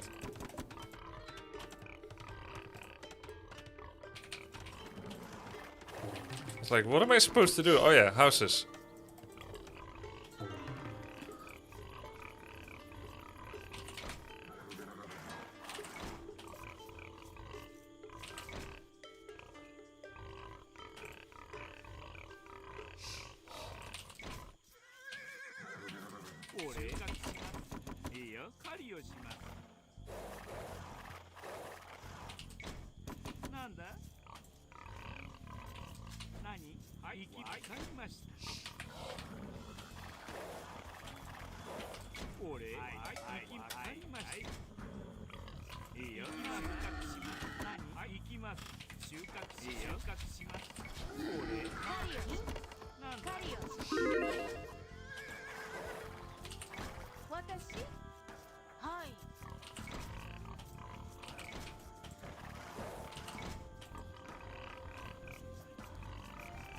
Went for the quick bore because we're against fun police, Mongols.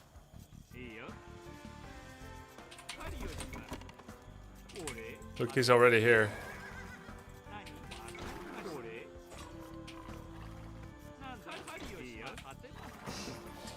Put a little mining camp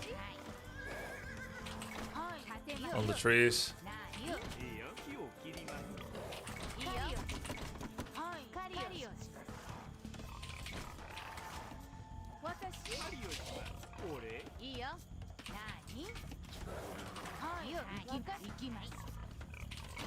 Alright, we successfully got our own resources.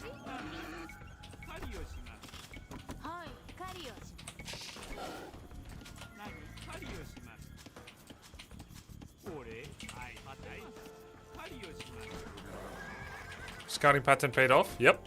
That's why we practice.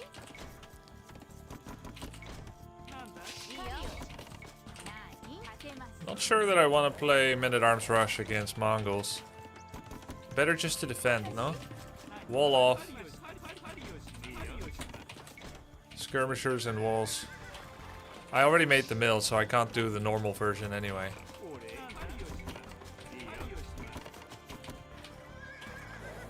Do it? I'm not sure if it's good.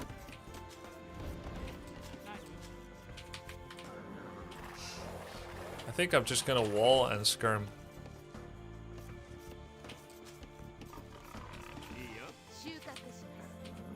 It's still good? Well, it's too late.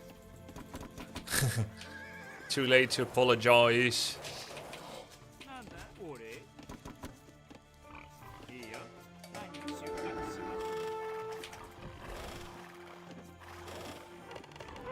Killed 2 sheep in a bad spot though.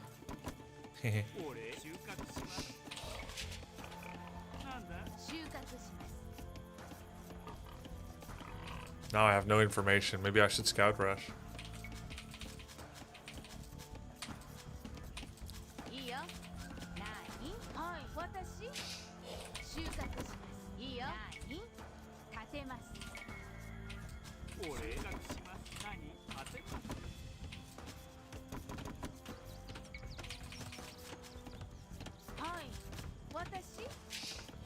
Get my gold early, just in case I get harassed.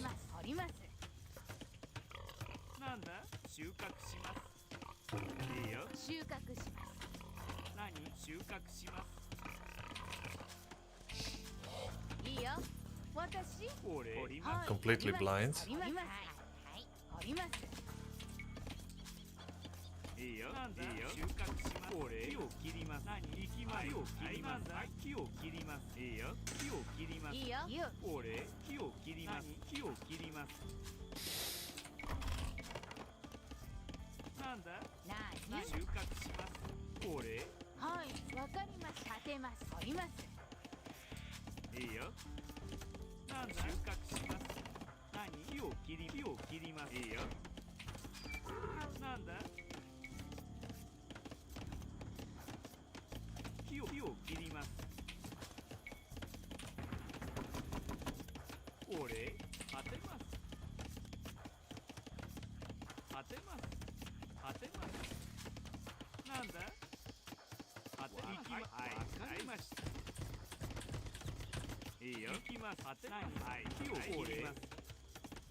Good walls, is it?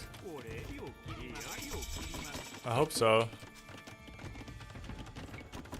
Make one spear. Hey, Grubby, who's hosting the tournament? Hey, Hera. Hera is.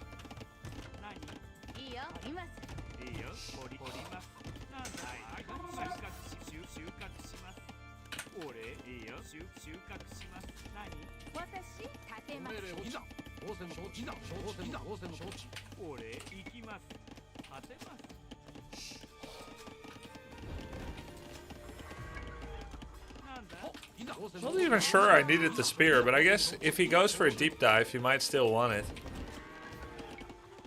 Look at the score difference, it's insane, but of course a lot of it is scouting.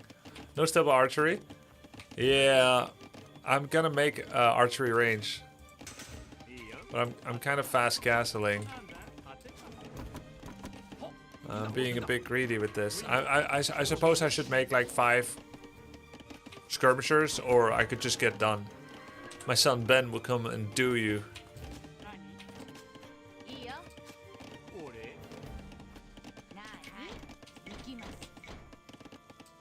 It's a video I saw. Makes more sense if you saw it.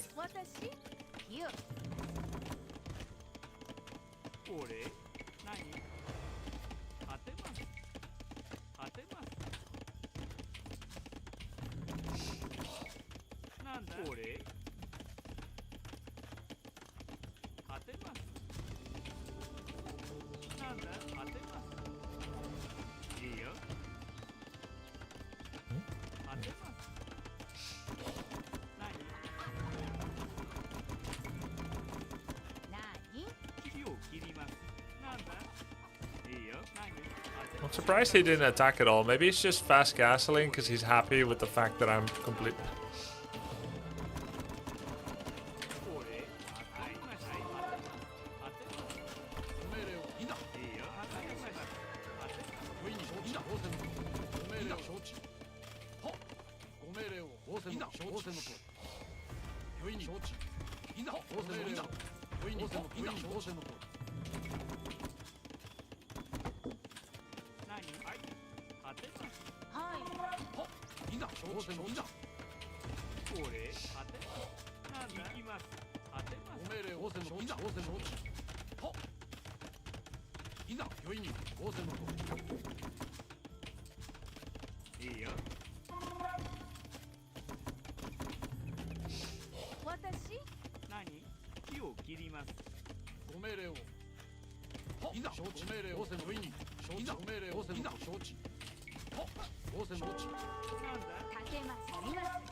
I can't move out with skirms.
I don't think this is gonna end well for me, chat.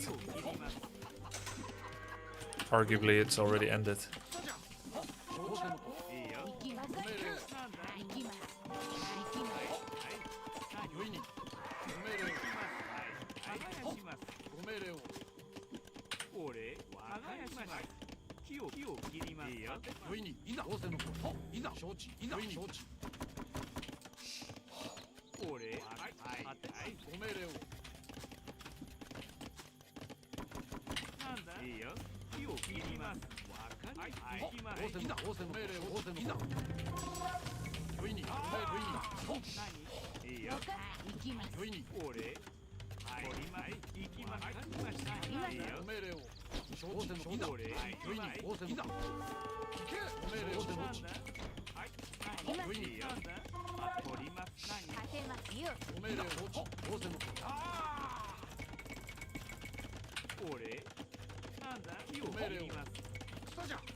Grubby, can you teach me how to dub C3 please and thank you.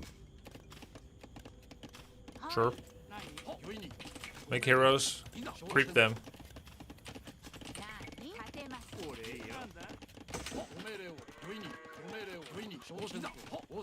Win.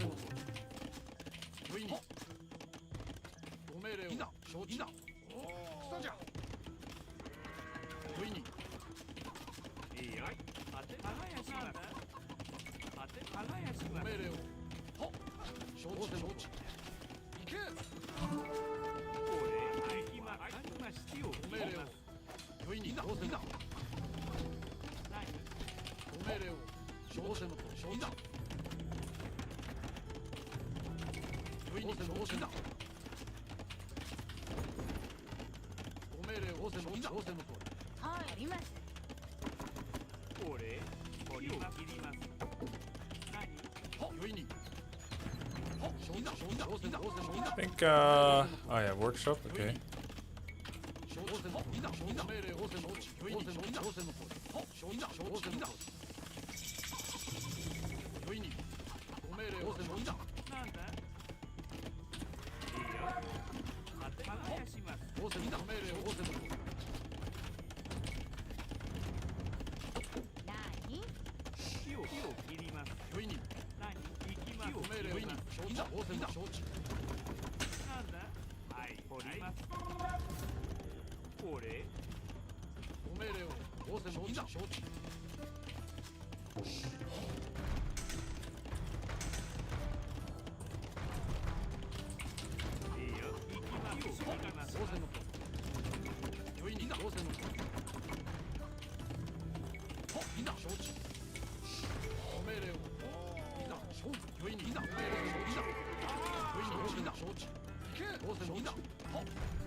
Hi Grubby, what other participants are you most excited to play against this tournament?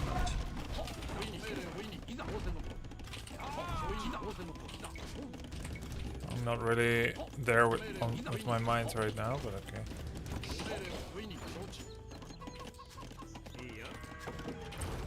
Anyone.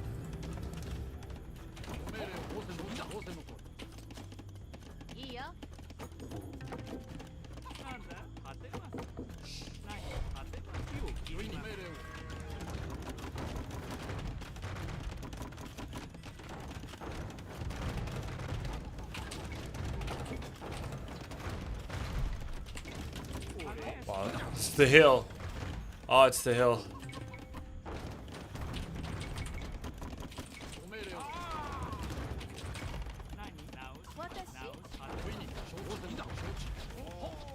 Oh my god, it's the hill.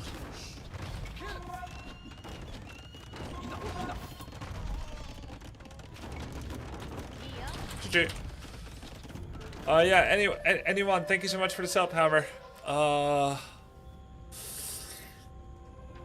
Yeah, classic Mongol game.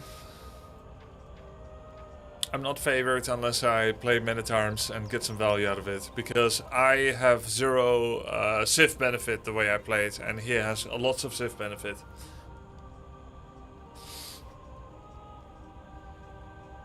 Why Grubby always let this close TC drops happen? You're watching a different game, buddy. Watching a different game. He didn't make any town center. It's a very strange question. You didn't take chickens? Yeah, I didn't take chickens because I feel like he's everywhere already because Mongo and I lost my scout. Didn't feel like he should be this much behind. Well, I ran my scout into his town center, so I have no information. And then I went for early wall. And I got all my eco upgrades. And I made no units, even though I am blind. Or maybe because I'm blind.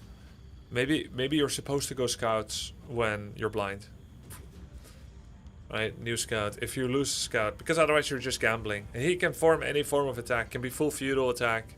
You can go fast castle, you have no idea. And I got towered.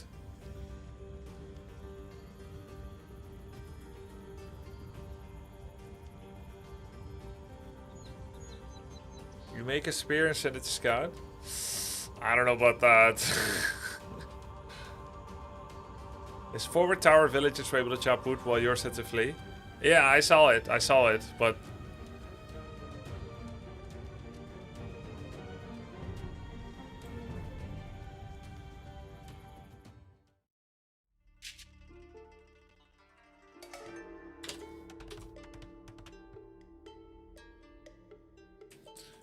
Look.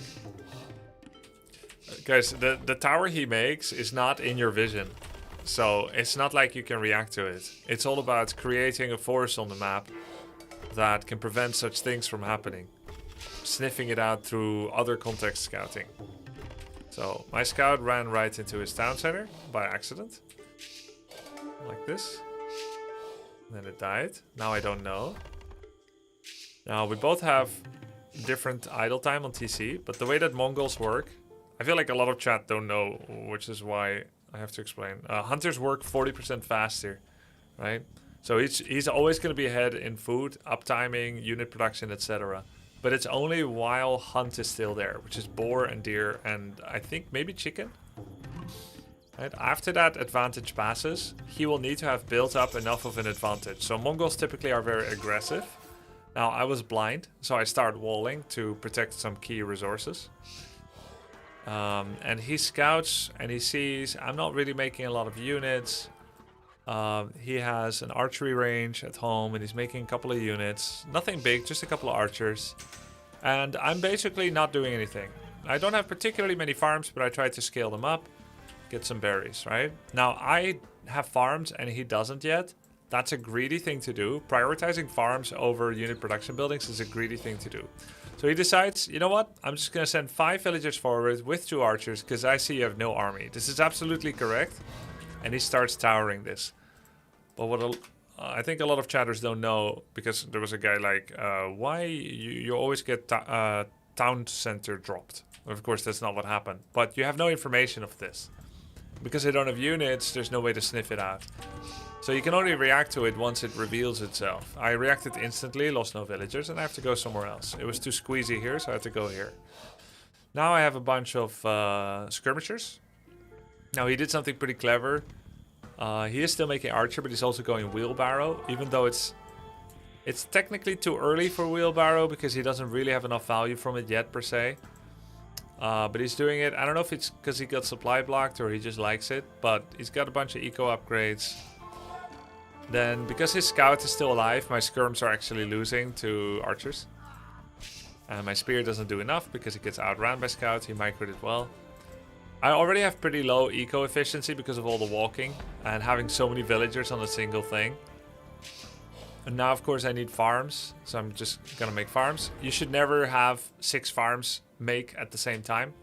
It should be gradual, because now you've lost a lot of potential food income. He made his blacksmith forward, because whatever. He's killed 2 villagers in total so far. We're actually starting to equalize a little bit in resource collection, but and so it's everything is still possible, right? He has 4 archers, 3 skirms, 3 scouts. I have 5 skirmishers. So I'm starting to skimp on unit production again. Because I have a tower here and I have walls. I start thinking, why should I ever make units? I continue to lack information. We're both banking a lot of resources, which is bad. He could be fast castling. Or have more of a push, but yeah. So the horses, I have no response for them. So this is where he goes into my base. Resource-wise, I'm 500 behind, but it's fine. Now I can't do with 3 scouts at minute 19, which is when many people are already going to castle. Not being able to deal with 3 scouts here is really bad. But again, I have no information, so yeah, I just play a completely blind game and he can do anything he wants.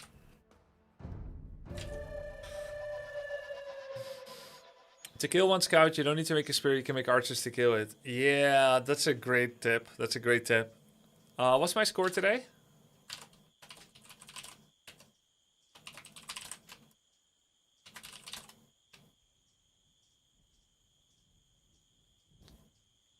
Oh, the bot is down? Okay, then I can still see it somewhere, right?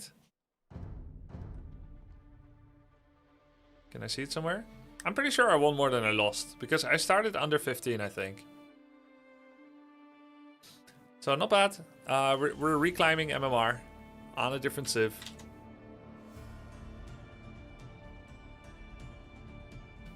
Let's just look at the daily score.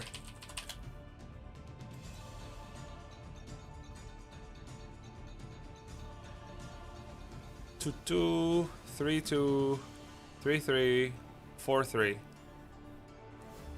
5-3, 6-3, 6-4. That's it? It doesn't go any farther.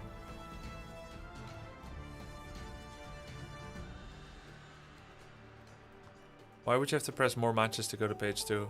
7-4. 7-4 today. 7 win, 4 loss.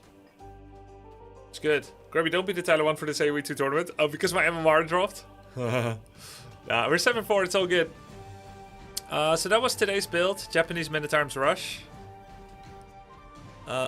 Tomorrow I'll pick another build order. I think I'll pick a different build order every day. Today I played only Japanese Men-at-Arms. Maybe tomorrow I'll do like melee flexible opening or something. Men-at-Arms into skirmishers. And then he gives some options. I could even go for a civ I've never played before. Double stable scouts? That's kind of... What the fuck? Yeah, it'll be fun. Guys, thank you for watching. Thanks for the support. McHammer, Petrush, Only Bren. I'll see you tomorrow. Have a good one. Peace.